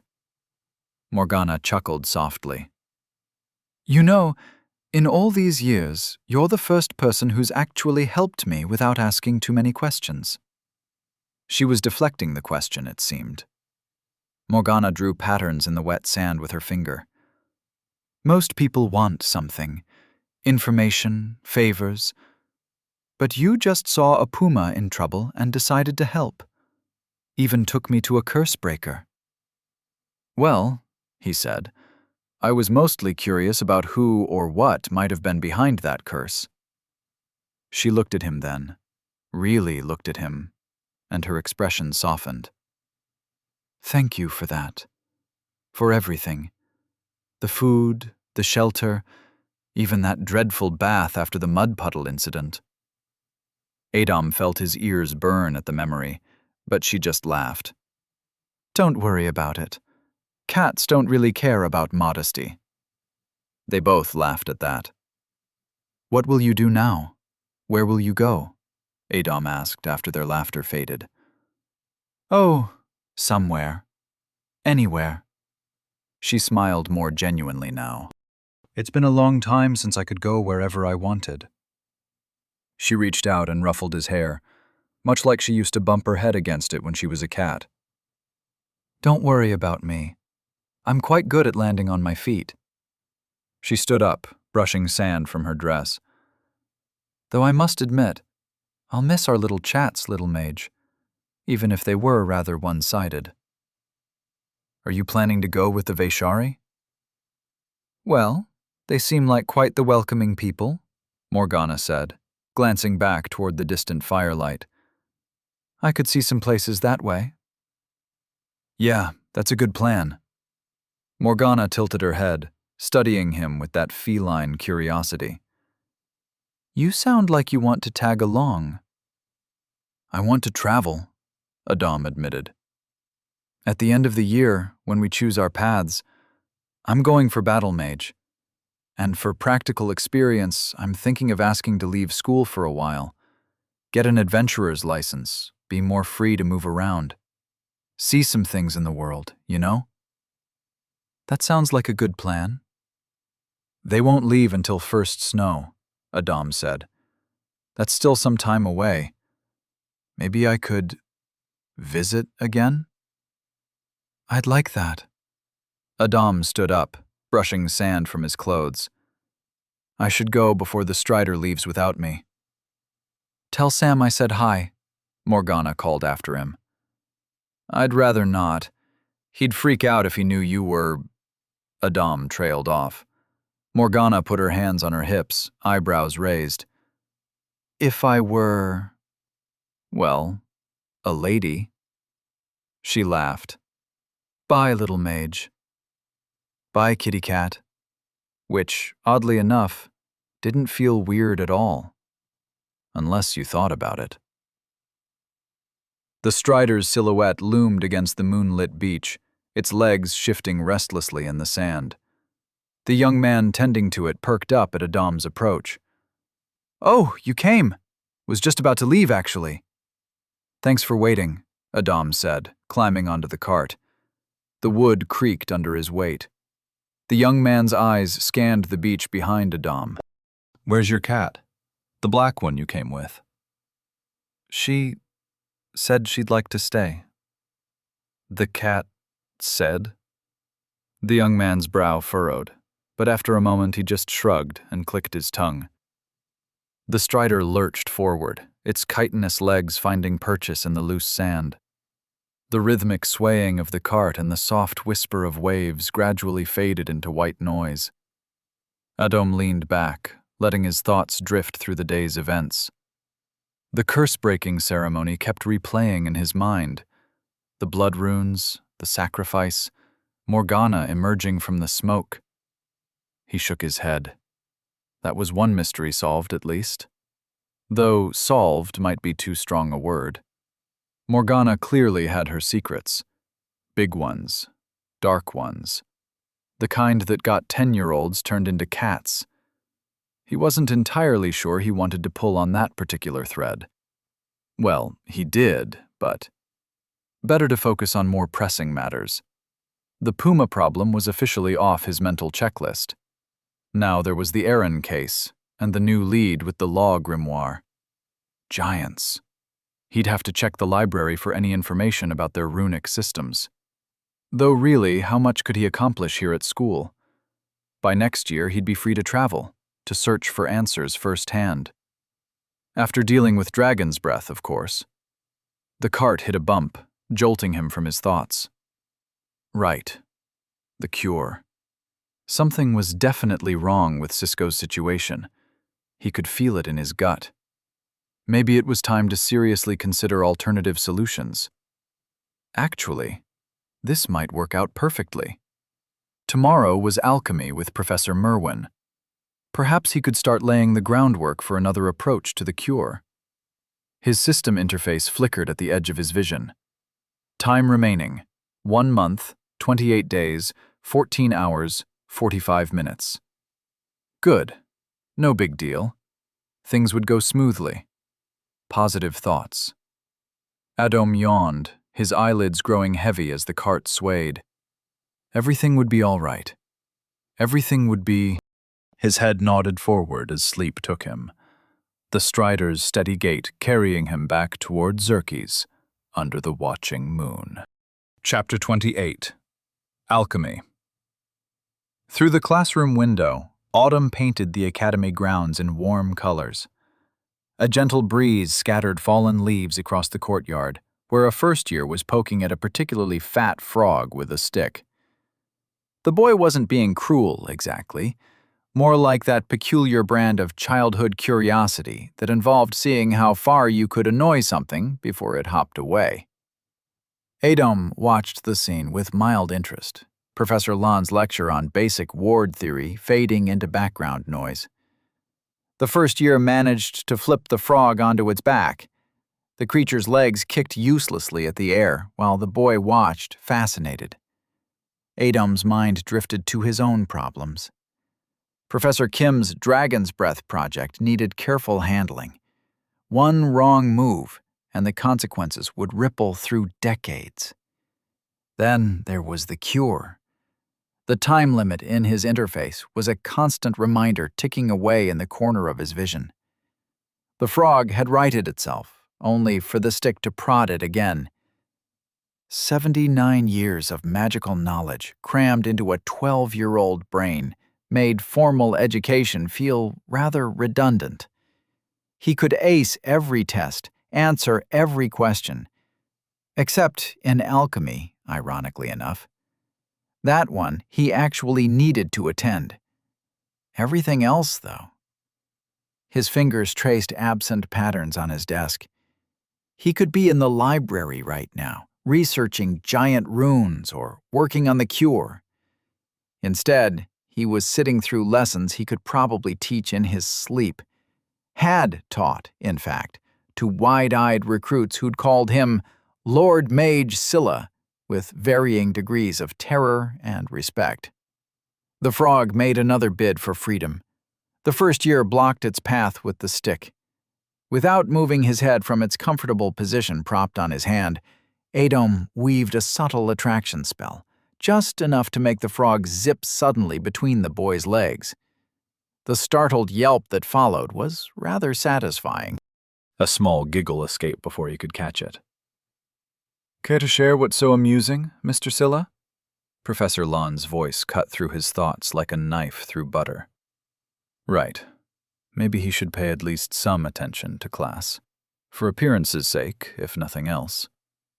Adom straightened in his chair, offering Professor Lon an apologetic smile.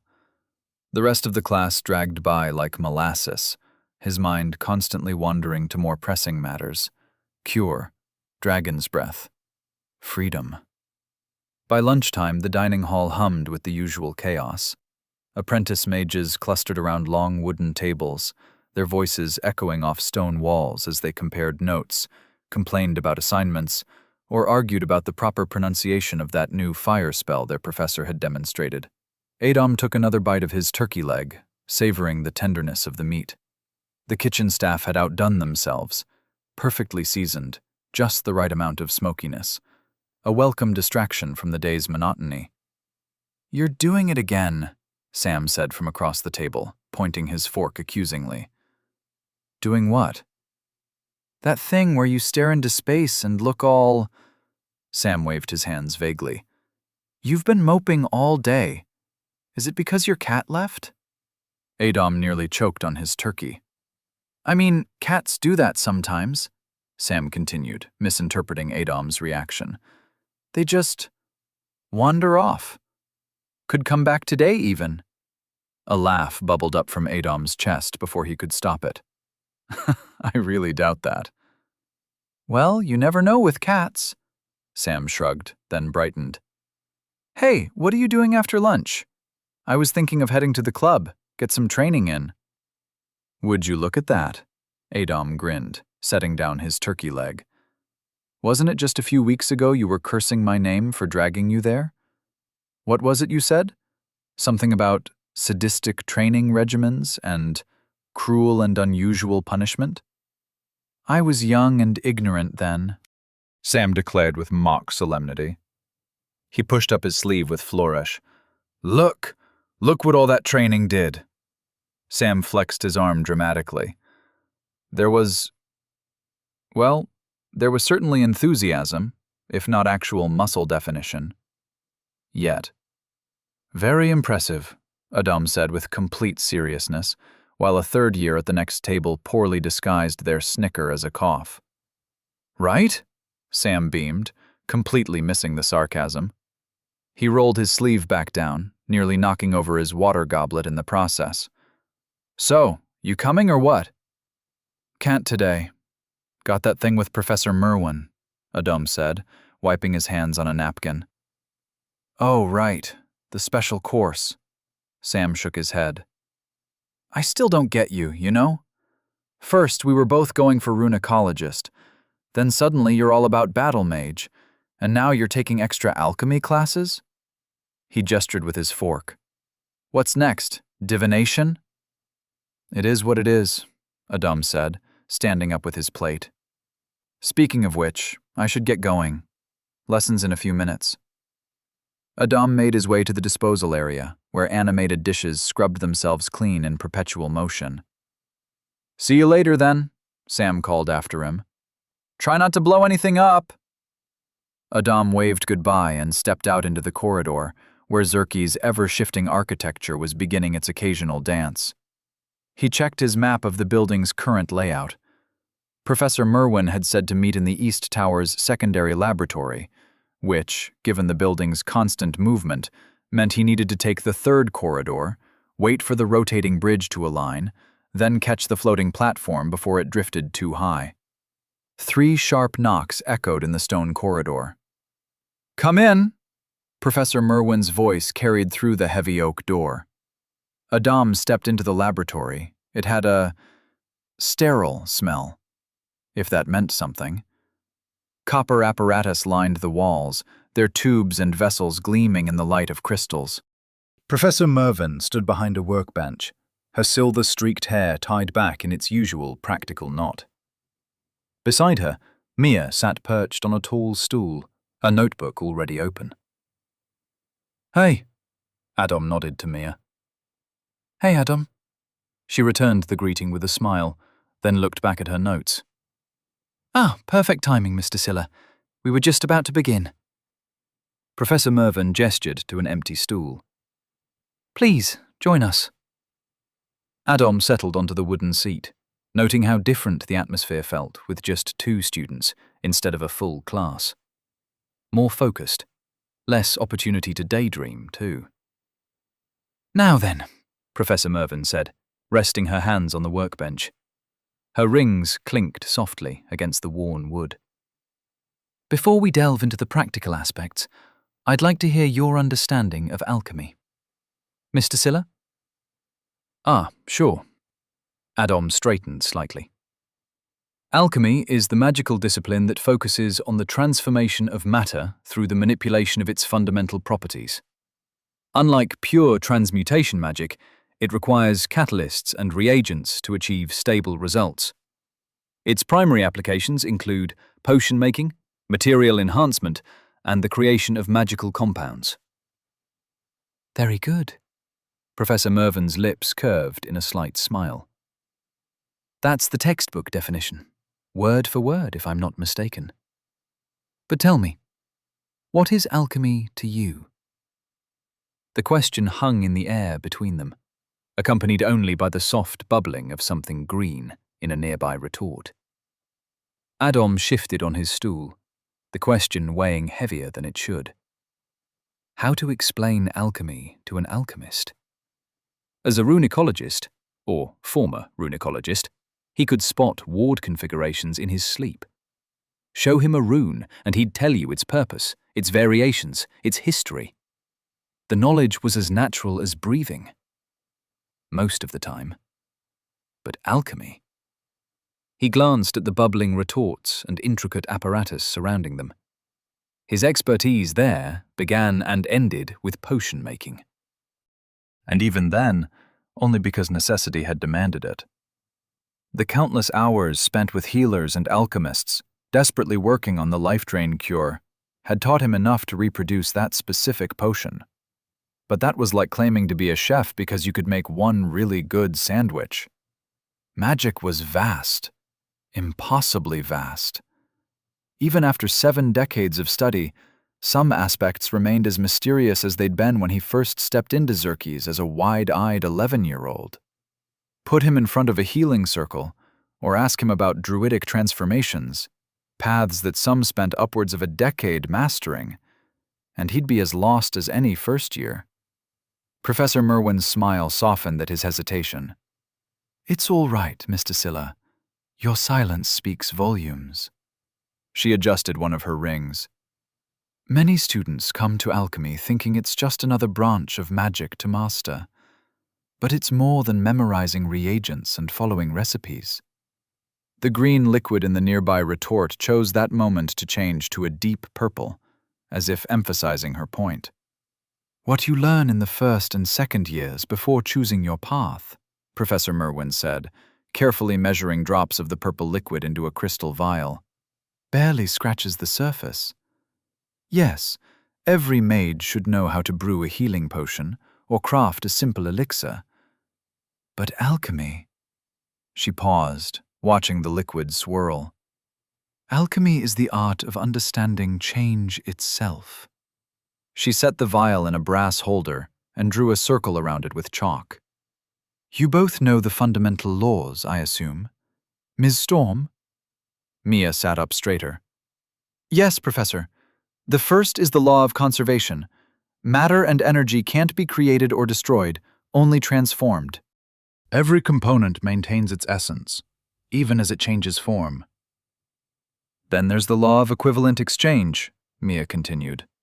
The output must equal the input. Merwin nodded, touching the second circle. The layers in the vial began to merge again, but differently. If I want to strengthen this solution, I must provide additional energy or material of equal value. Nothing comes free. The law of elemental harmony requires balance between the 5 quintessences, Mia said, as Professor Merwin activated the third circle. The liquid stabilized, taking on a golden hue. Precisely why most amateur alchemists fail, Merwin noted. They focus on the physical components and forget the elemental balance. One drop too much fire essence and… She gestured at some scorch marks on the ceiling. The law of providence states that materials can only be transformed within their natural limitations, Mia recited. And finally, the law of resonance. Similar elements amplify each other. Professor Merwin activated the final 2 circles. The golden liquid brightened, then settled into a perfect, stable shimmer. These aren't just rules in a textbook. They're the fundamental principles of reality itself. Break them, and the consequences are severe. She lifted the vial, now containing what looked like liquid sunlight. This is what happens when you work with the laws, not against them. So, Mr. Silla, Professor Merwin held up the vial of golden liquid. What did you understand from this demonstration? Adom adjusted his glasses, the Riddler's bane having helped him follow the flowing patterns of magic during her work. The artifact didn't give him new knowledge, but it had clarified what he'd already learned about transformation magic during his work with the life drain cure. You started with Nightshade, he said. I recognize it from healing work. Mild, irritating poison in its natural state. Then you used the runic circles to… He gestured at the chalk marks. To break it down. Fire pulled it apart. Water and air moved things around. Earth kept it stable while it changed. He paused, watching the golden liquid shimmer. And the runic circle for mana gathering at the end made the change stick. You turned something that hurts into something that doesn't. Not quite right, Mia interjected, twirling her quill. The mana circle didn't just make it stick. It powered the whole transformation. Without it, the other elements would have just moved things around uselessly. Professor Merwin nodded. Ms. Storm is correct. Mana is the foundation, not the finishing touch. She held the vial up to the light. But you grasped the essential concept, Mr. Silla. Alchemy isn't about destroying and creating. It's about understanding what something is and guiding it to become what it could be. She set the vial down with a soft clink. Though I must say, I'm surprised you followed the process so well. Most non-alchemists only see the end result. Adom scratched his cheek, offering a small smile. You just have a way of making complex things clear, Professor. My. Professor Merwin's eyes twinkled with amusement. I didn't take you for one to give compliments, Mr. Silla. Mia snickered as Adom's smile turned awkward. He adjusted his glasses again. Could I…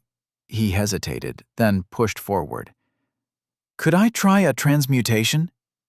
Confident, aren't we? Professor Merwin raised an eyebrow. Confidence had nothing to do with it. If anything, the thought of attempting alchemy made his stomach twist. But time wasn't a luxury he had anymore. The life drain syndrome would return in less than a month, And with the Cisco situation growing more unstable by the day, he needed to understand this.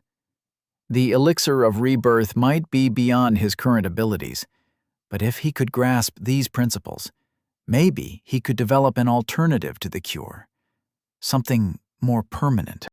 Something that wouldn't require constant renewal. He met Professor Merwin's gaze, and something in his expression must have conveyed his urgency, because her amused smile softened into something more understanding. "Well then," she said, reaching for a fresh piece of chalk. "Let's see what you can do." Adom knelt by the workbench, chalk in hand. The circle part was simple enough.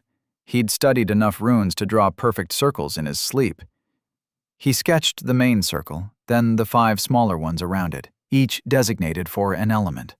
Fire in the east, water in the west, air in the north, earth in the south, and mana at the top. His runes were precise, each stroke carrying meaning. Transformation, flow, stability, harmony, power. Professor Merwin nodded approvingly and placed a bottle of clear liquid in the center. "Water with trace amounts of fat and protein. Turn it into milk." Adom adjusted his glasses, activating Riddler's Bane. The world shifted, magical currents becoming visible like streams of light. The liquid in the bottle wasn't just water. He could see the suspended particles. "You might want to put your palms together during the weaving," Merwin suggested. "It helps focus the mana flow. Optional, of course, but recommended for beginners." "Go on, Mr. Silla." Adom brought his palms together, mind racing through the laws. Conservation. He had the basic components, just needed to rearrange them. Equivalent exchange. The energy he'd put in would determine the transformation's extent. Elemental harmony. Balance was key. He touched the fire circle first, watching the components separate. Then water to maintain fluidity. Air to distribute the particles evenly. Earth to stabilize the new structure. Finally, mana to power the transformation. The liquid began to change, turning white, but something wasn't quite right. The consistency thickened too much, And a distinctive odor filled the air, like milk that had been left in the sun for several days. Or weeks. Adom winced as wisps of vapor rose from the now gooey substance. "Actually quite impressive for a first attempt," Professor Merwin said, though she did take a step back from the pungent fumes. "Ms. Storm, what did our aspiring alchemist miss?" Mia tapped her chin thoughtfully. "The sequence was right, but the proportions were off. You pushed too much power through the fire circle, which overheated the proteins, and when you tried to compensate with water, it threw off the balance. That's why it curdled." Adom's eyes widened. Of course. He'd treated it like a runic array, where more power meant stronger effects. But in alchemy, precision mattered more than power. The smell of his failed experiment grew stronger, making his eyes water. "Well, at least nothing exploded," Merwin joked. The next 2 hours flew by as Professor Merwin guided them through advanced alchemy concepts. Despite his initial disaster with the milk, Adom found himself absorbing the principles with growing fascination. Each demonstration made the abstract laws more concrete, more real. "Well," Professor Merwin said finally, clearing away the last of their practice materials. "This was quite productive. I must say, Mr. Silla, I expected you to be rather behind Miss Storm." Her eyes crinkled with amusement. "You are, of course, but not nearly as much as I anticipated." "Watch out, Storm," she teased. "Looks like you've got competition." Nia laughed, gathering her notes. "I'll believe that when he can transmute water into milk without creating biological weapons, Professor." Professor Merwin reached into her desk drawer and pulled out a small card with gold trim. Here, Mr. Silla. When you have time, visit the library's fourth-year section. This will grant you access. Adam's eyes widened as he took the card. Fourth year? We'll be working at that level, she nodded. Best to get familiar with the essential concepts now. She smiled at their stunned expressions. Off you go, both of you. I'm sure you have other classes to prepare for. As they walked through the corridors, Mia glanced at Adam. I didn't expect you to choose the alchemist path. You seemed more like the pure theory type. I find it fascinating, Adam admitted, still looking at the library card. The way everything connects, how understanding one principle leads to another. Really? Mia's eyes lit up. My mother's an alchemist. She's the one who got me interested in it. Used to let me watch her work when I was little. Probably broke about a dozen safety regulations. She chuckled. But seeing her transform things, understand how they worked at their core, it was like magic within magic, you know? Mia Storm. She defied every expectation Adam had about top students. Perfect scores across the board, walking the path that would have made her the youngest archmage in Sundar's history at 44, if she hadn't died in the wars before then. With her perfect scores, one would have expected her to be someone buried in books, awkward in conversation, isolated. Instead, here she was, the most popular second-year student by far, with even Damus trailing behind her in that regard, talking about her mother's alchemy experiments like they were sharing jokes over lunch. How do you do it? The question slipped out before he could stop it. Do what? All of it. The perfect scores, the advanced studies, and still, he gestured vaguely, being normal. Mia chuckled, adjusting her bag. Let's just say when your family's been attending Xerkes for generations, you pick up a few tricks about succeeding here. What kind of tricks? She glanced at him sideways, seeming to weigh something in her mind. Well, she lowered her voice slightly. Take alchemy, for instance. Everyone struggles with the fourth-year curriculum because they're going about it the wrong way. Adam leaned in, intrigued. He knew well enough how the Empire's ranking system worked. The highest-scoring graduates from Xerkes were fast-tracked to positions as Lord Mages, given lands and privileges, their academic achievements directly translating to status and power. This naturally created a cutthroat environment where students guarded their study methods like precious gems. Not wanting the others to be higher, the fact that Mia was sharing anything at all was surprising. There's this old grimoire in the third-year section, Paracelsus's incomplete works. Most people ignore it because it looks like a basic text, but... She glanced around before continuing. You have to weave your mana in a specific pattern.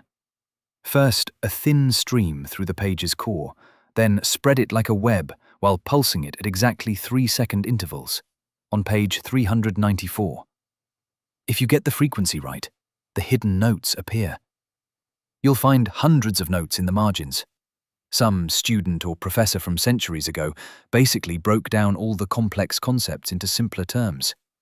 Nothing new or groundbreaking, just clearer explanations that make it easier to grasp the fundamentals.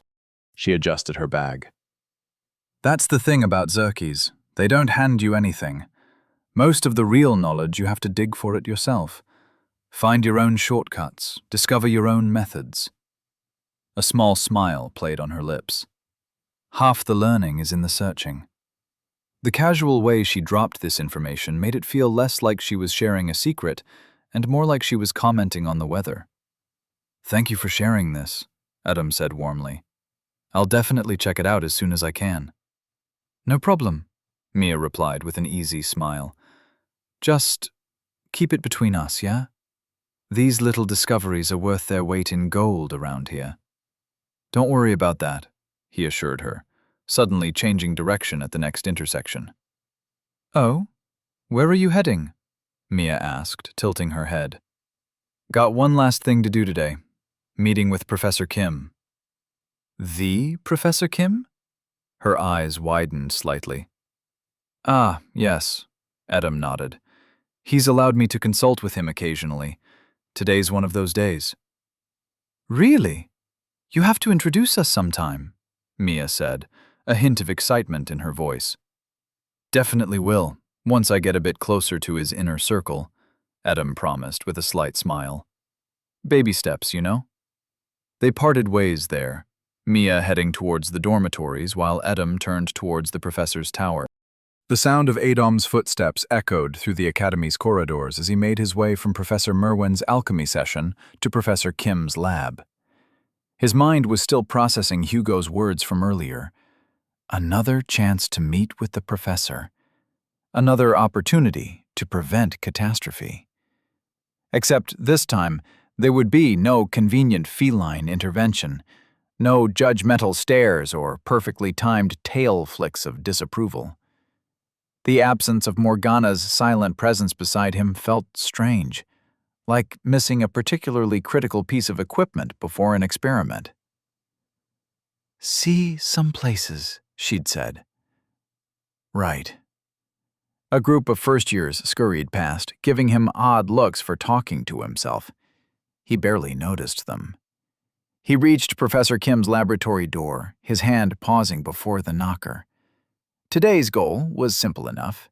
Continue subtly derailing Dragon's Breath research. One apocalypse at a time, he reminded himself, and just as his knuckles were about to meet wood, the door swung open.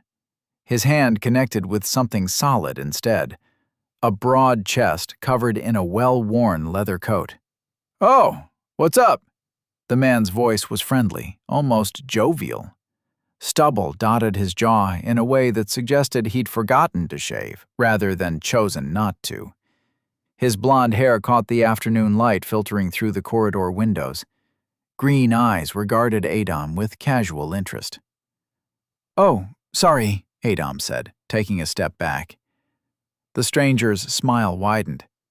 "No harm done." He stepped aside with an easy movement, gesturing for Adam to enter. "Here for the professor?" "Yes," Adam replied. "He's expecting me." "Ah, you must be the promising student Hugo mentioned," the man said. "Adam, was it?" Yes," Adam replied. "Huh. Got a good head on your shoulders, kid." He looked at Adam for a moment. "Well, don't keep the professor waiting." As Adam passed him, he found himself wondering if the man was a warrior, maybe an adventurer or a martial artist. He had that same indefinable quality his father carried, something you couldn't quite put your finger on unless you'd grown up around it. "Oh, Adam!" Professor Kim's voice called from somewhere behind a stack of books. "Perfect timing. Just let me finish with this. No, wait, that's not right. Ah, there we go." Adam stepped into the chaos of the laboratory, where papers defied gravity by clinging precariously to every available surface.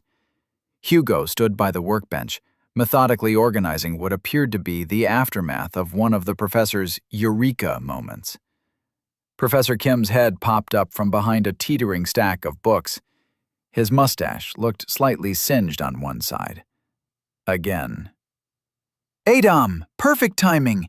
You won't believe what happened with the resonance matrices after we implemented your suggestions." He waved a paper enthusiastically, nearly knocking over a jar of something that definitely shouldn't be knocked over. Hugo caught it without looking up. "They exploded," Hugo supplied helpfully. "Magnificently," the professor beamed, as if this were the greatest possible outcome. "They weren't supposed to explode," Hugo added, carefully placing the jar out of the professor's reach.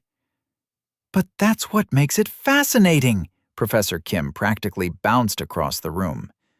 "The nonlinear patterns created an unexpected feedback loop in the—" "Speaking of unexpected," Adam cut in, before they ended up down another 3-hour theoretical tangent. I just ran into someone leaving. Tall fellow, blonde hair. Oh, that was Gale! Professor Kim's eyes lit up. Mr. Fox's new right-hand man. Such a pleasant fellow, always asking such interesting questions about our progress. Adon blinked. Mr. Fox? Hugo looked up from his organizing, pushing his glasses up his nose. Our benefactor. The Academy's board thought the project was... He glanced at the professor, choosing his words carefully. Perhaps too ambitious. They called it impossible. Professor Kim threw his hands up. Said I was chasing fairy tales, that the energy conversion rates I proposed violated fundamental magical laws. Which they did, Hugo muttered under his breath. But Mr. Fox understood the vision, the professor continued, either not hearing or choosing to ignore Hugo's comment. 15 years of funding, complete creative freedom. All he asks for are progress reports. Adam felt his stomach drop. External funding? In his past life, he'd always assumed Dragon's Breath had been an academy project, contained within Zerky's walls. But private backing meant outside interests. Unknown players. People he hadn't accounted for in his plans. The implications made his head spin. How many others knew about this research? How far had the information spread? And more importantly, what did they plan to do with it? Hugo caught his expression. Mr. Fox keeps to himself. Most people haven't heard of him. Even we've only met him once or twice. 3 times, Professor Kim corrected. Remember that winter solstice party? Professor, that was a cat. A ginger cat that wandered into your office. Are you sure? He had the same mysterious aura. Adam barely heard their banter, his mind racing through possibilities. A merchant wealthy enough to fund 15 years of unrestricted magical research should have been impossible to miss.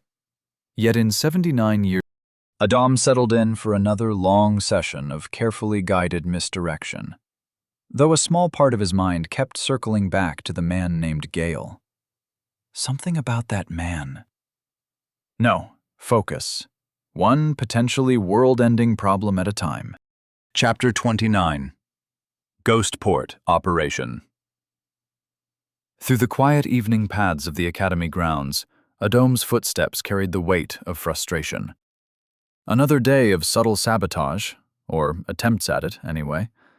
4 times he'd tried to derail the prototype today, each attempt more creative than the last, and each time feeling Hugo's sharp eyes following his movements with growing suspicion. The worst part wasn't even the failed attempts. It was watching Professor Kim's eyes light up at each mistake, that dangerous spark of scientific curiosity growing brighter.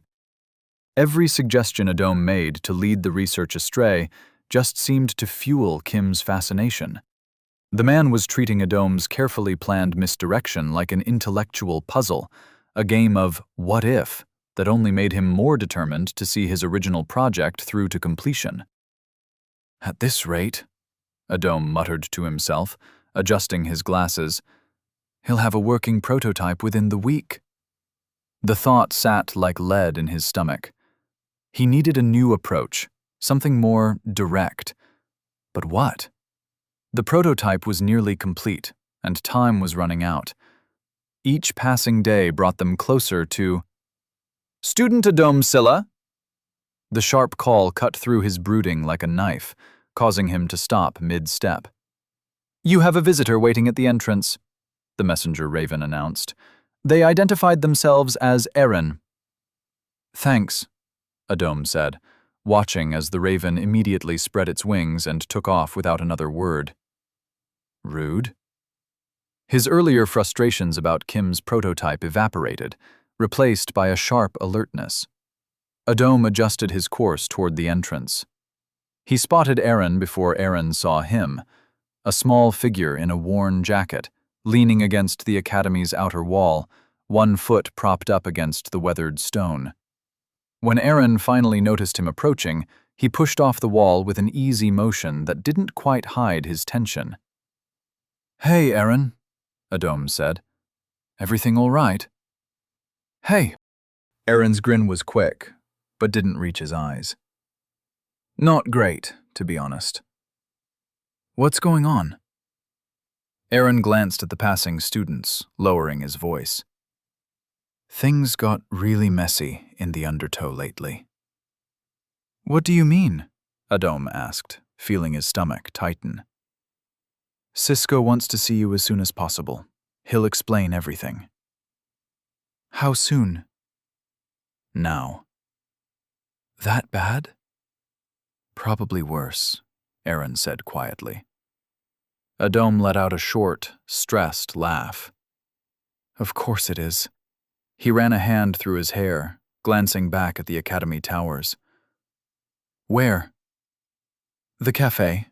You know, the one from last time." A few moments later. "We have a problem." "What kind of problem?" "Star Night problem." "Oh." Silence. "That's bad." "Very bad indeed." "How bad are we talking exactly?" "The kind of bad that killed 3 of my men," Cisco said flatly, setting his cup down with a soft clink. "Left 1 alive and deeply traumatized to spread the word. Made quite a show of it, too." "He was asking questions," Marco added. "About?" "You." "Me?" "The troublesome mage who caused trouble in the undertow and caused the children of the moon to enter a war with the Silver Circle." "Ah." "Yeah. Ah." The cafe's usual warm atmosphere felt suddenly cold. Through the window, Adom watched people pass by, going about their normal day, completely unaware of the conversation happening inside. He could almost pretend this was just a casual coffee and pastry time, if not for the grave look in Cisco's eyes. "All this time," Adom said, his voice barely above a whisper, "I thought I was being clever, playing them against each other. A perfect little distraction while we—" He trailed off, staring into his untouched coffee. "I never thought they'd bring in a Star Night." "Nobody did," Cisco said. "The children aren't known for outsourcing their problems." "They must be desperate," Marco added. "Or angry," Aaron said quietly. Adom replied. "Both." "Definitely both." Then asked, "How did the knight become involved?" "According to our intel, he was in the capital," Marco said, leaning forward, "doing mercenary work for some noble families. Mostly intimidation, few assassination jobs. The children approached him a few days ago." "After the warehouse incident," Cisco added. "The one where—" "Yes, where we exposed their smuggling route to the Circle. Cost them nearly $500,000 in product." Marco's voice dropped lower. "They lost face. Bad enough to lose the cargo, but letting their rivals know about the ghost port was the kind of embarrassment they couldn't let slide. So they hired the one person who could guarantee results," Cisco finished. "Someone even the Circle's elite would think twice about crossing." "Star Night," Adom said, the name tasting bitter. Star Night. This was less than ideal. No, that was an understatement. This was a catastrophic deviation. Adom sighed, rubbing his temples. "What exactly did you have in mind, Cisco?" "There's a price on your head," Cisco said casually as he took a sip of his coffee. Adom opened his mouth to respond, but the beastkin's cold laugh stopped him. "Not just yours. Me, my men. Seems the children want to make an example of everyone involved in this little escapade." Marco nodded grimly. "They're making it personal." "So we have no choice but to act," Cisco concluded, his tiny fingers drumming a quiet rhythm on the table. Adom's mind raced. Going to the authorities was worse than useless. The children had too many badges in their pocket, and a dead informant in a dark alley would just be another unsolved case. He glanced at Cisco, the information broker who'd built his empire on knowing exactly which officials could be bought and which ones might actually care. If even Cisco wasn't suggesting the legal route, that spoke volumes. "What if we outbid them?" Adam asked. Cisco let out a short laugh, then caught himself. "First of all, I'm impressed. You've been holding out on us if you think you can match what they're paying." He shook his head. "But more importantly, that's not how this works." "What do you mean?" "Mercenaries operate on reputation, young man. The moment one accepts a counteroffer, their career is over. No one would ever hire them again. Other mercenaries would hunt them down themselves just to keep the system intact." Cisco leaned forward. "You can't buy loyalty in this world, not the professional kind. Once a contract is signed, it's final. Breaking it isn't just unprofessional, it's suicide." An idea then came. Adam leaned back.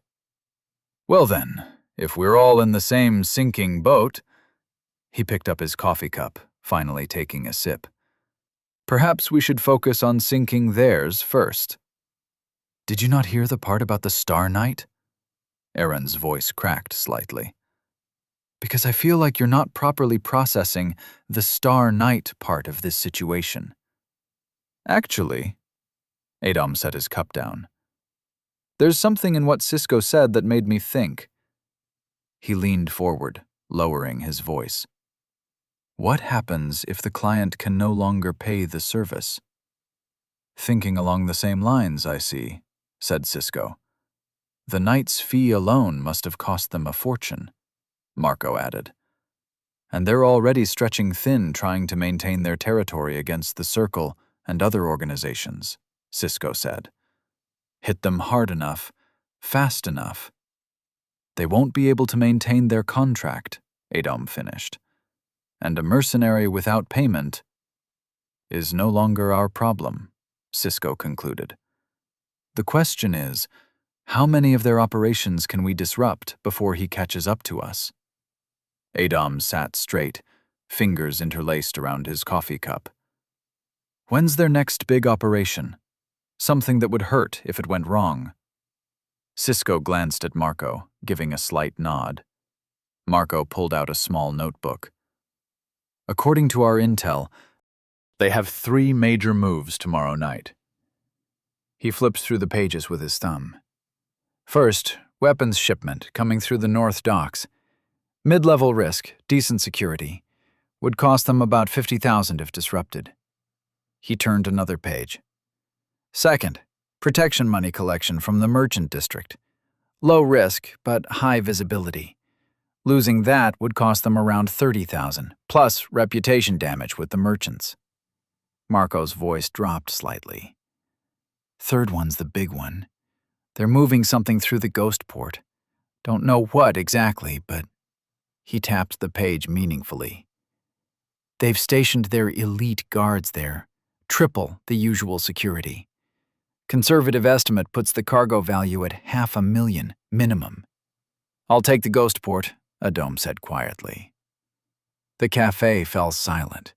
Even the gentle clink of cups seemed to pause as 3 pairs of eyes fixed on him. Aaron was the first to break the silence. "You're joking, right?" "They're elite guards," Marco said slowly. "Are there for a reason." Cisco just watched him, eyes narrowed, waiting for the explanation he knew was coming. Adam took a deliberate sip of his coffee. Ugh, so bitter. Honestly, he preferred tea, the fragrant, tasty type. "Anyway, think about it," he began. "The knight's probably watching the obvious targets, the docks, the merchant district.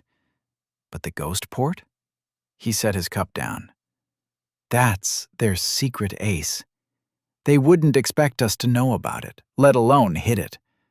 Not after what happened last time. Which is exactly why they've tripled security," Marco pointed out. "Yes," Adom smiled thinly. Which means they've pulled guards from other locations. They're expecting muscle. They're expecting the circle. They're not expecting one mage who can slip through their defenses. Adom's smile faded slightly. Of course, it's a gamble. The knight could very well be there, watching their most valuable operation. And you're not afraid? Aaron asked, his voice barely above a whisper. To face a Star Knight. Adam turned to look at Aaron, a glint in his eyes that hadn't been there before. Who said I would do it? The cafe felt different after Law left. Quieter somehow, though the ambient noise of other patrons hadn't changed. Aaron had muttered something about needing to get back before curfew and slipped out moments after the mage, leaving just the two of them at the small corner table. Marco hadn't said a word since. Cisco sipped his coffee, watching his lieutenant stare at the table like it might provide answers to questions he wasn't asking. The silence stretched on until it became noticeable, then uncomfortable, then downright pointed. "What is it?" Cisco finally asked. Marco looked up. "What's what?"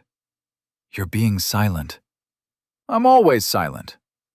"Not this silent." Cisco set down his cup. "Out with it." Marco's jaw worked for a moment before he spoke. "I don't think we should keep working with the mage." "Why not?" "A Star Knight is involved now." Marco's voice was flat, matter-of-fact. "We're risking our lives, and the men's lives, for an outsider." "A customer," Cisco corrected. "A customer," Marco amended, but his tone didn't change. "Is it worth it? Really?" Cisco leaned back in his chair, studying the young man's face. "You think we should cut him loose?" "I think we should prioritize our people." "And I think you're not seeing the bigger picture." Marco's expression tightened, a sign of irritation Cisco had learned to read years ago. "Then please explain it to me, sir." "That kid," Cisco said, gesturing toward the door Law had left through, "is going to be somebody important someday." "Based on what?" "I'm 70 years old, Marco. Not bad for a mouse beastkin. You know what that gives you? Perspective. The ability to gauge potential." Cisco's small fingers drummed against his cup. "He's what, 12? "Exactly." Cisco leaned forward. "He's 12, and he's already orchestrating conflicts between criminal organizations. He's 12, and he's thinking 3 moves ahead. He's 12, And he just proposed hitting the ghost port while a Star Knight is hunting him. Marco was quiet for a moment. "You think he'll make it to adulthood?" "I think if he does, he'll be a name everyone knows. The kind of person who can help us develop the dregs. The kind who can pull our people out of poverty and misery instead of just managing it." "And if he doesn't make it?" Cisco shrugged. "Then we're back where we started. But the potential payoff." He shook his head. "You don't get opportunities like this often, Marco, my boy. Investing in someone before they become powerful? That's how real change happens." "Investing." Marco's voice carried a bitter edge. "Sir, with all due respect, it feels like you're gambling with our people's lives on a maybe." "Everything we do is gambling with our people's lives. At least this gamble has upside." "Does it? Or are you just telling yourself that because you like the kid?" The question hit closer to home than Cisco wanted to admit. There was something about the young mage that reminded him of himself at that age. But that wasn't the point. "It doesn't matter if I like him," Cisco said. "What matters is what he can become." "And what if you're wrong? What if he's just a clever kid who's going to get us all killed?" "Then we adapt. We always do." Marco leaned back, frustration clear in every line of his body. So we're doing this. All of it. The ghost port, the Star Knight, everything. We're doing this. Because you have a feeling. Because I have experience. Cisco's tone carried a finality that Marco recognized. Enough. Marco's hands clenched once on the table, then relaxed. He nodded curtly and stood up, leaving his coffee half-finished. Cisco watched him go, then returned to his drink. The coffee had gone cold, but he finished it anyway. Sometimes being a leader meant making decisions others couldn't understand. Sometimes it meant betting everything on a 12-year-old boy with 2 smart eyes and a dangerous smile. Sometimes it meant hoping you were right. Back in their shared room, Adam dropped onto his bed face first, not even bothering to remove his shoes. The mattress creaked in protest. "That you?" Sam's voice came muffled from the bathroom, accompanied by the sound of running water and brushing. "Yeah," Adam mumbled into his pillow. "Hey, I found some interesting references about those enchantment arrays we were discussing the other day." Water splashed. "There's this fascinating variation from the eastern provinces that uses a completely different geometric progression."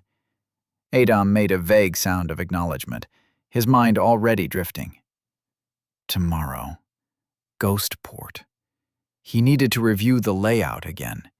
Do some shopping. Some work. The timing would have to be perfect. And then there was still Kim's prototype to deal with. And apparently they've been using this method for centuries. Can you believe that? It's like we've been doing it the hard way all this time. Sam's enthusiastic voice faded into a comfortable background hum. Adam's thoughts grew hazier, mixing with half-formed plans and calculations. Elite guards.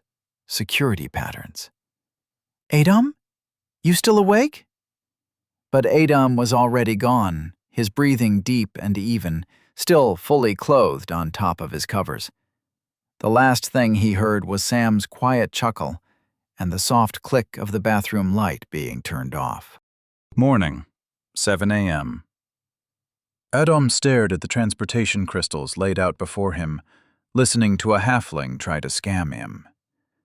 The merchant was a round-faced fellow with meticulously combed sideburns and clothes just a touch too fine for his shabby little shop. The kind of outfit meant to suggest prosperity without actually proving it. "Finest quality, straight from the crystal gardens themselves," the halfling continued, his stubby fingers gesturing at the array of blue-tinted stones. "You won't find better prices anywhere in the capital, I guarantee it. Why, just last week, a noble from the upper district came by and bought 3 dozen. To anyone with basic knowledge of transportation crystals, the flaws were painfully obvious. One had a visible crack running along its surface, a disaster waiting to happen. Another's core was clouded, its energy matrix probably destabilized. Using any of these for emergency teleportation would be like playing dice with death, except the dice were loaded, and death was definitely winning. And my supplier, very exclusive contact, mind you, ensures each crystal is personally inspected by master artificers." Edom watched the halfling's animated performance with a sort of detached fascination. The merchant hadn't even noticed that his potential customer's eyes hadn't left that cracked crystal for the past minute. Or perhaps he had noticed and was hoping his steady stream of practiced patter would somehow hypnotize Edom into ignoring the obvious death trap he was trying to sell. "So, what do you say? Interested in making a purchase?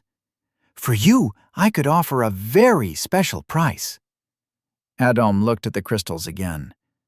By all rights, he should be furious. A defective transportation crystal wasn't just bad business. It was practically attempted murder. That crack alone could send someone into the void between spaces, or worse, scatter them across half the continent. He sighed. It wasn't worth the energy.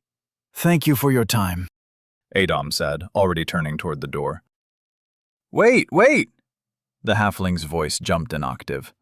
Perhaps we could discuss the price. I'm sure we can reach an arrangement that...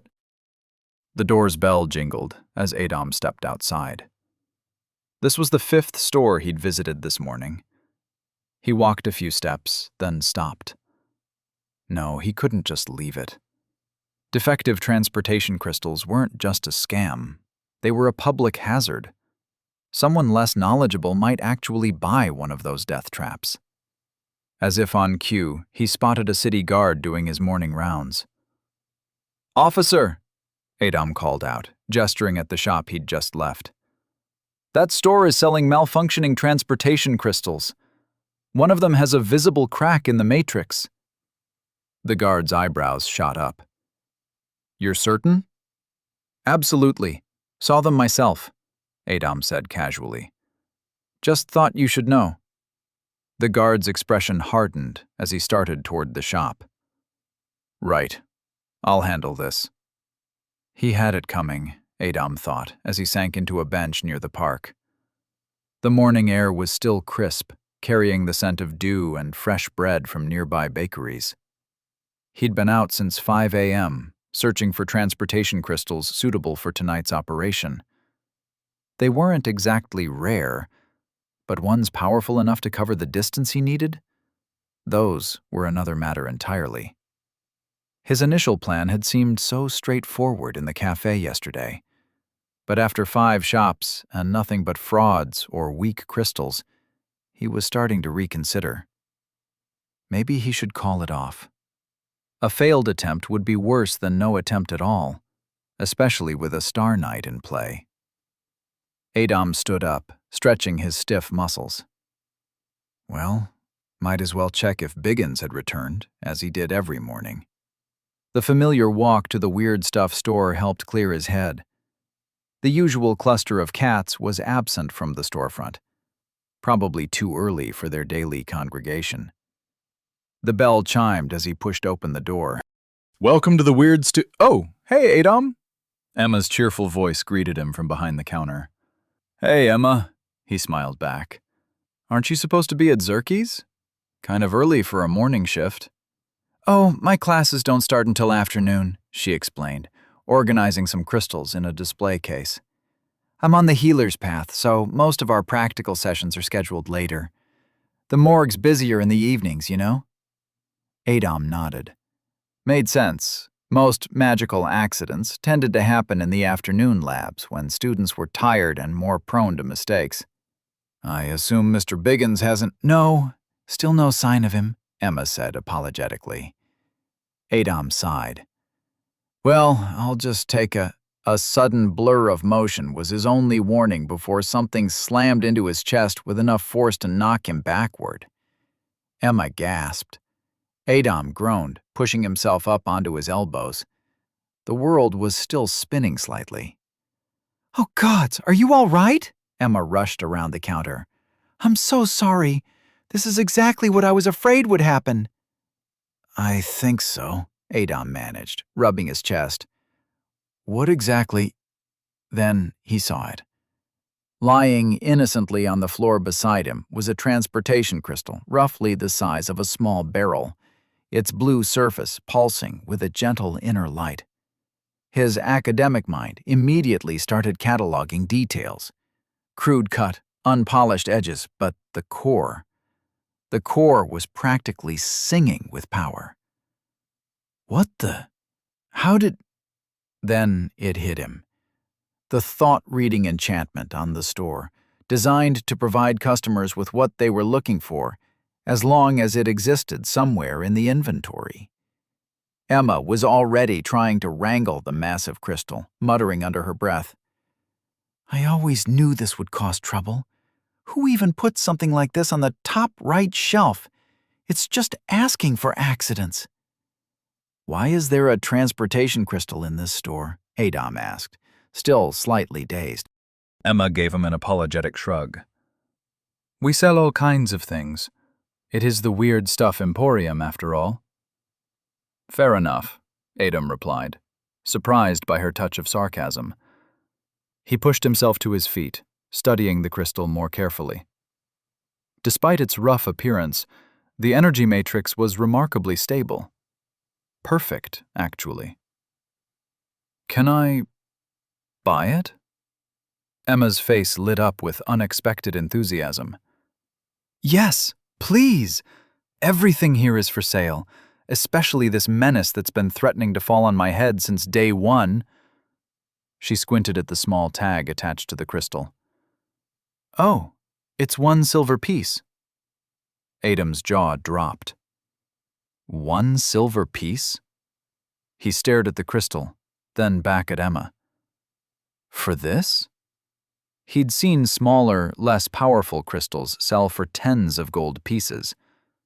This one was crude, yes, and needed serious polishing, but the quality was undeniable. 1 silver piece was absurd. It was practically giving it away. A smile spread across his face. Deal. A few moments later. Is that a transportation crystal? Yep. It's huge. Yep. Must have cost your entire allowance and a kidney, Sam whistled, eyeing the crystal. These things aren't cheap. 1 silver piece. Sam's laugh died when Adam didn't join in. You're joking. Nope. Adam fished in his pocket and pulled out both the original price tag and a slightly crumpled piece of paper. Emma even wrote me a receipt. Well, not really a receipt. The Weird Stuff store doesn't do those. But I asked her to write it down because I knew you wouldn't believe me. Sam snatched both items, staring at them in disbelief. 1 silver... How is that even... What? You planning to make a lot of crystals? Yeah.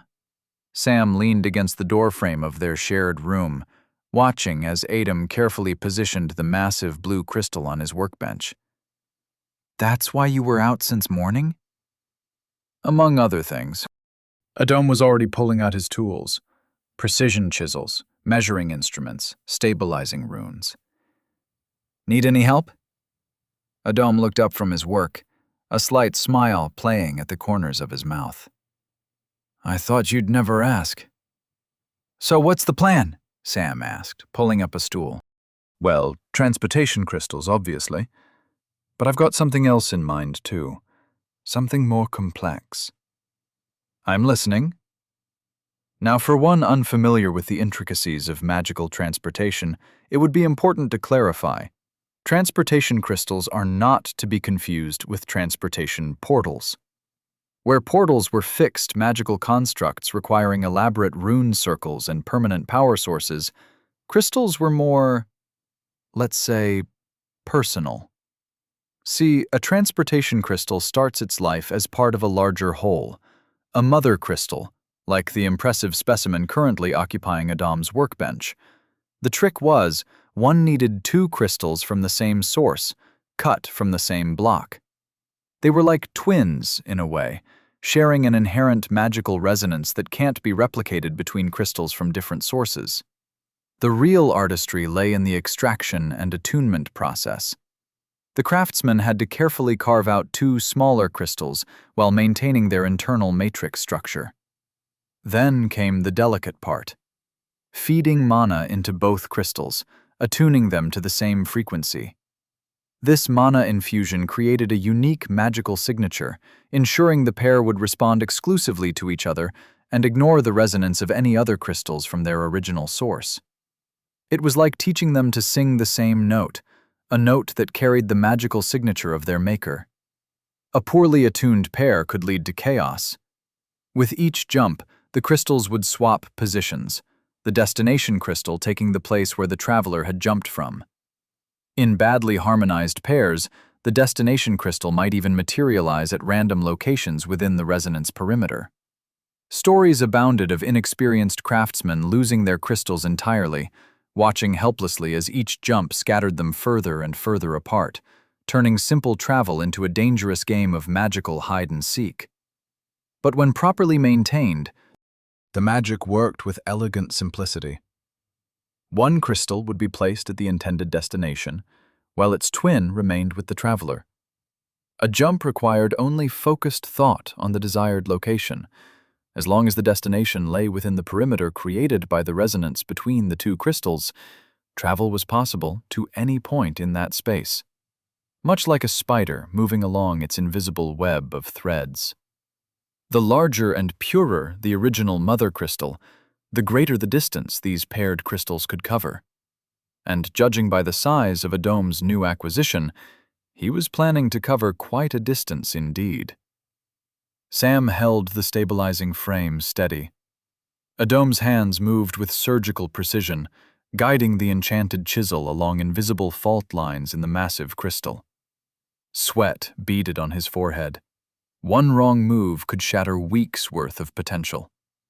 "Little more to the left," Sam murmured, squinting at the crystalline matrix through a mage lens. "There's a natural cleavage plane. Right there." A soft chiming sound filled the air as the first smaller crystal separated cleanly from its mother. Sam caught it in a cushioned basket, while Adom let out a breath he hadn't realized he'd been holding. "One down," Adom grinned, already repositioning his tools. "Ready for round 2? The second extraction went even smoother than the first. Soon, they had 2 perfectly matched crystals, each about the size of a fist, gleaming with inner light. "Now comes the fun part," Adom said, setting up the attunement circle. Runes carved into the wooden workbench began to glow as he positioned the crystals. Sam watched, fascinated, as Adom closed his eyes and began channeling his mana. The crystal's blue glow intensified, then shifted, taking on a slight purple tinge that matched the color of Adom's magical signature. "They're fighting it," Adom muttered through gritted teeth. "Still too connected to the mother crystal." "Try modulating your output," Sam suggested, monitoring the resonance patterns. "Pulse it, like a heartbeat." The change was immediate. The crystal's glow stabilized, pulsing in perfect synchronization. Hours melted away as they tested the pairs. They started small. Sam would place one crystal in the courtyard while Adom jumped from their workshop. Then they pushed further. The market square, the city limits, the farming districts beyond. "This is incredible," Sam called through their low-range communication crystal as he placed a crystal in a field well outside the city. "The resonance is still strong, barely any degradation. How far are we?" 45 kilometers, Adom replied, checking his measurements. "Want to push it further?" They did. With each successful jump, they added distance. At 50 kilometers, most transportation crystals would have started showing strain. These barely flickered. The afternoon sun was high in the sky when Adom made his final modifications, carefully etching enhancement runes into the crystal's bases. The purple glow deepened, gained complexity. 70 kilometers, Sam announced finally, reading the distance measurements with obvious pride. "Stable as a rock. For homemade crystals, this is incredible. I mean, sure, the Imperial Artificers managed that insane 340-kilometer jump with their specially grown crystals. But this, with a random find from the Weird Stuff store?" Adom collapsed into a chair, magically exhausted but satisfied. The crystals pulsed softly on the workbench, their harmony perfect, their attunement complete. "Not bad for half a day's work," he smiled, watching the last rays of sunlight play across the crystal's facets. "Not bad at all." "Man, I missed this," Sam said, stretching his arms overhead. "Just us, doing weird magical experiments. Feels like forever since we've had time for side projects. Between our club duties and my everything else," Adom shrugged, organizing his tools. "Speaking of which," Sam glanced at the darkening sky, "I should head to the club. Got a meeting with some of the seniors about next week's event." "Go ahead. I'll stay here, get some more work done." "Don't blow anything up while I'm gone," Sam called over his shoulder, already heading for the door. "That's your job." After Sam's footsteps faded, Adam waited a few extra moments before reaching into his inventory. The golem emerged. When transportation crystals were first discovered, everyone saw two crystals connecting and allowing transport between them. They assumed both crystals were equally creating this connection. When measuring maximum range, they'd place the crystals apart and test jumps, naturally concluding that 70 kilometers was the maximum connection distance. Confirmation bias. This assumption was so fundamental that, for centuries, no one thought to question it. All experiments were designed to measure connection distance, so that's exactly what they found. A breakthrough 30 years from now happened when a mage was experimenting with crystal resonance patterns and noticed something odd. With the proper runic configuration, one crystal generated a consistent field regardless of its pair's location. It turned out one crystal created the field, and its pair just responded to it. Simple. But nobody saw it because they were all too busy measuring connections between crystals to notice one was doing all the work. Adam carefully completed the runes he'd started earlier, but with a crucial difference. Instead of the traditional configuration that treated both crystals as equal partners, he modified one to be the controller, the field generator. Its paired crystal, which he embedded in the golem, along with the talisman, would be able to instantly relocate anywhere within that 70-kilometer bubble. He'd had the idea during the coffee with Cisco. Crazy, maybe, but potentially brilliant. The golem was already an extraordinary piece of work, but with these crystals. He carefully began dismantling the chest plate, looking for the perfect spot to embed one of the transportation crystals. The other purchase he'd made that morning burned in his pocket. The talisman vendor had been an experience. The shop had been tucked away in an alley so narrow, Adam had to turn sideways to reach the door. Inside, a thin man with uncomfortably intense eyes had watched him browse the relationship enhancement section with growing amusement. "Ah, the connection talisman," the vendor had practically purred when Adam finally pointed to it. "A popular choice, very popular. Though usually purchased by, shall we say, more paranoid lovers?"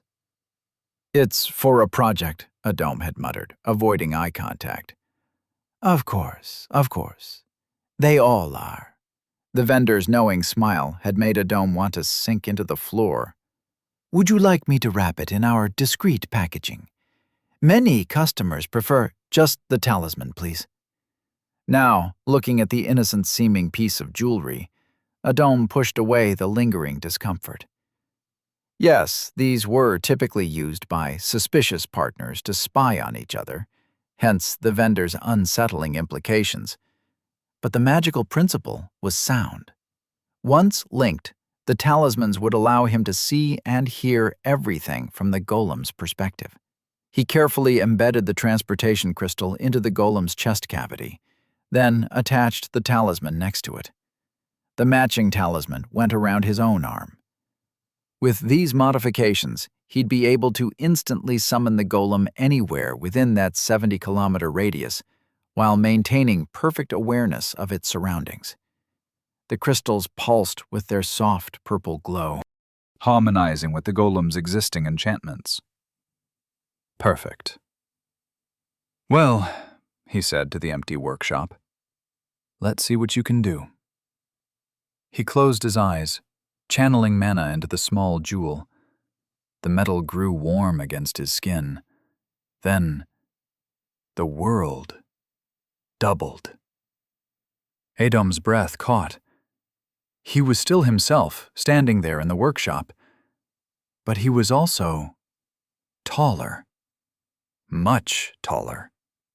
Through the golem's eyes, he watched himself, a slim figure in academy robes, looking somewhat better than he remembered from the mirror this morning. Was his hair always that neat? And when did his shoulders get so straight? The sensation was dizzying, magnificent, terrifying. 2 sets of eyes, 2 sets of ears, both feeding information to his mind with perfect clarity. Through the golem's enhanced vision, the workshop appeared sharper, more defined. Each sound came through with crystal clarity. His own breathing, the distant chatter of students in the hallway. "This is," he whispered, and watched himself speak through the golem's eyes. The word echoed strangely, bouncing between his perspectives. An idea struck. Without really thinking about it, without any conscious command, the golem moved. 2 smooth steps brought it to his bed. Metal fingers slipped beneath the frame, and... "Oh!" The word escaped him as the golem lifted the entire bed one-handed, as easily as if it were made of paper. Through his own eyes, Adom watched 2 meters of enchanted metal and stone hoist his furniture skyward. Through the golem's eyes, he looked down at his human self from what felt like a mountain's height. He found himself grinning. The golem didn't grin, couldn't really, but he could feel its mechanical readiness through their shared connection. "Put that down," he told himself, half laughing, "before Sam comes back and thinks I've lost it." The bed settled back into place, like having the power of a storm contained in a surgeon's hands. Right. The transportation crystal. Adom fingered the smooth surface in his pocket, then glanced at the golem's chest, where its twin lay protected beneath layers of enchanted metal. Time to try the real test. He focused on a spot about 5 steps ahead, right next to his workbench. Clear visualization, that was the key. Just like they'd practiced with Sam earlier. A touch of mana into the crystal, a clear thought of the destination, and thud! Whoa! Adom's actual body stumbled backward, landing hard on his behind as the golem vanished and reappeared instantly at the targeted spot. The jump had taken less than a blink, but the sudden shift in perspective, seeing himself fall from across the room while also experiencing the fall, sent his head spinning. "Okay," he muttered, pushing himself up. "That's going to take some getting used to." As he steadied himself, another thought crossed his mind. The beach. The one where he and Morgana had walked last week, with its distinctive rock formation jutting out over the water. He could picture it perfectly. The weathered gray stone, the way the waves crashed against the cliff face, the exact spot where they'd stood watching the sunset. Blip. Ah! Splash. Cold seawater engulfed the golem's frame as it materialized 3 feet off target, right over the ocean instead of the beach. Adom's real body, safe and dry in the workshop, still let out a yelp of surprise.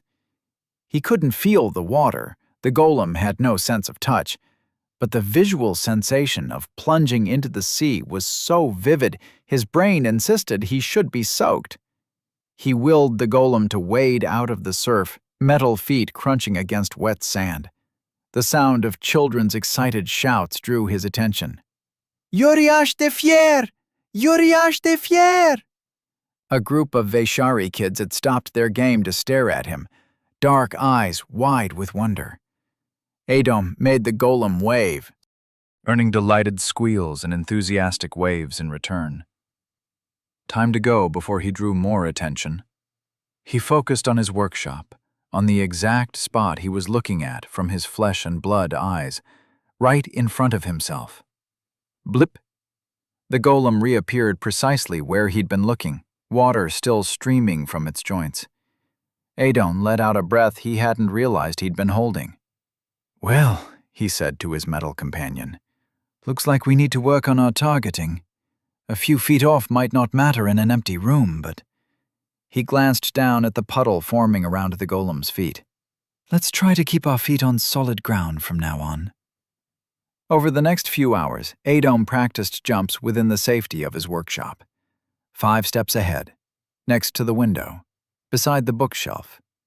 Each jump got more precise as he learned to focus his visualization. A clear mental image was everything. The exact height from the floor, the specific angle, the precise spot in space.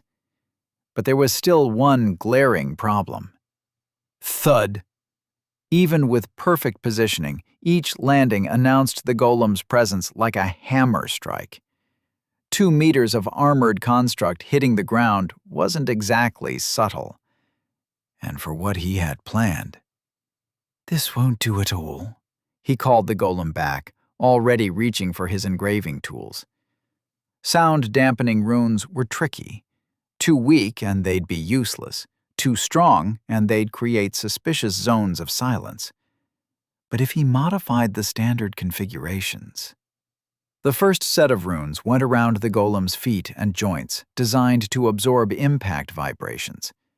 The second set, spiraling up its legs and torso, would catch and disperse any residual sound waves. A third set, more complex, created a kind of acoustic barrier. Sound could pass through, but muffled, distorted. For good measure, he added concealment runes along the golem's shoulders and back. Not true invisibility. That would require way more power than he could spare, but enough to blur its outline, make it harder to spot in shadows. "Right then," he said, setting down his tools. "Let's see if—" A knock at the door nearly made him jump out of his skin. Sam's voice carried through. "Hey, Dom, you still up? I forgot my key." The golem vanished into his inventory just as the door handle turned. Adom threw himself onto his bed, trying to look casual. Sam stepped in, then paused. His eyes narrowed. "What were you doing?" "Nothing, just working." "Uh-huh." Sam's gaze drifted to the bed, which was sitting at a distinctly different angle than usual. "And why is your bed crooked?" His eyes dropped to the floor. "Is that water?" "I was working with the crystals." "Right." Sam crossed his arms. "So why do you look like I just caught you doing something inappropriate?" "Oh, please." Adom rolled his eyes. "I know about your special collection under your bed. Don't even try playing this game." Sam's face reddened. He hurried to his desk, snatched his locker key. "I have no idea what you're talking about." "The magazines, Sam. The ones with the—" "I'm going back to the club." Sam practically bolted for the door. "And we're never speaking of this again." "Deal. I'll be back in an hour. That should be enough time, right?" "Will do," Adom called after Sam's retreating back, face burning. Adom groaned and buried his face in his pillow. Great. Now his friend thought he was some kind of... He groaned again, louder.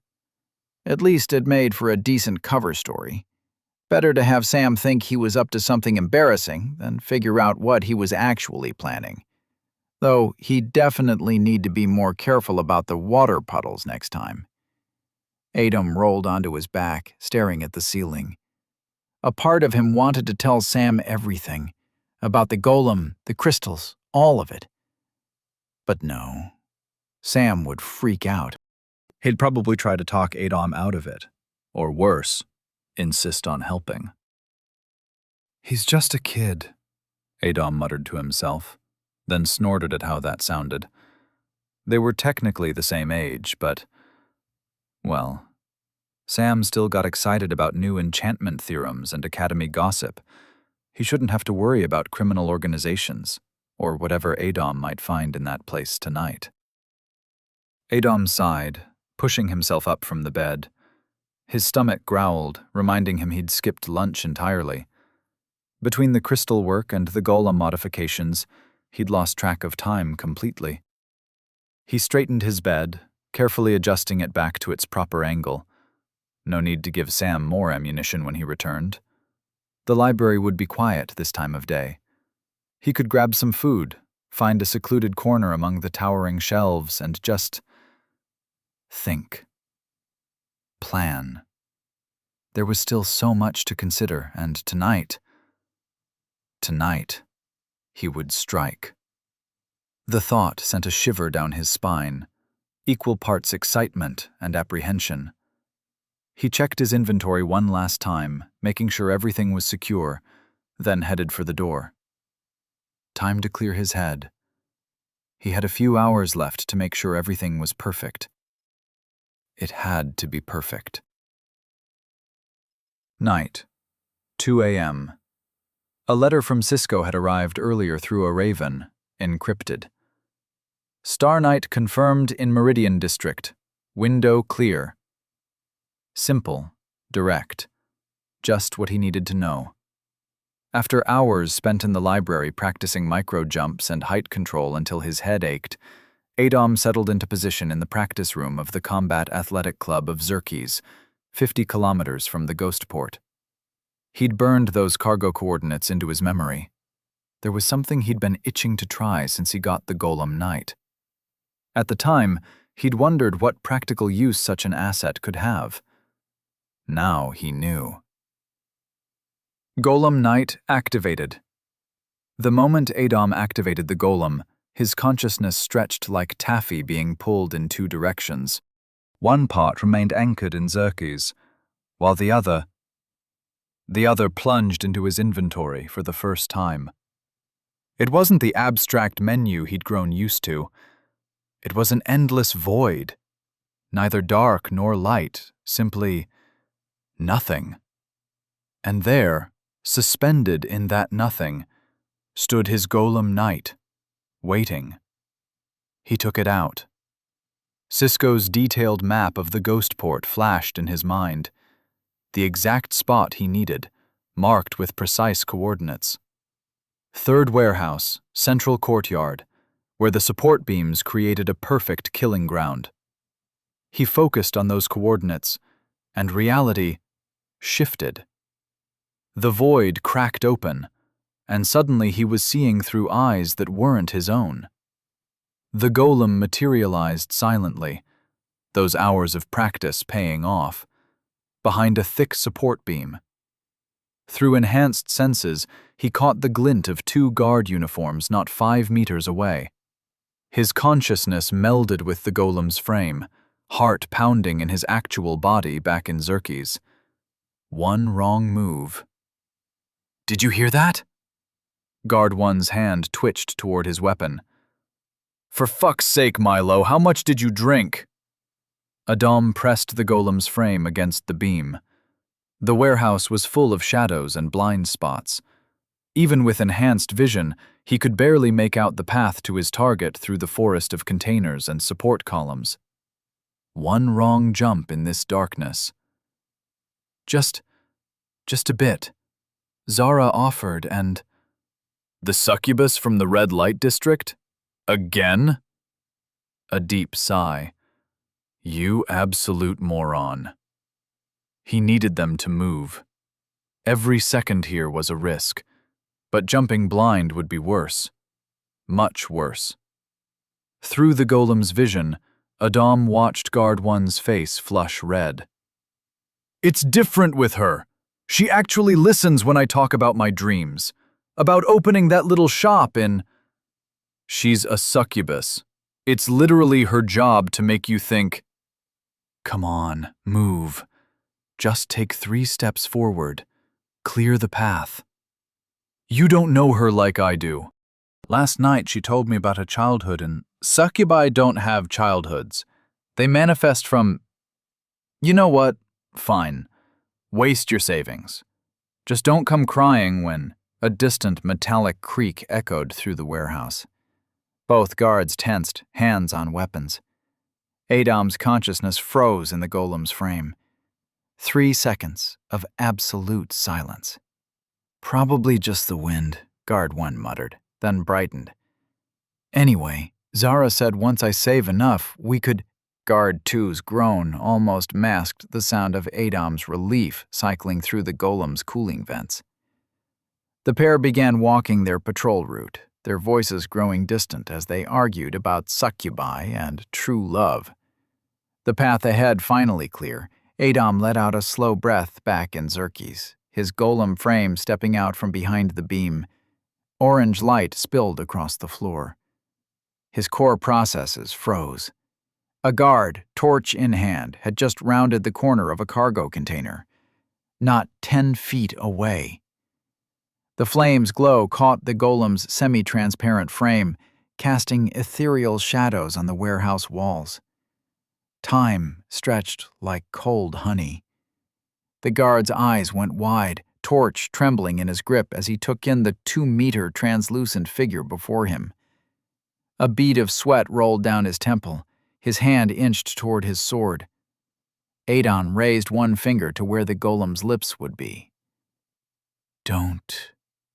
The guard's mouth twitched. His fingers wrapped around the sword handle. "No choice." The golem crossed the distance in a blur. One hand clamped over the guard's mouth, muffling his startled intake of breath. The other fist connected with his face in a sharp crack. Blood sprayed from his arcade, running into his eyes. He swayed, dazed but still conscious, trying to focus through the crimson veil. The second punch dropped him like a stone. Adom's heart hammered in Xerxes as the golem dragged the limp body behind a cargo container. Every second exposed was a second too long. He had to move. Now. Through the golem's senses, He listened. Footsteps echoing off metal. 2 pairs heading east, probably the love-struck guard and his partner. Another set moving along the upper walkway, boots on grating. Murmured conversation from somewhere behind the maze of containers. At least 3 more voices. There, the cargo Cisco described. Fargonian make. The distinct copper-threaded reinforcements on the corners, those characteristic runes etched into the seals. Plain steel container at first glance. 3rd row, 2nd stack. He moved the golem forward, each step calculated. Pausing only to snuff out the unconscious guard's torch, he couldn't risk the moving shadows betraying his position. Darkness enveloped him, and he cursed silently back in Xerxes. A night vision rune would have been invaluable, but the delicate arcane geometry would have taken hours to etch into the golem's crystal matrix. Too late for that now. One hand reached into the dimensional pouch, fingers closing around the artifact. A small crystalline sphere, no bigger than a marble. Looked innocent enough, but beneath its surface, intricate runic patterns pulsed with stored potential. In his other hand, back in Xerxes, he held the trigger stone. When infused with mana, it would resonate with the identical patterns etched into each explosive sphere, setting off a chain reaction. The artifact felt cool against the golem's palm as he approached the container. Once placed, a simple surge of mana into the trigger stone would turn this entire weapons cache into a clatter, followed by a curse. "Everything all right down there?" a voice echoed from somewhere above. Adom froze, the artifact still warm in the golem's palm. "Yeah, just slipped on something." Metal scraped as the guard picked himself up. "Slipped? On what?" The voice from above sounded puzzled. "We keep this place bone dry. Can't risk water anywhere near the cargo." Through enhanced vision, Adom watched the guard bend down, torch hovering near the floor. A dark smear gleamed in the firelight. The guard's head tilted. "Is that blood?"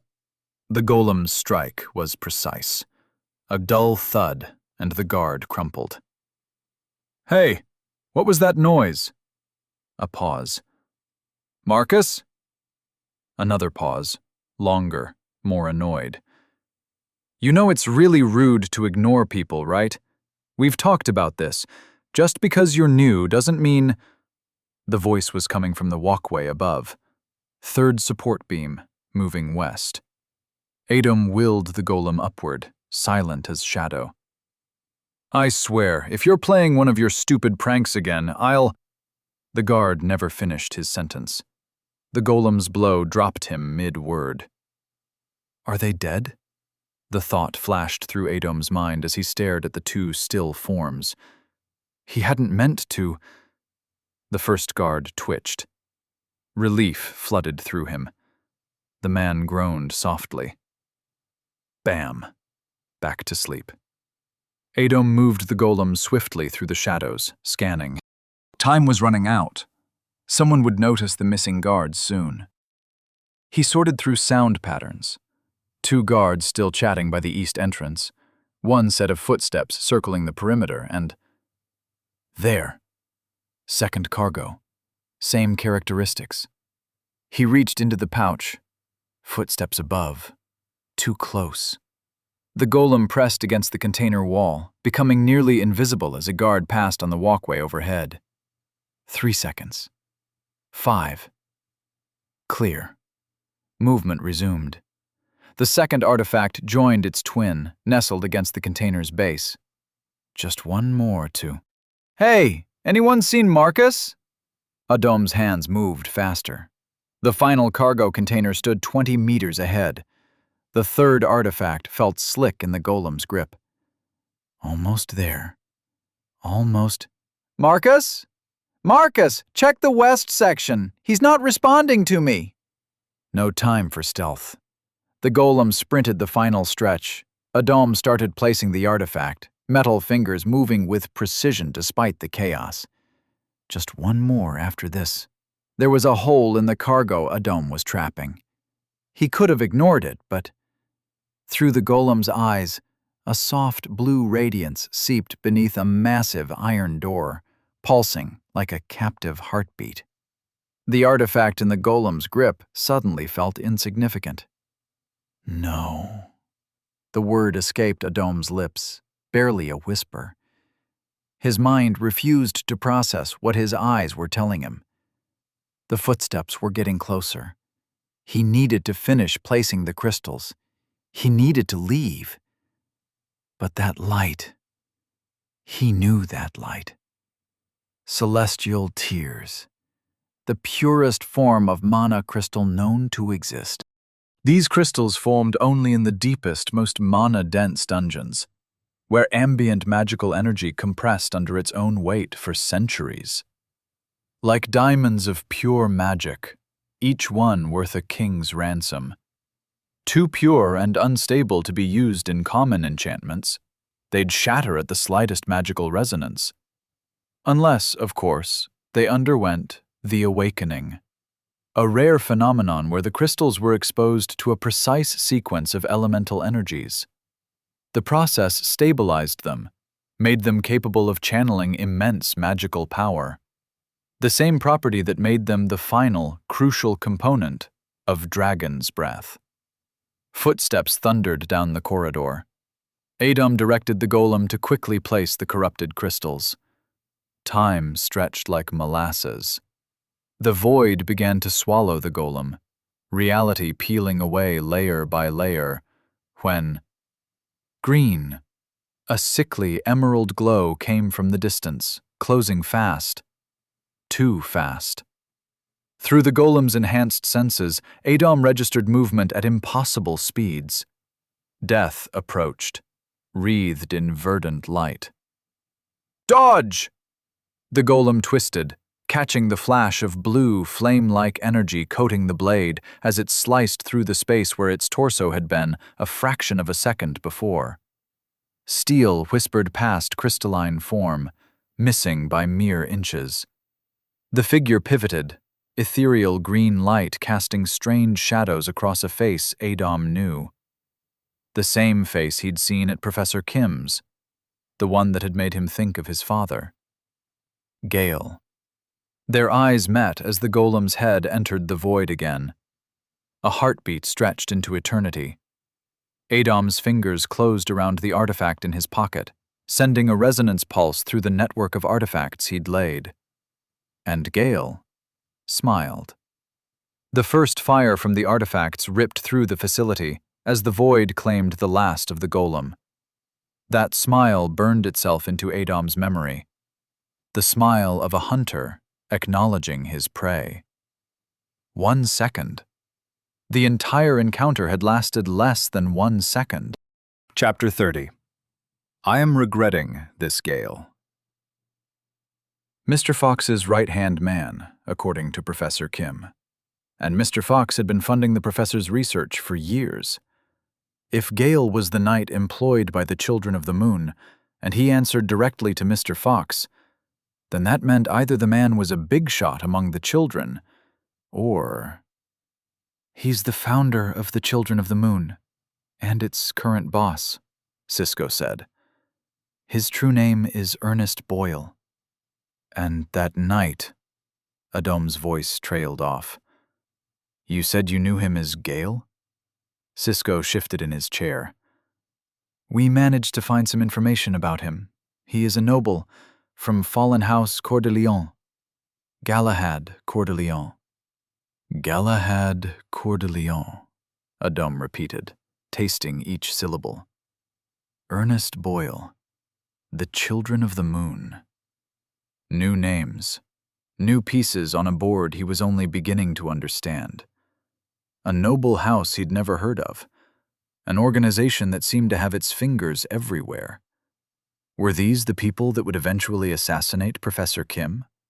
The same people who would put dragon's breath out there, triggering the future he was trying to prevent? It made too much sense. The professor's funding, the celestial tears hidden in that facility. All the pieces were falling into place, forming a picture that made his blood run cold. Because if he was right, if these were indeed the players who would shape that dark future, then he wasn't just dealing with common criminals or ambitious nobles. He was up against an organization with the resources to create magical mass destruction weapons, the connections to silence renowned professors, and the audacity to sell apocalypse to the highest bidder. He'd always assumed Professor Kim was assassinated because the project was publicized, drawing unwanted attention from power-hungry vultures. Now he realized the bitter truth. Whether the professor went public or not was irrelevant. The very people he desperately tried to keep in the dark hadn't just known about the project. They'd been bankrolling it years before Adom drew his first breath. The stakes hadn't just risen. They'd exploded. But with hardships came ease. The path ahead had crystallized. 2 objectives, clear as day. Stop turning around the bush and destroy the prototype. Then get the professor out of the equation. Not dead. God, he'd had enough of death already. But out. Safe. Away from the Children of the Moon. Could he just tell Kim the truth? Hey, Professor, your benefactor is actually the head of a secret organization that's going to kill you and use your invention to create magical weapons of mass destruction. How about we grab some coffee and discuss your retirement plans? He snorted. Right. But then again, Kim wasn't stupid. The man was brilliant, even if he currently trusted his benefactors. That was the problem, wasn't it? The professor was too focused on his research to see the wolves in sheep's clothing, too grateful for the funding that let him pursue his life's work. Adom's chair scraped against the floor as he suddenly stood, anger flashing in his eyes. Cisco, you told me he was in Meridian District. Your letter specifically said the window was clear. Cisco's whiskers twitched, his usually composed demeanor showing a crack of genuine concern. That's what has been bothering me since last night. My man watching him swears the knight was there, then... The mouse beastkin's paws gestured in frustration. One moment he was in Meridian. The next he was moving at impossible speeds toward your location. No warning, no indication. Just sudden movement, as if he knew exactly where to go. That doesn't make any sense, Adom said, pacing now. How could he have known? The only people who knew about the operation were... We're still looking into it, Cisco cut in, his tone grave. But I assure you, the intelligence breach didn't come from my end. Adom opened his mouth to argue further when Marco burst through the door, slightly out of breath. The operation, Marco said, excitement breaking through his usual professional demeanor. It worked! They definitely lost significant assets. Adam's anger momentarily subsided. How much are we talking about? Marco shook his head. Hard to tell right now. We haven't gotten all the intel yet, but… Adam's mind was already racing again. The knight's impossible appearance, the speed, the timing. Something wasn't adding up.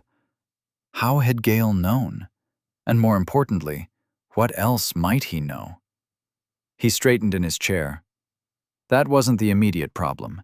He needed to open Kim's eyes. But how? Wild claims about the future would sound insane. But he had something better.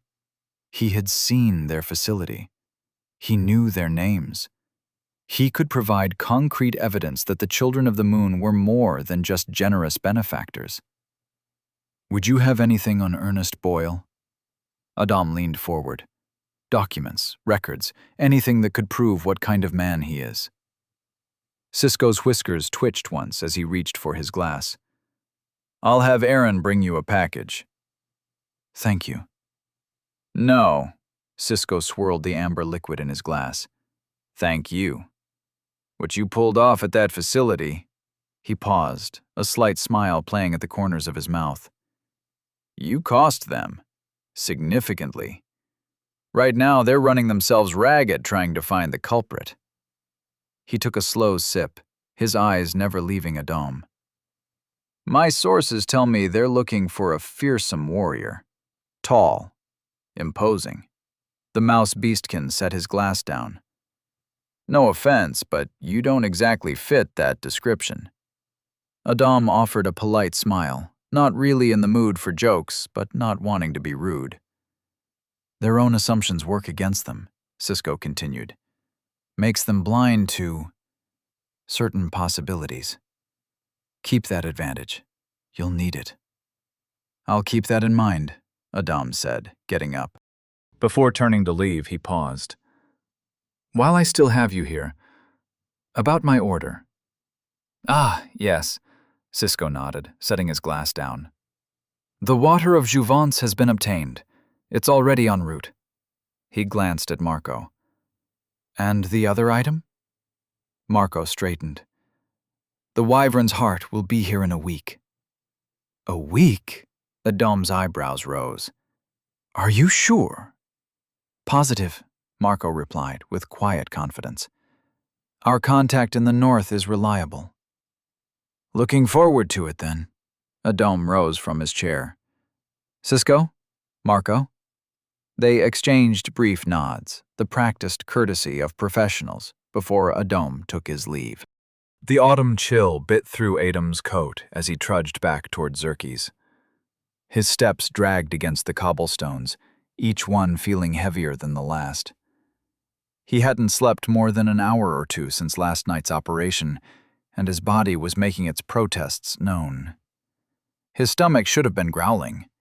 When was the last time he'd eaten? Yesterday?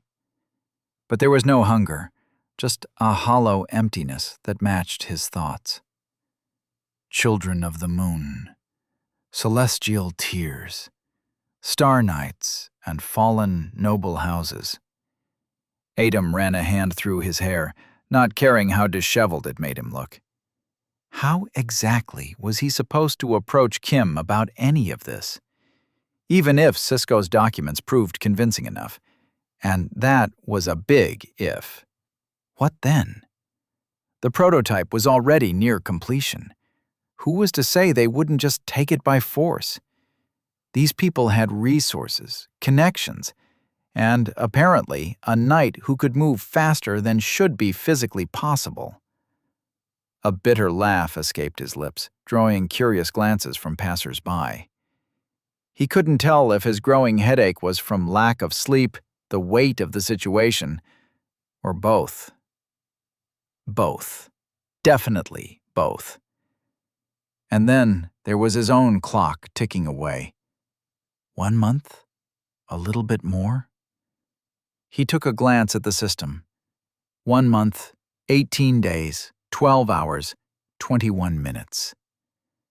The illness lurking in his future felt simultaneously too close and too distant, like a storm cloud that kept changing position every time he looked up. Where the hell is he? Adam's head snapped up. A crowd was gathering ahead, their murmurs carrying across the street. More shouts rose above the general din, urgent and afraid. He should probably keep walking. He was tired, irritated, and had enough problems without... His feet were already moving toward the commotion. Because of course they were. The crowd parted as Adam approached the Adventurers Guild entrance. 2 warriors stood their ground, armor still caked with dried blood, facing a man whose rage seemed to fill the entire street. Gankers! The man's voice cracked with fury. You left him to die! In his white-knuckled grip, he clutched a muscled arm. Just an arm. The severed limb still wore a bronze bracer, its surface scratched and dented. "Sir, please," the female adventurer tried, her voice steady despite her pale face. "When the dungeon started shifting..." Lies! The man lunged forward, nearly dropping the arm. My boy was strong. He wouldn't just... "The walls changed," the male adventurer cut in. "One moment he was there, the next..." Adam had seen this before. Everyone did. Dungeons were as much a part of life as markets or taverns. They appeared without warning, promising riches, artifacts, power. But for every successful raid, there were scenes like this. Parents receiving pieces of their children, wives becoming widows. The lucky ones got bodies to bury. Where's the rest of him? The father's voice dropped. Where's my son? The dungeon's sealed, the female adventurer said. Won't open for another month. We barely made it out ourselves. The father's face twisted. With a roar, he charged the adventurers, his son's arm raised like a club. You cowards! You left him! You... Guards appeared, seemingly from nowhere, grabbing the grieving man. He thrashed in their grip, still clutching the arm, screaming accusations as they dragged him away. The crowd murmured, some shaking their heads, others just watching in silence. Adam turned away, jaw clenched, as if this day wasn't difficult enough already. He walked faster, leaving the scene behind, but his frustration only grew. One more thing. One more goddamn thing on a day already overflowing with them. Adam pushed open the door to his room, the familiar creak barely registering in his exhausted mind. Sam was sprawled across his bed, nose buried in a thick tome, legs dangling off the edge. "Oh, hey, you won't believe what I found in the library today. There's this fascinating theory about elemental resonance in early morning spell weaving, and..." He looked up, his excited grin fading. "Whoa, you look like death warmed over. Where have you been? You missed all of rune ecology." "Not in the mood for classes today."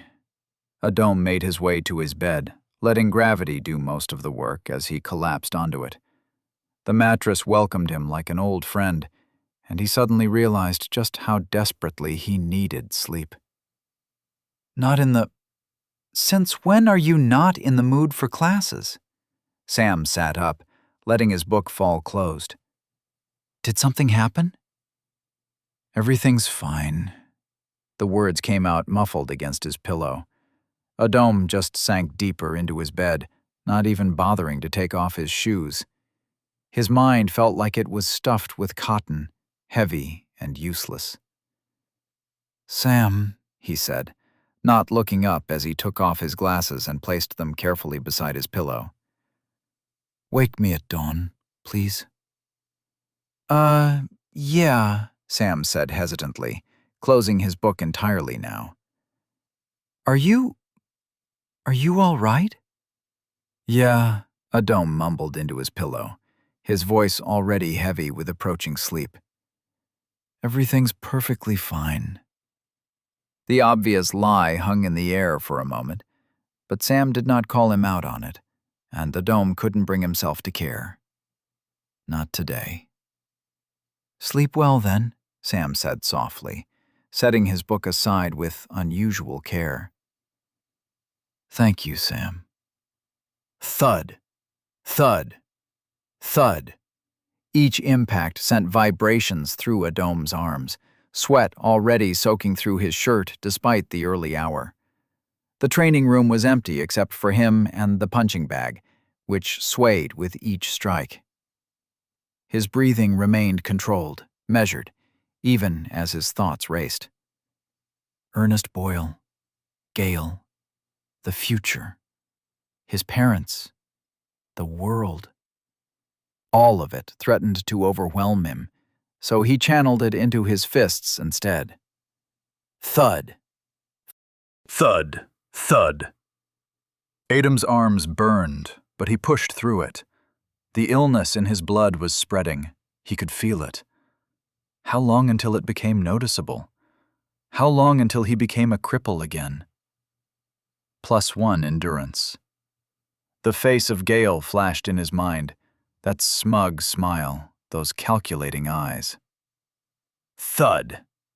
Then Ernest Boyle, the man giving him such a hard time. Thud. The future he'd seen, his parents' deaths, the world in flames. Thud, thud, thud. His technique grew sharper with each strike, more precise. He couldn't afford to fail, couldn't afford to die. Too many lives depending on him, too many threads to unravel, too many disasters to prevent. Indomitable will activated. The burning in his muscles intensified, but so did his focus. He'd never trained like this before, never pushed himself this hard. But then again, he'd never had to save the world before either. His strikes became faster, harder. The bag swung wildly, chains creaking in protest. Still, he didn't stop. Couldn't stop. Not while there was still strength in his arms, still breath in his lungs. Because if he failed... No, that wasn't an option. He would succeed. He had to. No matter what it took, no matter the cost. Thud, thud, thud. Whoa there, brother. Way to go! A sudden voice cut through his focused haze. Adam stopped mid-strike, chest heaving as he turned around. Caius stood in the doorway, his tall frame leaning casually against the entrance. Despite the early hour, he was already in his training gear, a towel draped around his neck. "Hello, Caius," Adam managed between breaths, suddenly aware of how drenched in sweat he was. "Morning, Adam," Caius grinned, but his eyes narrowed as they fell to Adam's hands. "Hey, your wraps are loose, and those gloves." He crossed the room in a few long strides. "The way you're throwing those crosses, you'll mess up your wrists. Here." Adam looked down at his hands. He hadn't even noticed the wraps had started unraveling, Or that his form had deteriorated as exhaustion set in. "Oh," he said, flexing his fingers. "I wasn't really... I'm not actually trying to learn boxing properly." Caius raised an eyebrow. "Having a tough time?" Adam's throat tightened. He turned back to the bag, adjusting his glasses, which had started sliding down his sweaty nose. "You could say that." "Listen," Caius said, moving to hold the bag steady. "If you're going to beat up this poor bag, at least let me show you how to do it without beating yourself up, too." His voice carried no judgment. "Trust me, nothing worse than having to explain to the healers why your wrists are sprained from improper form." Adam hesitated, his breath still coming in heavy pants. Part of him wanted to dismiss the offer. He hadn't come here for a lesson, just needed to vent. But Caius was right. His hands were already starting to ache in ways they probably shouldn't. "Here," Caius continued, stepping back from the bag. First, let's fix these wraps. You want support, not a tourniquet. He gestured at Adam's hands. Plus, if you're going to channel all that frustration into something, might as well get stronger while you're at it, right? The corner of Adam's mouth twitched to spite himself. That was Caius, always finding ways to turn any situation into an opportunity for improvement. It was probably why he was one of the few upper years Adam actually didn't mind being around. Just like all the other club members, really. I suppose you have a point, Adam conceded, starting to unwrap his hands. Caius expertly rewrapped Adam's hands, explaining each loop and cross. His movements were precise, neither too tight nor too loose. See? You want to protect these knuckles, but still keep mobility in your fingers.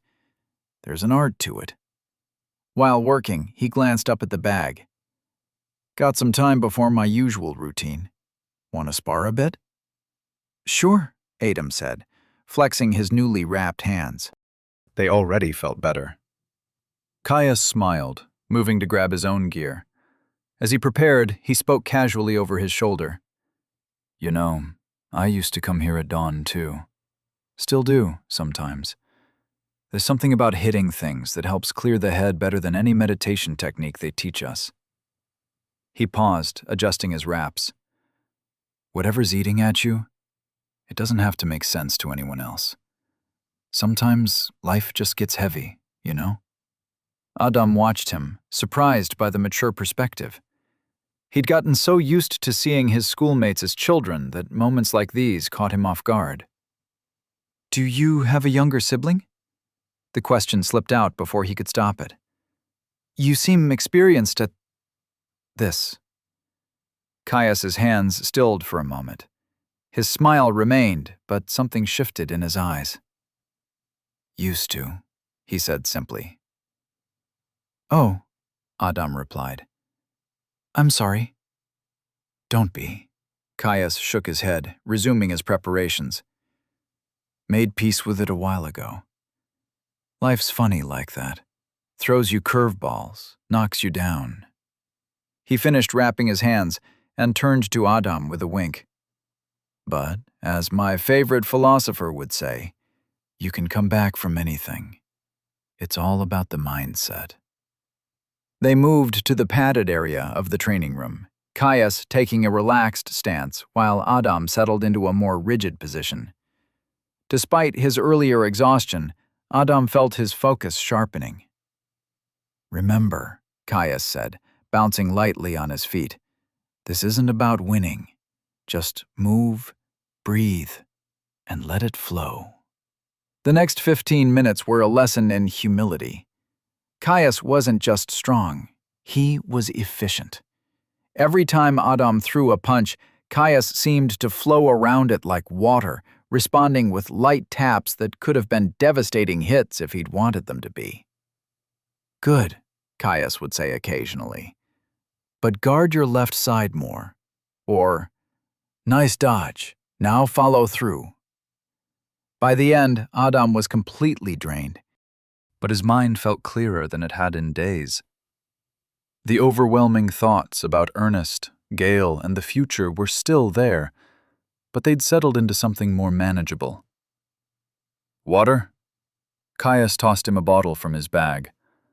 They sat on the training room floor, catching their breath. Thanks, Adam said, both for the water and everything else. Same time tomorrow? Caius asked casually, wiping his face with a towel. If you're going to make a habit of dawn training, might as well do it right. Adam looked at Caius, a sudden heaviness settling in his chest. In his original timeline, he'd never heard of a battle mage named Caius. No notable achievements, no memorable stories. Probably just another name lost in the endless casualty lists from the wars that would come. The kind of person whose life would be reduced to a statistic, a footnote in history. Looking at him now, young, strong, full of easy smiles and quiet wisdom, Adam felt something shift in his perspective. This wasn't just about preventing an apocalypse. It was about people like Caius, who deserved more than becoming another casualty in senseless conflicts. People who should have the chance to live, to grow old, to pass on their philosophy about comebacks and mindsets to others. Caius was still waiting for an answer, casually wiping sweat from his neck. "Yeah," he found himself saying. "Same time tomorrow." System recalibrated. Boxing mastery has reached level 2. Basic footwork and striking techniques have been improved. Damage reduction while boxing increased by 5%. The day unfolded like most others at Zerke's Academy, except it didn't. They never really did. During the spell-weaving class, Adam adjusted his glasses as he watched Gus Howell's salamander familiar, Gizmo, set fire to Jason Burke's robes after the latter overstimulated the creature. Some students still hadn't learned that magical creatures weren't toys for entertainment. "He had it coming," Sam whispered beside him, trying not to laugh as the professor calmly extinguished the flames. The morning continued with runicology, where the pop quiz proved to be more entertainment than challenge. After 79 years of life and a previous career that heavily relied on runes, the basic principles felt like reading children's books. "Whatever you're doing, keep doing it," Professor Wei said as he handed back Adam's paper, a rare smile on his stern face. "The only perfect score in class." The afternoon's monster anatomy class started normally enough, with Professor Drake dissecting a cave crawler, until Finn, one of Damus's friends, displaying the kind of curiosity that often preceded disaster, decided to poke the yellow-green organ on the creature's abdomen. "What's this one do?" he asked, finger already in motion. Professor Drake's "don't" came a moment too late. The resulting explosion of post-mortem gases sent students scrambling for the exits, leaving behind half-written notes and dignity in equal measure. The stench managed to accomplish what 3 years of cleaning spells hadn't. It cleared out the decades-old dust from the classroom's corners. Hours later, after multiple baths, Finn trudged into the dining hall, trailing a unique combination of tomato, lime, and lingering cave crawler essence. The whispers of "Finn the Smelly" started at the far table and spread like wildfire. Kids could be cruel. Between classes, he spotted 3 fourth-years cornering a first-year behind the library building. Rather than intervene directly, he simply caught Guard Captain Marina's attention as she passed nearby. She handled the situation with her usual efficiency. As the day wound down and students began heading to their dorms or clubs, Adam turned to Sam. "Hey, want to help me with fluid control practice?" Sam's enthusiasm vanished. "No, absolutely not." He shifted uncomfortably. "Last time I hit you 5 times in 10 minutes, Adam, and that's with me holding back." That's why I need the practice, Adam insisted. The fluid enhancement should help me dodge better. Should, but doesn't. Sam ran a hand through his hair, frustrated. "Look, you're my best friend, and no offense, but you're kind of an easy target, even for me, and I'm terrible at combat magic." "None taken." Some was taken. "Plus, that makes you perfect for practice," Adam pressed. "Come on, I need to figure this out. Just one more session?" Sam looked at him for a long moment. "Fine, but the moment it gets too rough, we stop. I mean it this time." He pointed an accusing finger at Adam. "And no more, just one more try after I knock you down 3 times in a row." Adam smiled. "Deal. I'm going to regret this, am I not?" "I am regretting this." This was the 23rd attempt.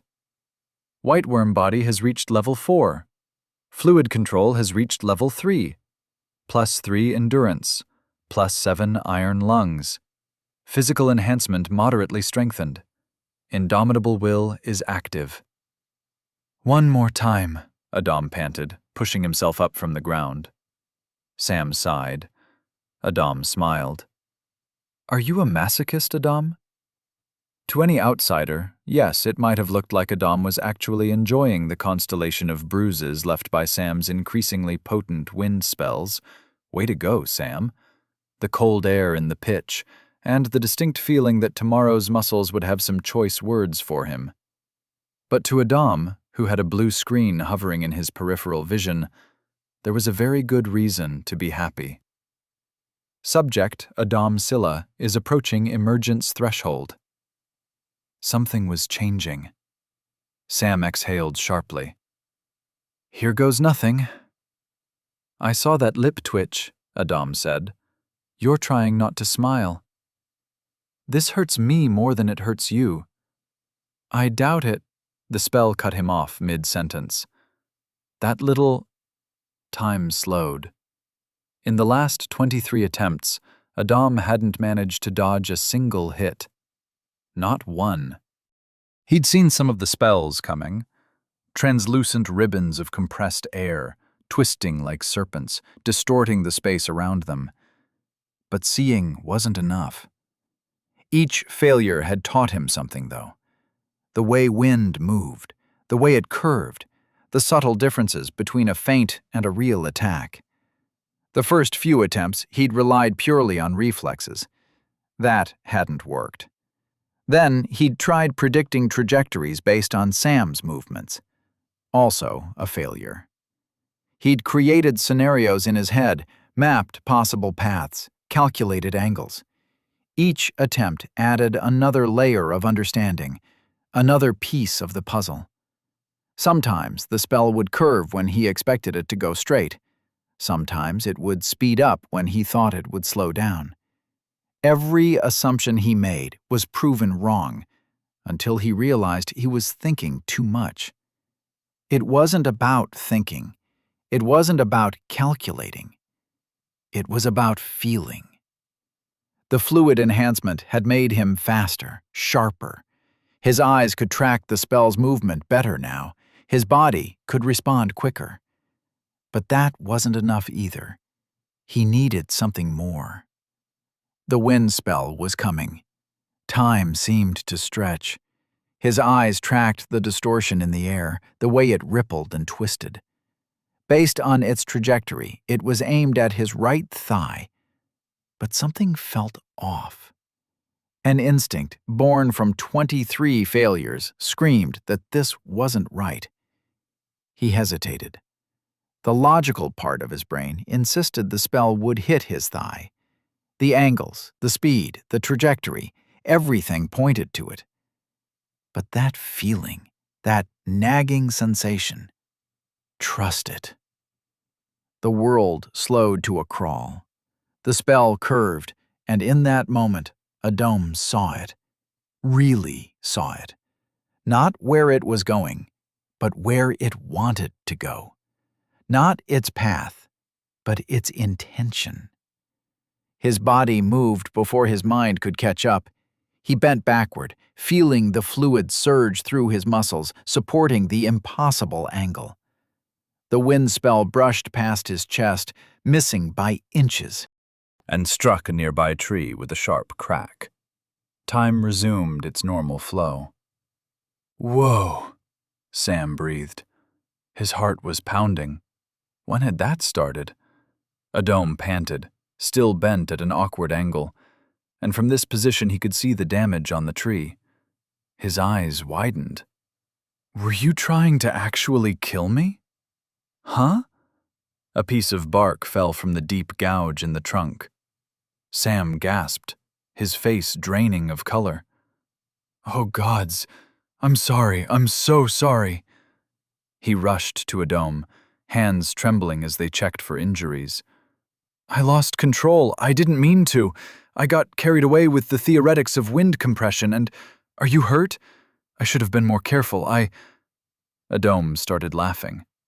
Sam stopped mid-panic, staring at his friend. Did I do something to your head, too? Are you all right? Trying and failing to contain his laughter, Adam straightened up. Yeah, he managed between chuckles. Actually, I'm more than all right. New skill acquired. Flowing perception, uncommon. Active. Ability. Enhanced prediction and analysis of movement patterns. Current level, 0-1. Let's go home, Sam. Chapter 31. Blacksmith Adam's smile grew increasingly strained as Miss Grimclaw examined Professor Merwin's card for what must have been the 8th time.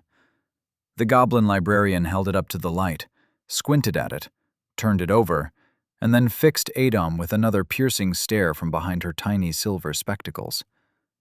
He refused to fidget, or blink, though his face was starting to hurt. The great archivist of Xerxes' library sat perched on her elevated chair, which still left her at eye level with most humans' chests. Today she wore her usual severe gray dress, complete with a chain of brass keys that clinked softly whenever she moved. Curious, she said finally. Most curious.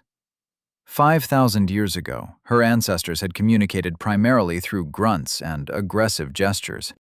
Like most goblins, they'd lived in warrens deep underground, raiding surface settlements for food and shiny trinkets.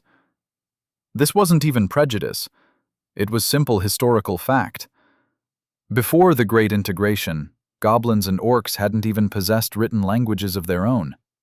Even now, most of her kind preferred the simplicity of tribal life, viewing reading as suspicious magic and formal education as a waste of perfectly good raiding time. The few goblins who ventured into human cities usually worked as craftsmen or merchants. Their natural cunning turned to trade rather than academics. Yet here was Miss Grimclaw, not just literate, but probably the most educated person in the building. And everyone knew it. She'd become something of a celebrity in academic circles. Her papers on magical theory cited in universities across 3 continents, despite her never casting a single spell herself.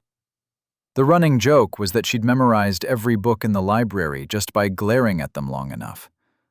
She'd earned her position through decades of ruthless dedication, proving that a goblin could not only match human scholars, but surpass them. Her existence was considered a fascinating anomaly by many researchers, though none dared suggest such a thing to her face. Professor Merwin was quite clear about, Adam began. I can read, Miss Grimclaw cut him off, tapping one long green finger against the card. The question, Miss Drusilla, is why a second-year student requires access to fourth-year restricted materials. Her eyes narrowed. Particularly one with your attendance record of late. Adam's smile threatened to crack. Of course she'd know about his missed classes. Miss Grimclaw knew everything that happened in Xerxes. Some students swore she had a network of mice spies. Others insisted she could read minds. The truth was probably worse. She just paid attention. Adam cleared his throat. Actually, I was thinking of switching to battle magic. Miss Grimclaw looked him up and down with the sort of careful assessment usually reserved for particularly dubious ancient texts. Is that so? Mr. Harbinski will miss you terribly in the theoretical studies section. You two were quite the fixture here. She adjusted her spectacles. Until recently. Sam will adapt, Adam said, trying to keep his voice light. He's got a new theory about elemental resonance to keep him company. Something flickered across Miss Grimclaw's sharp features. Not quite a smile, but perhaps its scholarly cousin. She finally handed the card back, her brass keys jingling. Fourth-year battle magic materials are in Section R, 3rd floor, East Wing, and naturally this grants you access to third-year materials as well. Thank you, Miss Grimclaw. Good to see you back in the library, Mr. Scylla. She paused, then added with brutal frankness. Though I must say, you don't strike me as particularly suited for combat magic. You seem more the type to get a paper cut and require immediate medical attention. Ouch. Off you go, then, she said, already turning back to her work. Try not to bleed on any of the books. Edom climbed the stairs to the third floor, joining the steady stream of students heading to their favorite study spots.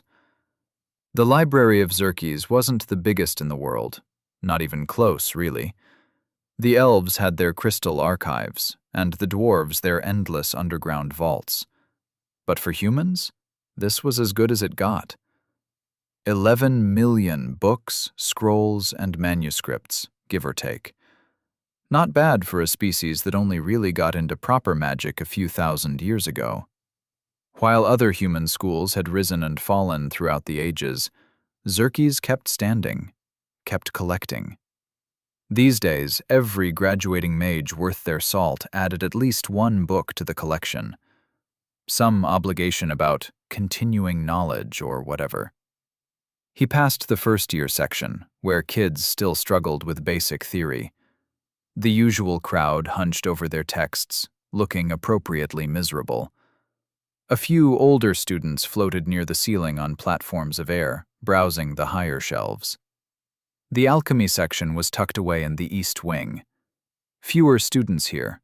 Most preferred their magic theoretical and explosion-free. The books looked more worn, too, like they'd seen some action themselves. Paracelsus's incomplete works, Edom muttered, remembering Mia's words. The search runes carved into the shelves flickered to life, one of Xerxes' better ideas for managing 11 million books. No one had time to dig through endless shelves like some kind of literary archaeologist. The runes pulsed once, twice, then a soft blue glow appeared several shelves away. Third-year section. He reached up and pulled down the glowing volume. The leather binding was worn smooth by countless hands before his, and something about it felt heavy. "Right then," he muttered.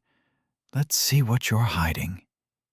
Edom found a quiet corner and set the book down on a reading desk. Page 394. He opened it carefully, the aged paper crackling slightly under his fingers. The page looked ordinary enough, just another dense block of alchemical theory that made his eyes want to glaze over. Right, mana weaving.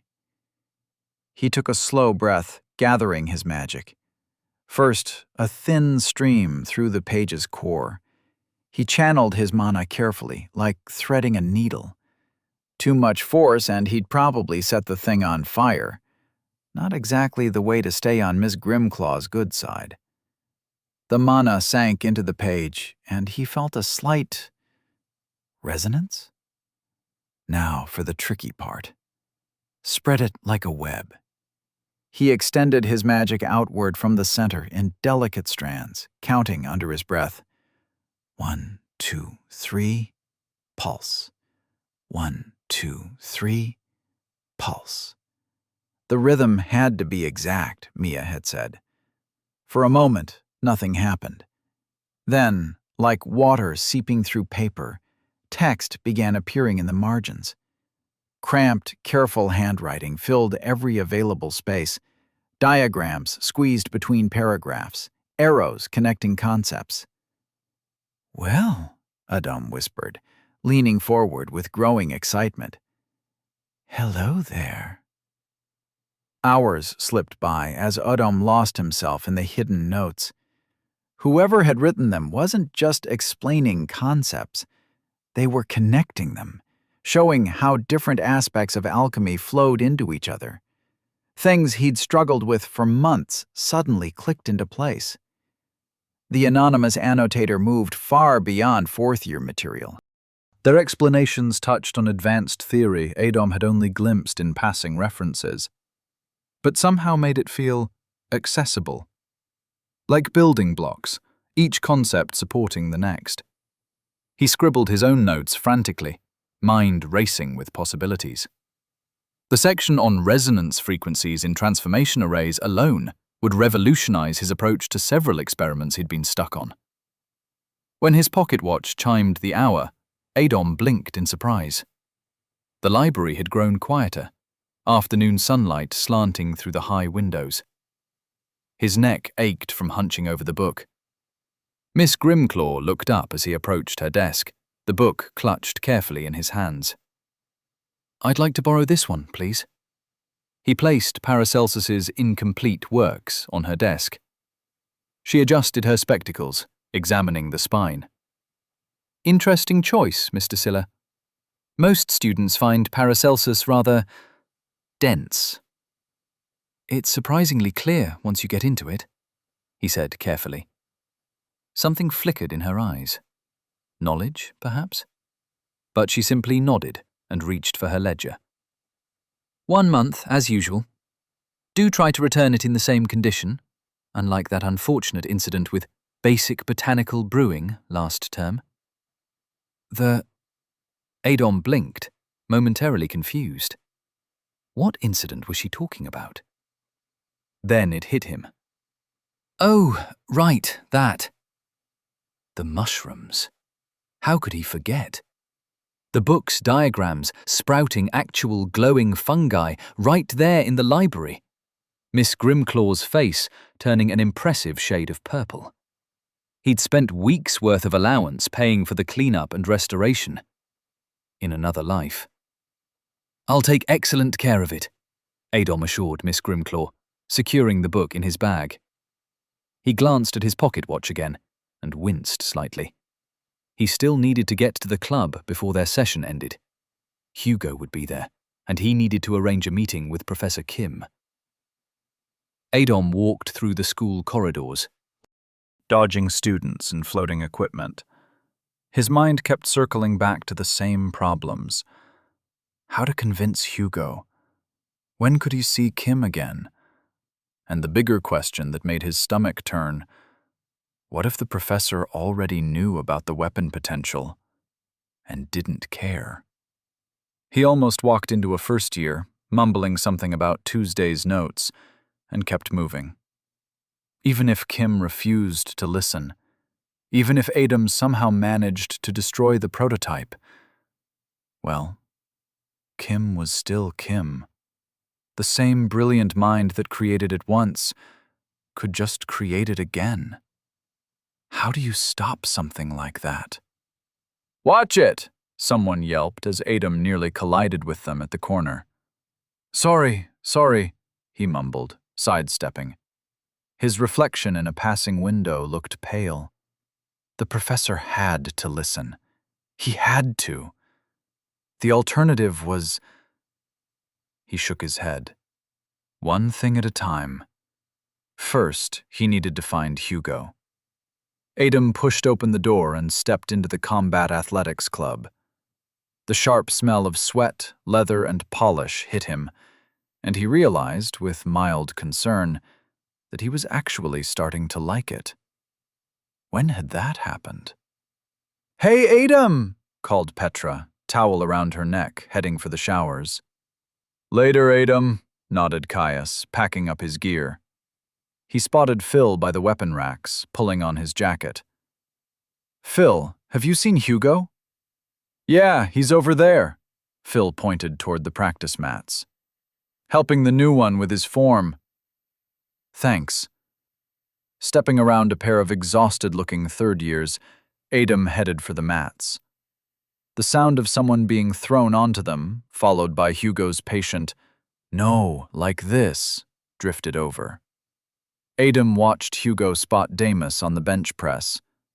The new kid was pushing way more than Adom expected, and when Damus noticed him watching, he somehow managed to push even harder, face turning red with effort. 8, 9, Hugo counted steadily. "Last one. Make it count." Is he trying to prove something? Adom shifted his weight, deciding to let them finish. No point interrupting Hugo mid-training, especially when he needed a favor. Since Damus had joined the club, they hadn't exchanged a single word. It worked well enough, an unspoken agreement to stay out of each other's way, stick to their own corners of the club. Simple, clean, no need to complicate things. "Hey, Adom!"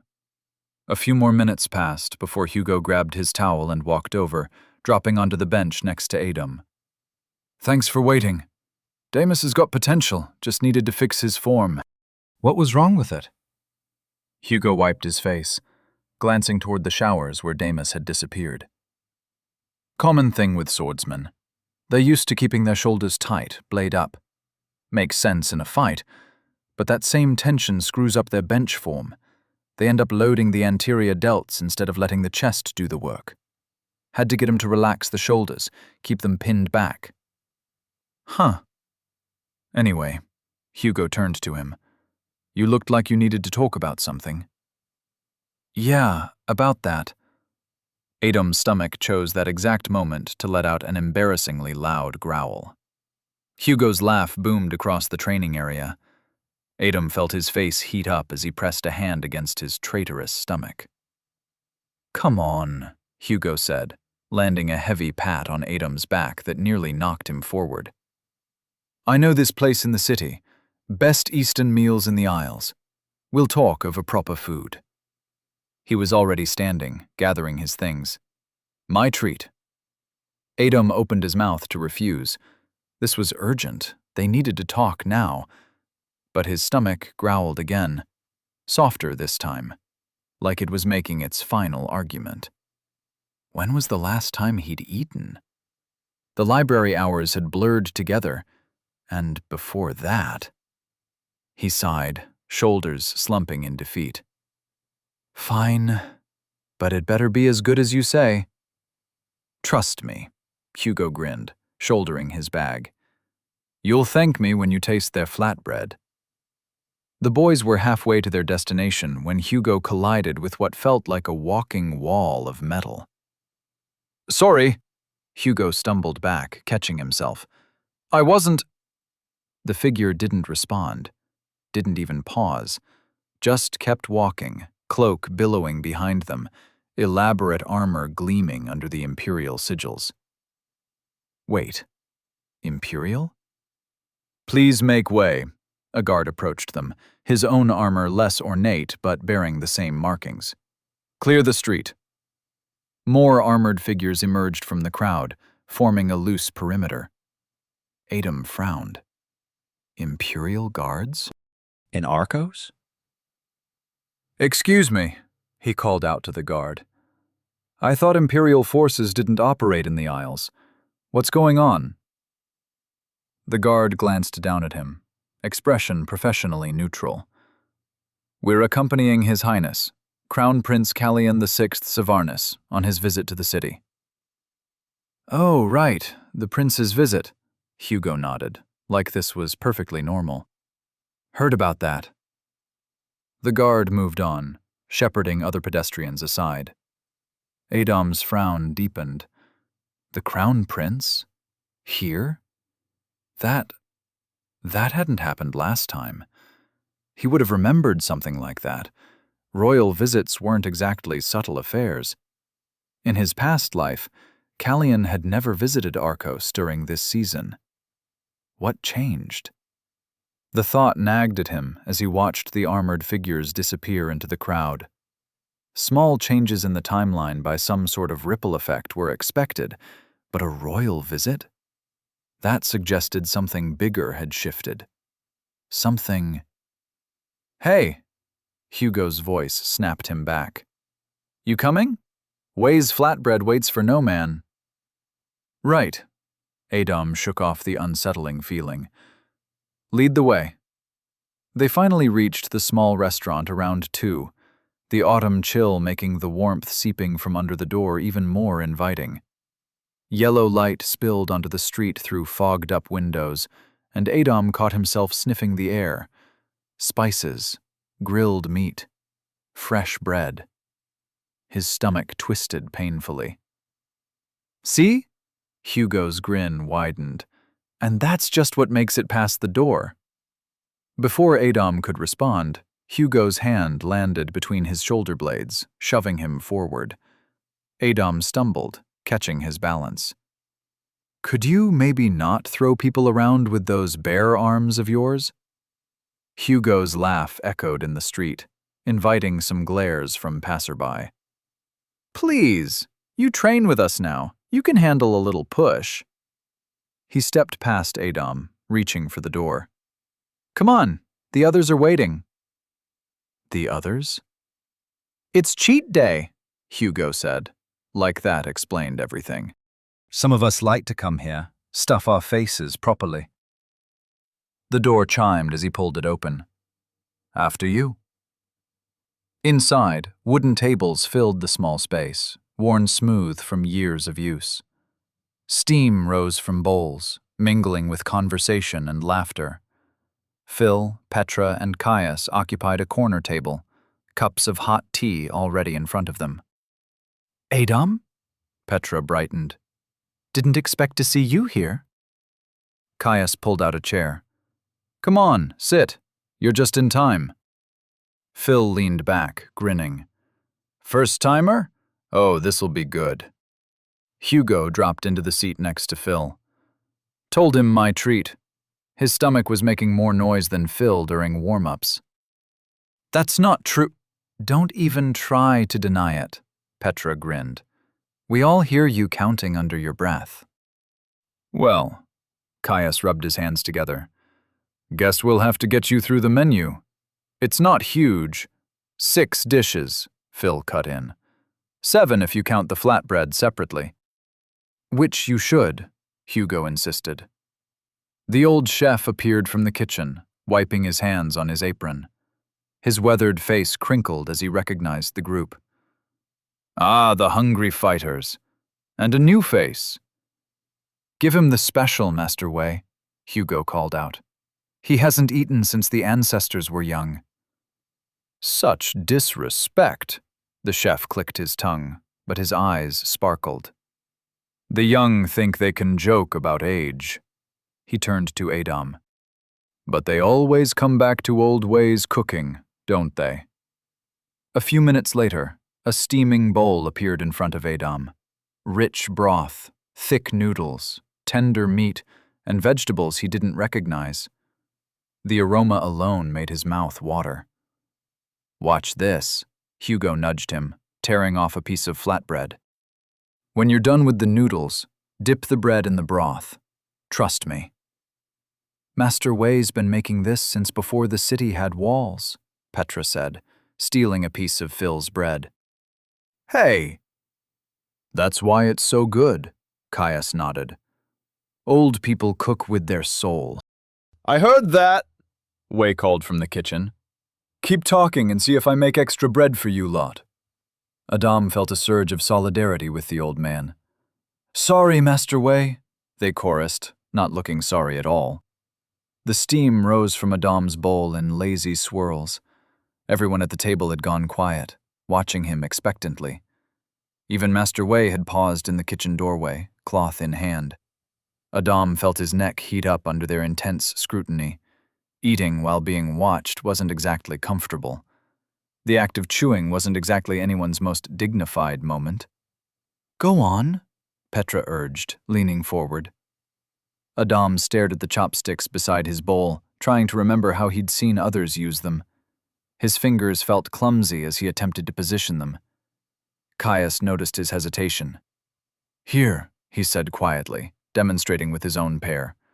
"Hold the bottom one like this, against your ring finger. The top one moves, like a pencil." After a few awkward attempts and some gentle corrections from Caius, Adam managed to get a somewhat stable grip. No, you have to get the noodles and the meat in the same bite," Phil instructed. "Here, like this." He demonstrated with his own chopsticks. "And make sure you get some broth," Hugo added.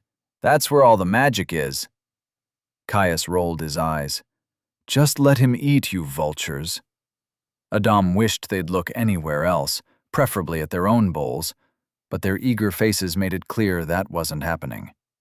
Fighting down his self-consciousness, he gathered the noodles, making sure to catch a piece of meat and some vegetables. His chopsticks wobbled slightly, but he managed to keep the food from falling. He was acutely aware of every movement, trying not to look too awkward or slurp too loudly. The first bite pushed all those thoughts away. His mouth filled with warmth, tender noodles, perfectly cooked meat that nearly melted on his tongue. The broth was rich and complex, Spices he recognized, dancing with ones he didn't. And underneath it all was a depth of flavor that spoke of hours of careful preparation. His eyes widened before he could help it, completely forgetting his audience. There it is, Hugo laughed, nudging Phil. That's the look everyone gets their first time. Master Wei's satisfied nod was barely visible before he disappeared back into the kitchen. Around the table, the others wore knowing grins, like they'd just inducted him into a secret club. The Wei Club. Jeez. After the meal, they lingered at Wei's for a while, trading stories and laughter. Adam made a mental note to bring Sam and Aaron here sometime. They'd love the cooking just as much. One by one, they started heading back to Zerke's, until only Hugo and Adam remained. Hugo fell into step beside him on the walk back. After a few moments of companionable silence, he cleared his throat. All right, out with it. What? Something's been on your mind.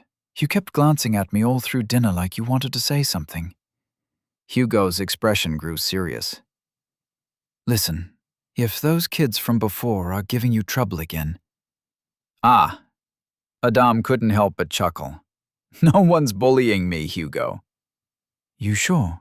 Because lately you've seemed, I don't know, overwhelmed? Even during training.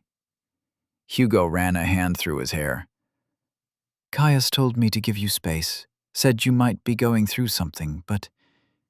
He stopped walking, turning to face Adam. Look, I know I'm not exactly the wise sage type, but if you need someone to talk to, I'm here. We all are. The sincerity in Hugo's voice caught Adam off guard. It was touching, really. This teenager trying his best to be a supportive older brother figure. The irony of the situation wasn't lost on him. Here was Hugo, probably 17 or 18, worried about someone who had lived through nearly 8 decades in another life. But he couldn't exactly explain that, could he? I appreciate it, Adam said carefully, fighting back an amused smile. Really, but I promise, I'm okay. He wasn't. Not really. But he hoped to be. Hugo studied his face for a moment longer, clearly not entirely convinced. If you say so, just remember what I said, all right? You don't have to deal with everything alone. In the city's central district, the afternoon crowds flowed around them.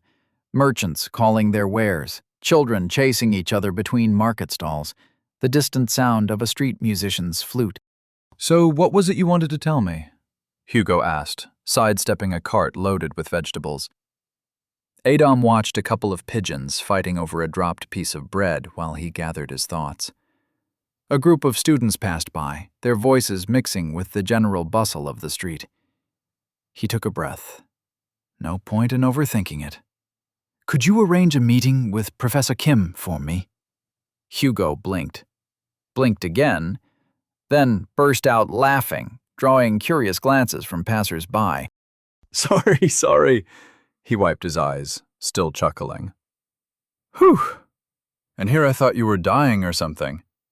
He adjusted his glasses, grinning. Of course you can meet the professor. Actually, I knew you'd want to be his assistant eventually.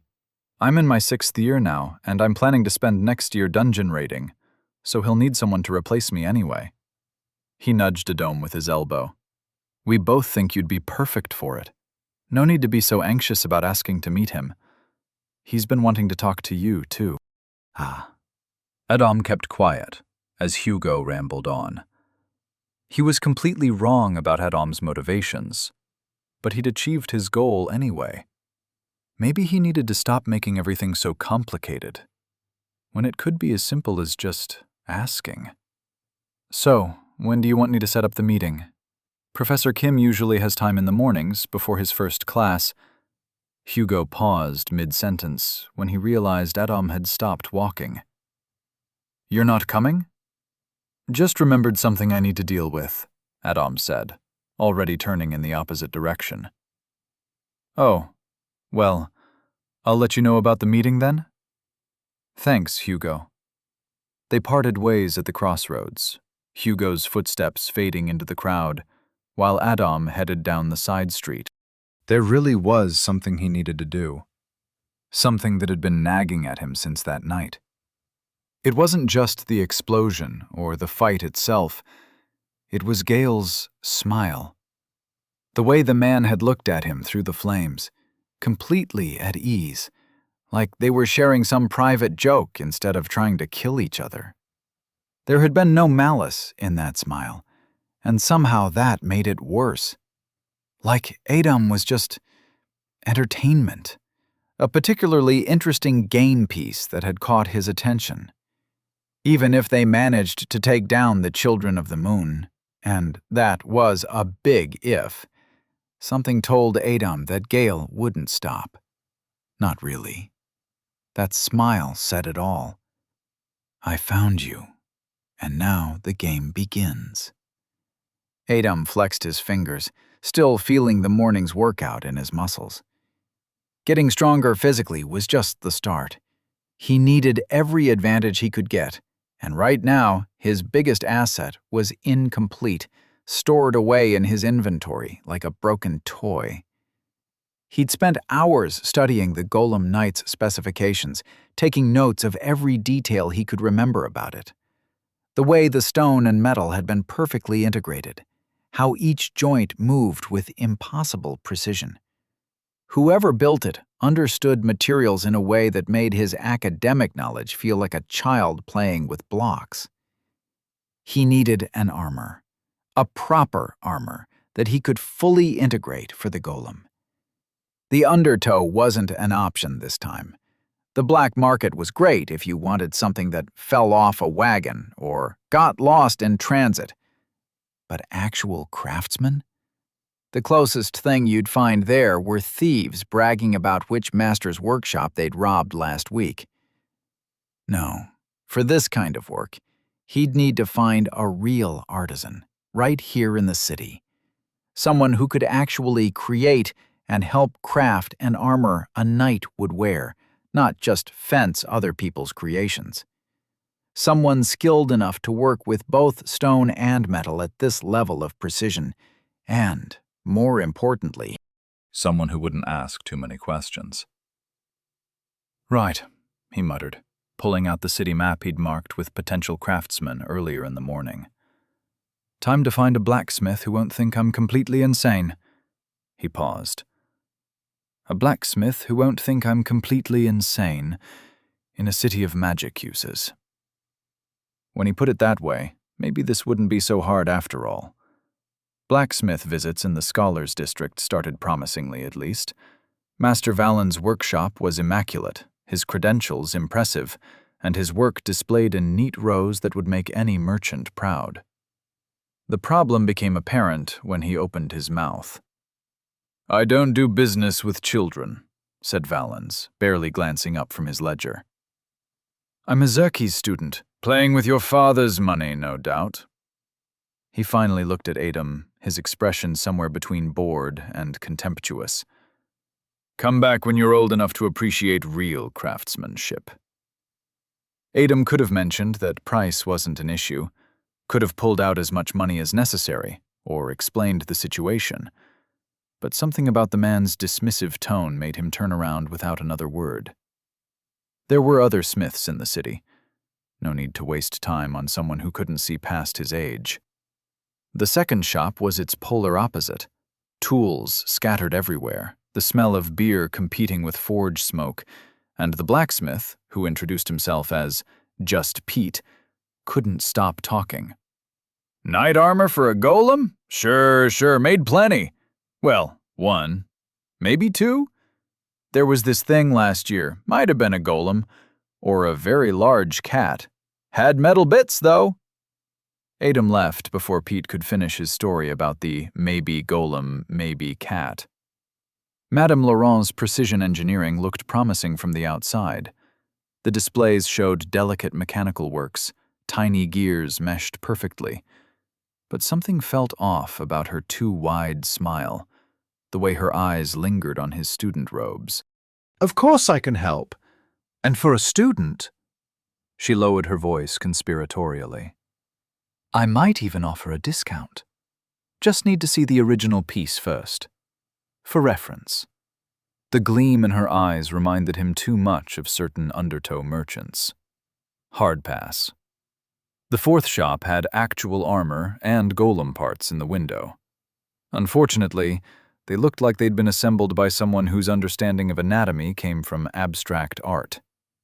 It's a stylistic choice, the smith insisted, gesturing to what might have been an arm, or possibly a very confused snake.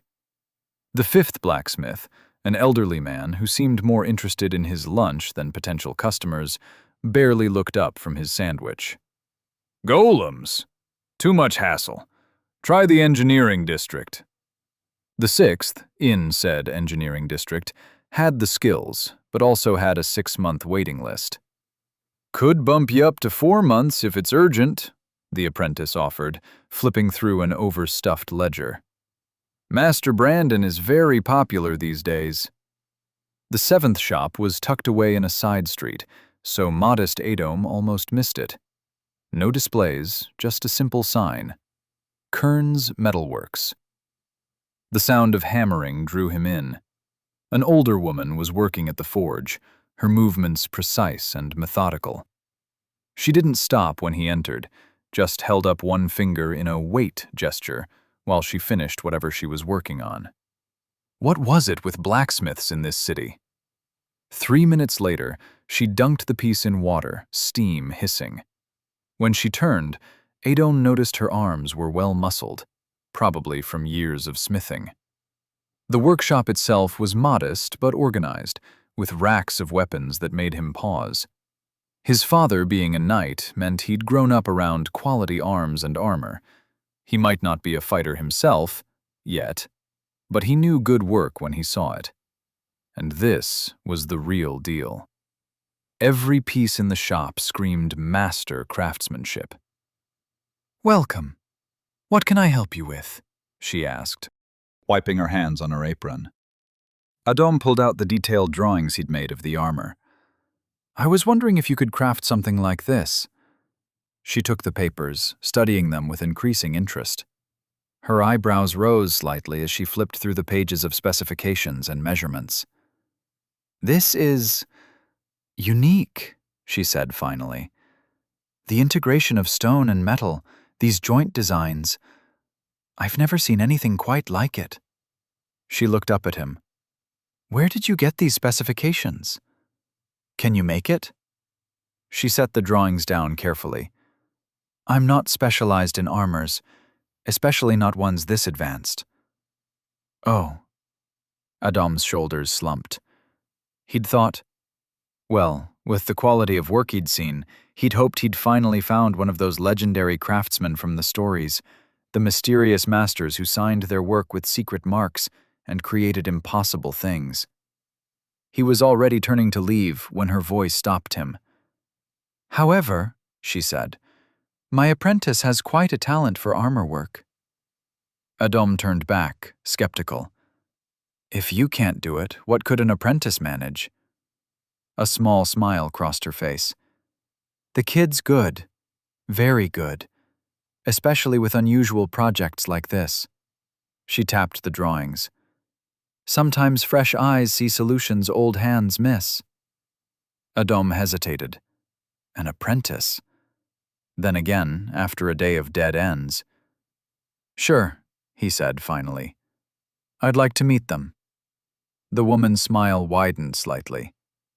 "Feely!" she called out. No response. She sighed, shaking her head. "Feely!" The back door of the smithy creaked open, and Adom found himself staring at what appeared to be a moving pile of metal scraps. 2 legs shuffled beneath the precarious tower of parts, inching forward carefully. "I got the pieces you asked for, Master. I think I found all the—" "Oh no, oh no, oh no!" The tower swayed, A piece slipped, then another, and suddenly the whole collection was tipping forward. Adom's hands moved before he could think. Dozens of metal pieces froze mid-fall, hanging in the air like a strange metal constellation. The blacksmith and the young apprentice both looked at him. "Where would you like these?" Adom asked, glancing at the woman. "The sorting table, if you don't mind. The one by the wall." He guided the pieces over, setting them down carefully. "There you go." "Are you a mage?" said the younger voice. Didn't the uniform give it away? Yes?" Behind the now sorted pile stood a young man about Adom's age, fidgeting with his apron strings. The apprentice was shorter than him, with rich brown skin and a shock of vivid red curly hair above bright green eyes, unmistakable features of dwarf human heritage. A half-dwarf, though that term had fallen out of favor decades ago. Most people called them stone-bloods now, though they were rare enough that most citizens only knew them from stories. The dwarven kingdoms beyond the mountains had always been more welcoming of mixed heritage than humans or elves, taking in children of such unions and raising them as their own. Unlike the rigid social structures of human nobles or the infamous purity obsession of elven houses, dwarven culture celebrated the strength that came from diversity. But what was one doing here? Stonebloods weren't common in Arcos. Adom had only seen a handful in his life, mostly merchants or craftsmen passing through. The Isle's predominantly human population meant most Stonebloods preferred the more diverse mainland cities or their ancestral mountain kingdoms. To find one as a permanent resident, especially as a smith's apprentice, was unusual but not unheard of. He found himself wondering what series of events had led Fili from the dwarven kingdoms to this modest smithy in a human city. "A mage?" The woman raised an eyebrow. "Fili, you just watched him use magic." "I know, master, but you said to start conversations with questions." And that was the first thing that came to mind. Like in Chapter 3 of You Little Bookworm, she said. "What's the first rule of the shop?" "Oh, right." He turned to Adom, straightening his back like a soldier at attention. "Welcome to Kern's Metalworks, where quality meets craftsmanship. We offer competitive prices and satisfaction guaranteed. Our current special promotion includes—" Master Kern placed a hand on his shoulder. "Fili." "Yes?" "Your own words, not the merchant's guidebook." "But the book said—" "The book is a guide, not a script. Remember what we talked about?" Fili deflated slightly. "That people want to talk to people, not books." "Exactly." She squeezed his shoulder. "Now, why don't you look at what this young man brought us? I think you'll find it interesting." Master Kern pushed the drawings toward Fili, and Adom found himself holding his breath. After a day of rejections and silly people, he was suddenly very invested in what this awkward, earnest apprentice might say about his project. Fili leaned over the drawings, his previous awkwardness melting away as his eyes darted across the pages. His fingers traced the lines without touching them, hovering just above the surface. Adom leaned forward too, watching the transformation. Maybe this was it. Not the gruff, legendary master smith from the stories, but something potentially better. A young stone-blood apprentice with that particular intensity he'd seen in truly gifted craftsmen. Sure, there were plenty of jokes about dwarves and their smithing abilities, but stereotypes aside, there was a reason people sought out dwarven-trained smiths for the really impossible projects. "These joint mechanisms," he muttered, more to himself than anyone else. "The way the stone interfaces with—" "Master, look at this integration point here." He pointed to a specific detail, entirely focused now, his earlier social stumbling forgotten. "It's not just layered, it's braided?" I've never seen anything like this. Master Kern leaned in, nodding slightly. That's what caught my eye, too. Philly pulled one page closer, squinting. The tolerances would have to be perfect. We'd need to... He trailed off, reaching for a piece of charcoal and a scrap of paper, making quick calculations. His hand moved with none of the hesitation that had marked his earlier movements. He looked up suddenly, as if remembering he wasn't alone. "Oh, sorry, He glanced at Master Kern, who gave him an encouraging nod. "I mean, these are fascinating. Where did you... if you don't mind me asking, where did you learn to design like this?" "I specialized in runicology," Adom said, trying to keep his voice casual. "Drawing precise concepts like this becomes second nature after a while." Feely's eyes lit up like a forge fire. "Then you have the model? The actual golem the armor will be made for? The way these mechanisms interlock, it must be incredible to see in motion." "It's, at the academy," Adom lied, feeling a twinge of guilt at the apprentice's genuine enthusiasm. "Can't really show it to anyone. Secret project, you understand." "Oh, of course, of course." Feely nodded vigorously, clearly impressed by the implied importance. "That makes perfect sense. The applications of this design." His hands moved as he spoke, sketching shapes in the air. "The way the armor would fusion with the golem." "So, can you do it?" Adom asked hesitantly, watching Feely's face. "With these notes?" The young smith looked up from the drawings, a quiet confidence in his eyes that hadn't been there before. Yes, I can." Adom smiled, finally letting out a breath he'd been holding. "Perfect. How much will it—" "Oh!" Feely glanced at Master Kern. "The pricing is usually her decision, since I'm still an apprentice." "This one's yours, Feely." Master Kern's voice was firm but gentle. "I don't know enough about armor work to price it properly." Feely froze, his mouth slightly open, eyes darting between his master and the drawings. The charcoal piece in his hand trembled slightly. For a moment, he seemed to have forgotten how to speak, a different kind of speechlessness than his earlier social awkwardness. His free hand gripped the edge of the workbench as if to steady himself. Master Kern pretended not to notice her apprentice's reaction, busying herself with organizing some tools on a nearby shelf, giving him space to process what this meant.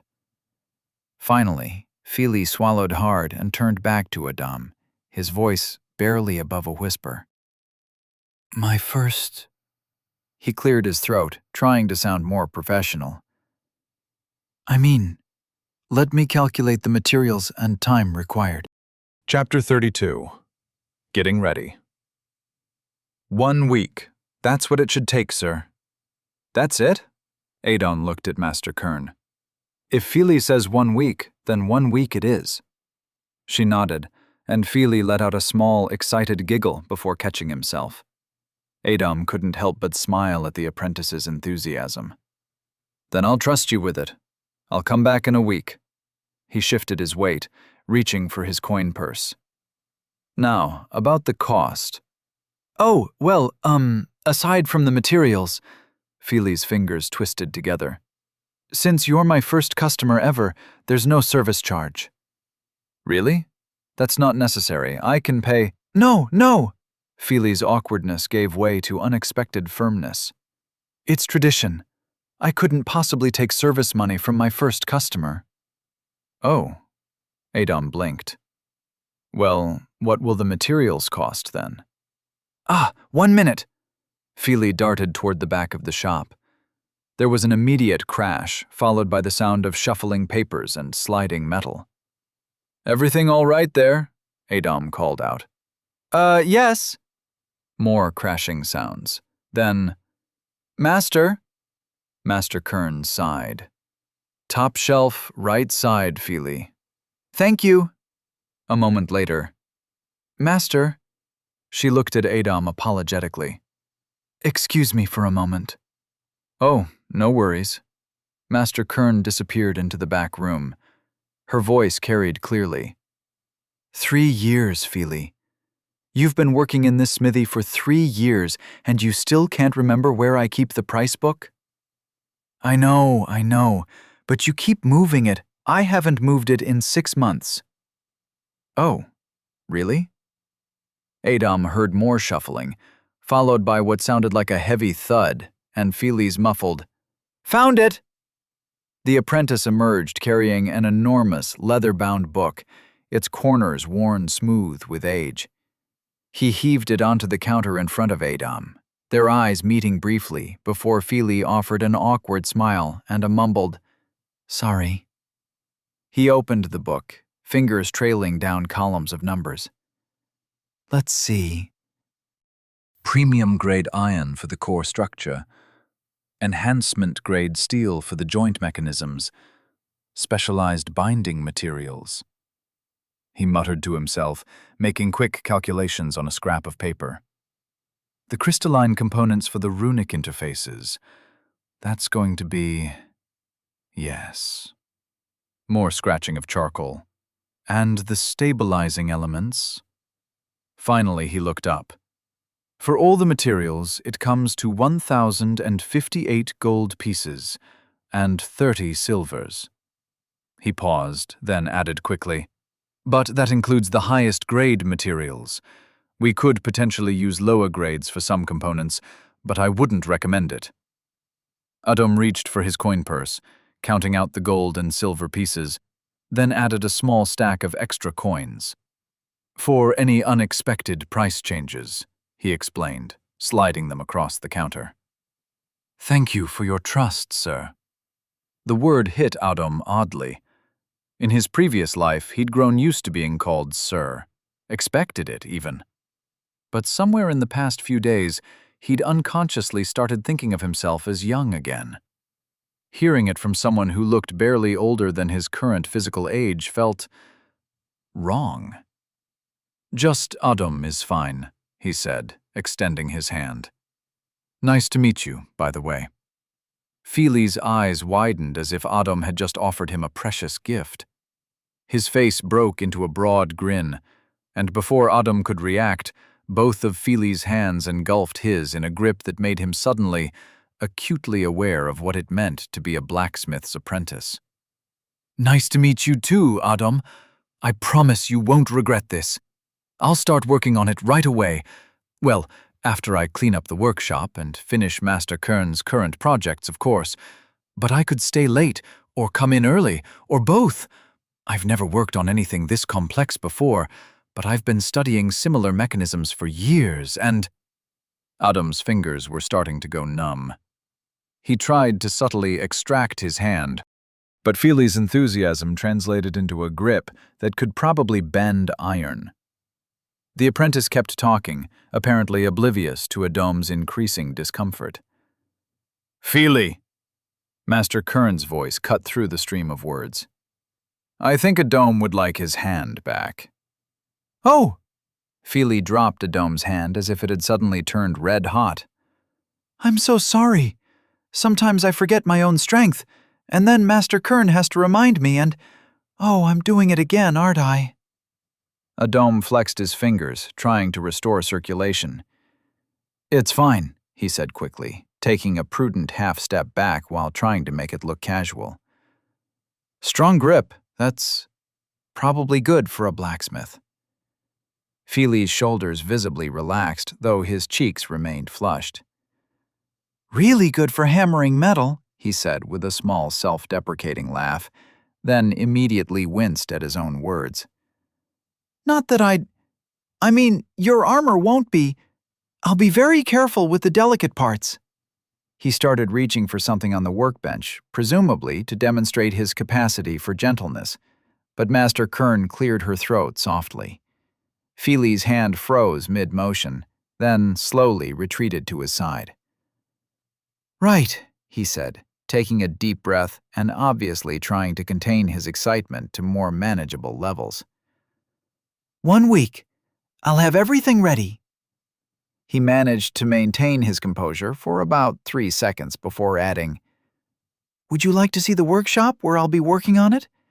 I've already got some ideas about how to approach the joint mechanisms and—" Master Kern coughed. "Or maybe next time. When you come to pick it up," Feely offered hopefully, bouncing slightly on his toes despite his evident attempt to stay still. Adom glanced around the smithy, taking in the organized rows of weapons. Swords of various lengths hung on the walls, their polished surfaces catching the forge light. Spears and lances stood in racks, their points gleaming. Warhammers and maces rested on sturdy shelves.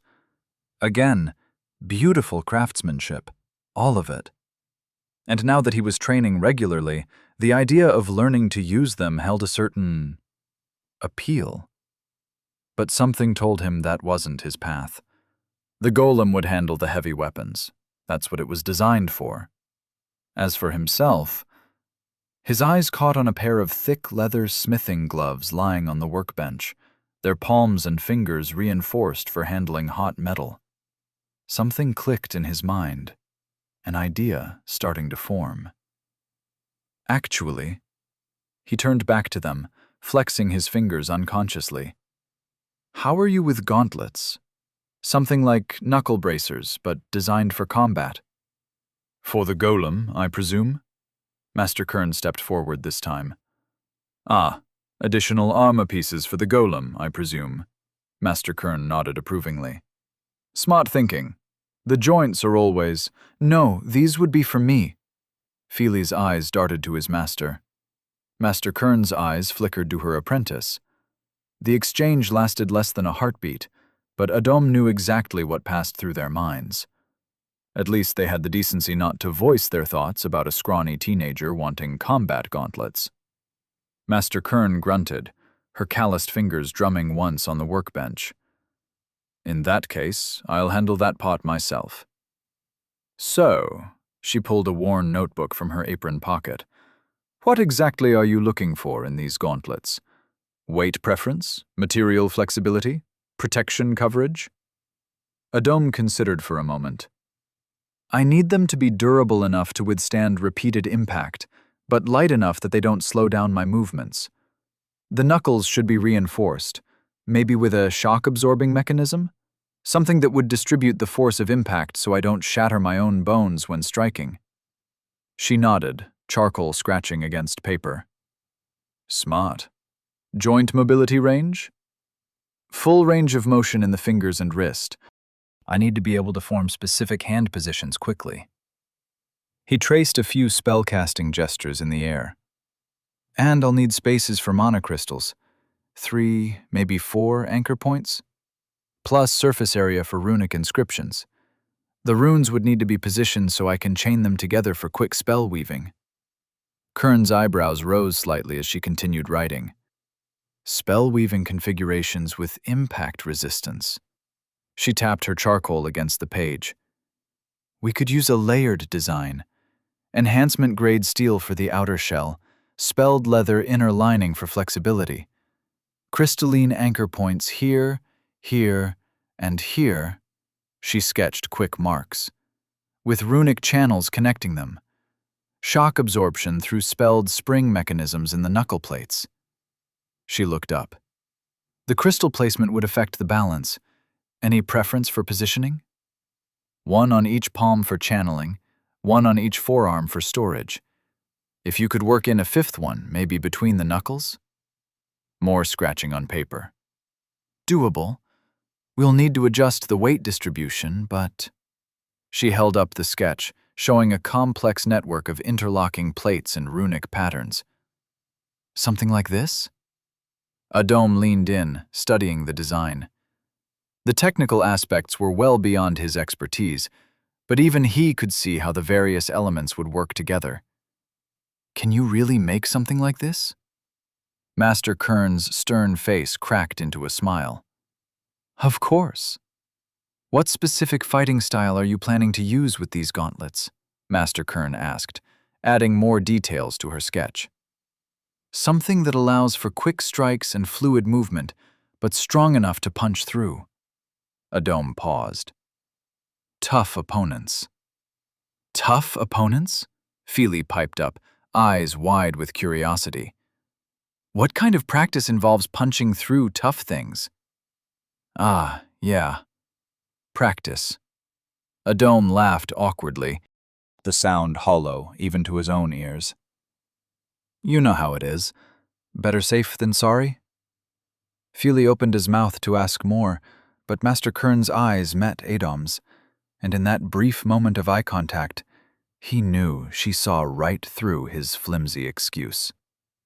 Thankfully, she simply turned back to her sketch.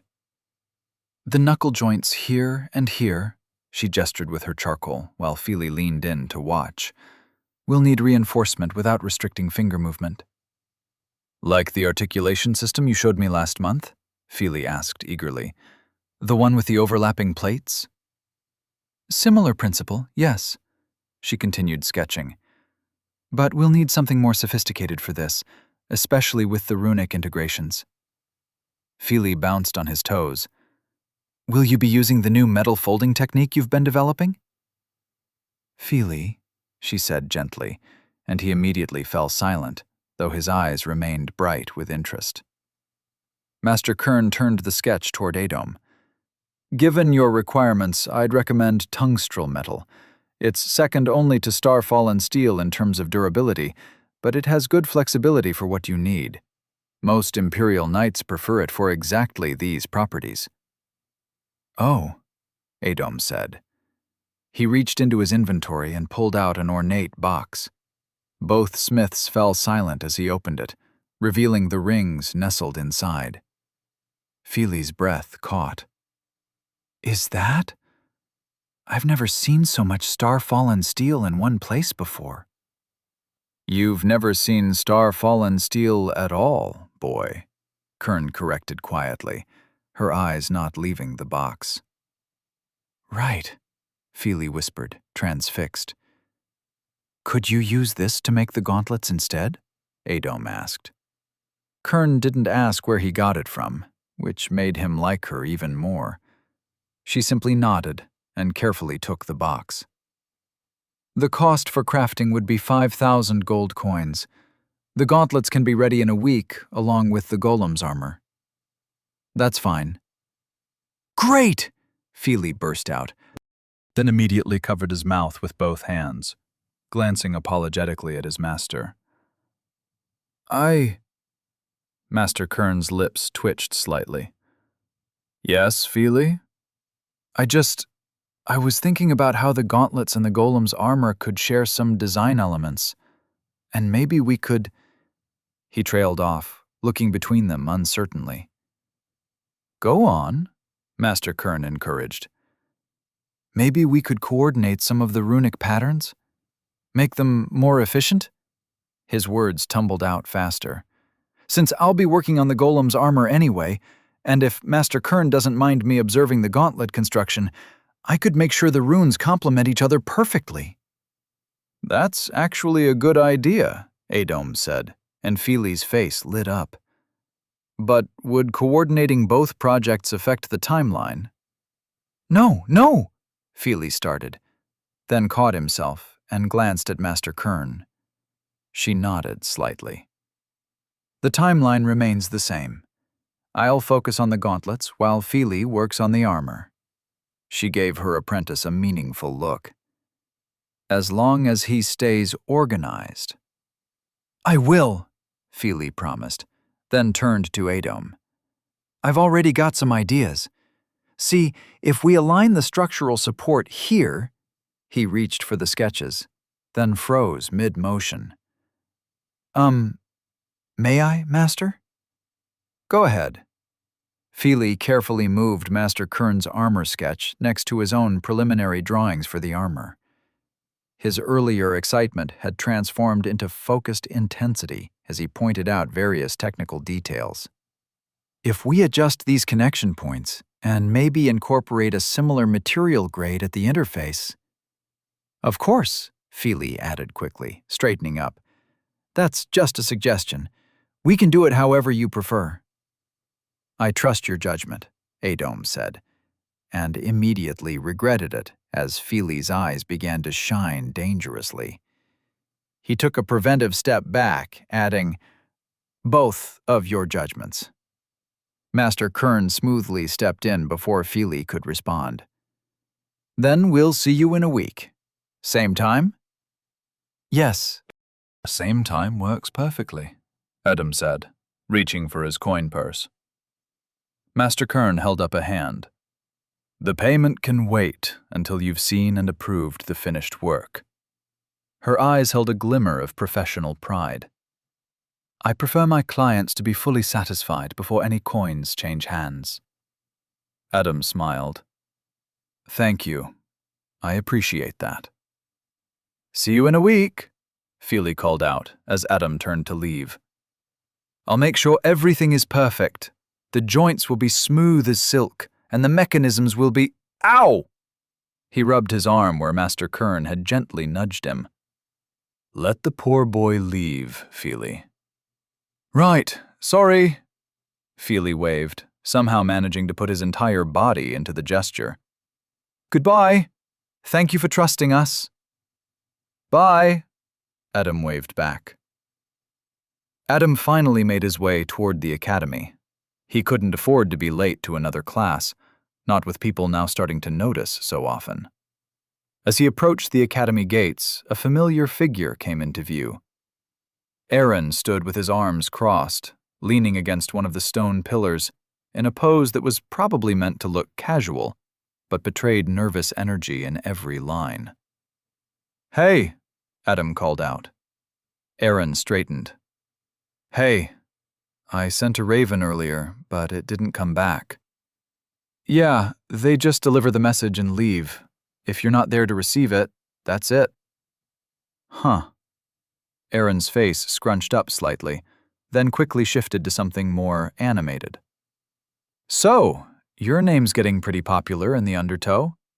Or, well, not your name exactly, but everyone's talking about the warrior who blew up the children's shipment." His voice dropped to an excited whisper. "How did you even manage that? They say the children have gone practically rabid looking for—" "Did Cisco send you with something?" Adam cut in, glancing at the stream of students flowing through the gates. "Oh, right." Aaron glanced around. "Maybe we should find somewhere quieter?" "It's fine. Just need to touch it." Aaron reached into his jacket, barely exposing what looked like a sealed envelope. Adam's fingers brushed against it, and it vanished instantly. "That's so cool," Aaron breathed. "Will you teach me how to do that?" "Sure, as long as you promise not to use it for pickpocketing." "I don't pickpocket." "Our first meeting was literally you trying to pickpocket me." Aaron's face settled into an expression of dignified calm. "That was in my younger days." "That was about 1 month ago." "Well, actually," Adam cut in, checking his pocket watch, "I've been meaning to talk to you about life in the Undertow, and how it might conflict with your future at Zerkie's." He adjusted his glasses. "But I need to get to class. Attendance is mandatory. The pie place, later?" "Sure," Aaron nodded, trying and failing to hide his obvious disappointment at the conversation being cut short. The pie place. The day passed in a blur of lectures and assignments, but Adam's mind was elsewhere, turning over problems like puzzle pieces that refused to fit together. His notes were sparse, his participation minimal, just enough to avoid drawing attention. The professor's voices faded into background noise as he wrestled with the implications of what he had to do next. The proof about Mr. Fox sat in his inventory like a loaded weapon. The smart move, the obvious move, would be to anonymously deliver it to both the headmaster and Professor Kim. Let the system work as intended. The academy had protocols for dealing with corrupt sponsors, after all. It was one of the oldest and most respected institutions in the capital. And yet, Adam absently drew circles in his notebook, his mind racing. In his previous life, He'd learned the hard way that corruption rarely traveled alone. It bred in networks, in carefully cultivated relationships. Mr. Fox hadn't chosen this academy by chance. Someone had to have vouched for him, introduced him, smoothed his way through the bureaucracy. The question was, how deep did those connections go? He thought about Professor Kim's enthusiasm, his brilliant mind focused on pushing the boundaries of what was possible, never questioning who was funding that pursuit, or why. But was that simple academic naivety, or something else? The headmaster's office would be the logical place to deliver the evidence. Adam had known Maris well in his past life, worked with him, trusted him implicitly. The man's integrity was beyond question, his dedication to the academy absolute. But that was exactly the problem. Maris was just a man. A good one, yes, but still bound by the limitations of his position and perspective. In Adam's previous life, despite all of Maris's experience and wisdom, he had missed the warning signs about dragon's breath. Not through any fault of his own. He simply hadn't been in a position to see the whole picture, to connect dots that were deliberately kept separate. How much could be happening right under Maris's nose even now, carefully arranged to seem innocent when viewed through the lens of academic administration? In his previous life, hadn't the Dragon's Breath project continued, despite numerous red flags that should have raised alarms at the highest levels? The smart play would be to trust the system, yes. The safe play would be to assume the system was compromised. And the right play, well, that's what he needed to figure out. Dumb? Adam! He blinked, focusing on Sam's concerned face across the table. Ah, right. It was dinner time.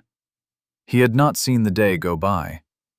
Steam rose from the meat pies at old Mari's stand, mixing with the evening air. The three of them, Adam, Sam, and Erin, sat at one of the worn wooden tables, the streets busy with the usual dinner crowd. Someone knocked into their table as they passed, making their cups rattle. "Watch it," Sam muttered, then turned back to his pie. "Adam, you haven't touched yours at all." Mari's outdone herself today. The meat's perfect. Adam poked at his pie with a fork, breaking the crust. More steam escaped. "He's right," Erin said through a mouthful. "Better than usual." Adam set his fork down and leaned back, watching people move through the streets. A cart rolled by, wheels clattering on the cobblestones. "You've been quiet all evening," Sam said, wiping his mouth. "Actually, you've been different lately. More, I don't know, distant?" He looked at Erin. "You've noticed it too, right?" Erin shrugged, suddenly very interested in his pie. "People get like that sometimes." "See?" Sam pointed his fork at Erin. "Even he's noticed, and he barely knows you." Adam pushed his chair back slowly. The wood scraped against stone. "I need to walk." "Come on, you haven't eaten anything," Sam protested. "At least finish half." "You can have it," Adam said, already standing. "I just need to think." Sam started to rise. "I'll come with." "No." Adam's voice was quiet but firm. "Finish your food. We'll talk at the dorm later." "You're worrying me, you know that." Sam frowned. "Whatever's going on, it's fine." Adam managed a small smile. "Everything's fine." He turned and walked away, weaving between the tables and crowds. Behind him, he heard Sam ask Erin, "He tells you stuff sometimes, right? Is he okay?" Erin's response was lost in the street noise. Adam found a quiet corner in the rose garden and took out the envelope Erin gave him. 2 sealed packages, 2 anonymous messages. One for Kim, one for the headmaster. Simple, clean, and hopefully effective. But his mind kept circling back to Gale, a Star Knight-level threat on his trail. The kind of opponent Adam had no business facing. No amount of preparation would make a fight with that guy winnable. Not with his current capabilities. Not with any amount of tricks or planning. The police weren't an option either. Not with what Cisco had told him about the criminal faction's reach into law enforcement. Walking into a station to report this would be like painting a target on his back. He'd have no way of knowing which officers were clean and which were on someone's payroll. But then again, what was the best counter to someone operating at Star Knight level? Another Star Knight. And as it happened, Adon knew one very well. One who would definitely come if he knew his son was in real trouble. Father would be at the Twin Peaks right now, holding the line against Estonian Empire's forces. A letter could be sent, but... Adom's fingers drummed against his leg. Gale and his people were looking for him now. The clock was ticking, and he had no idea when they'd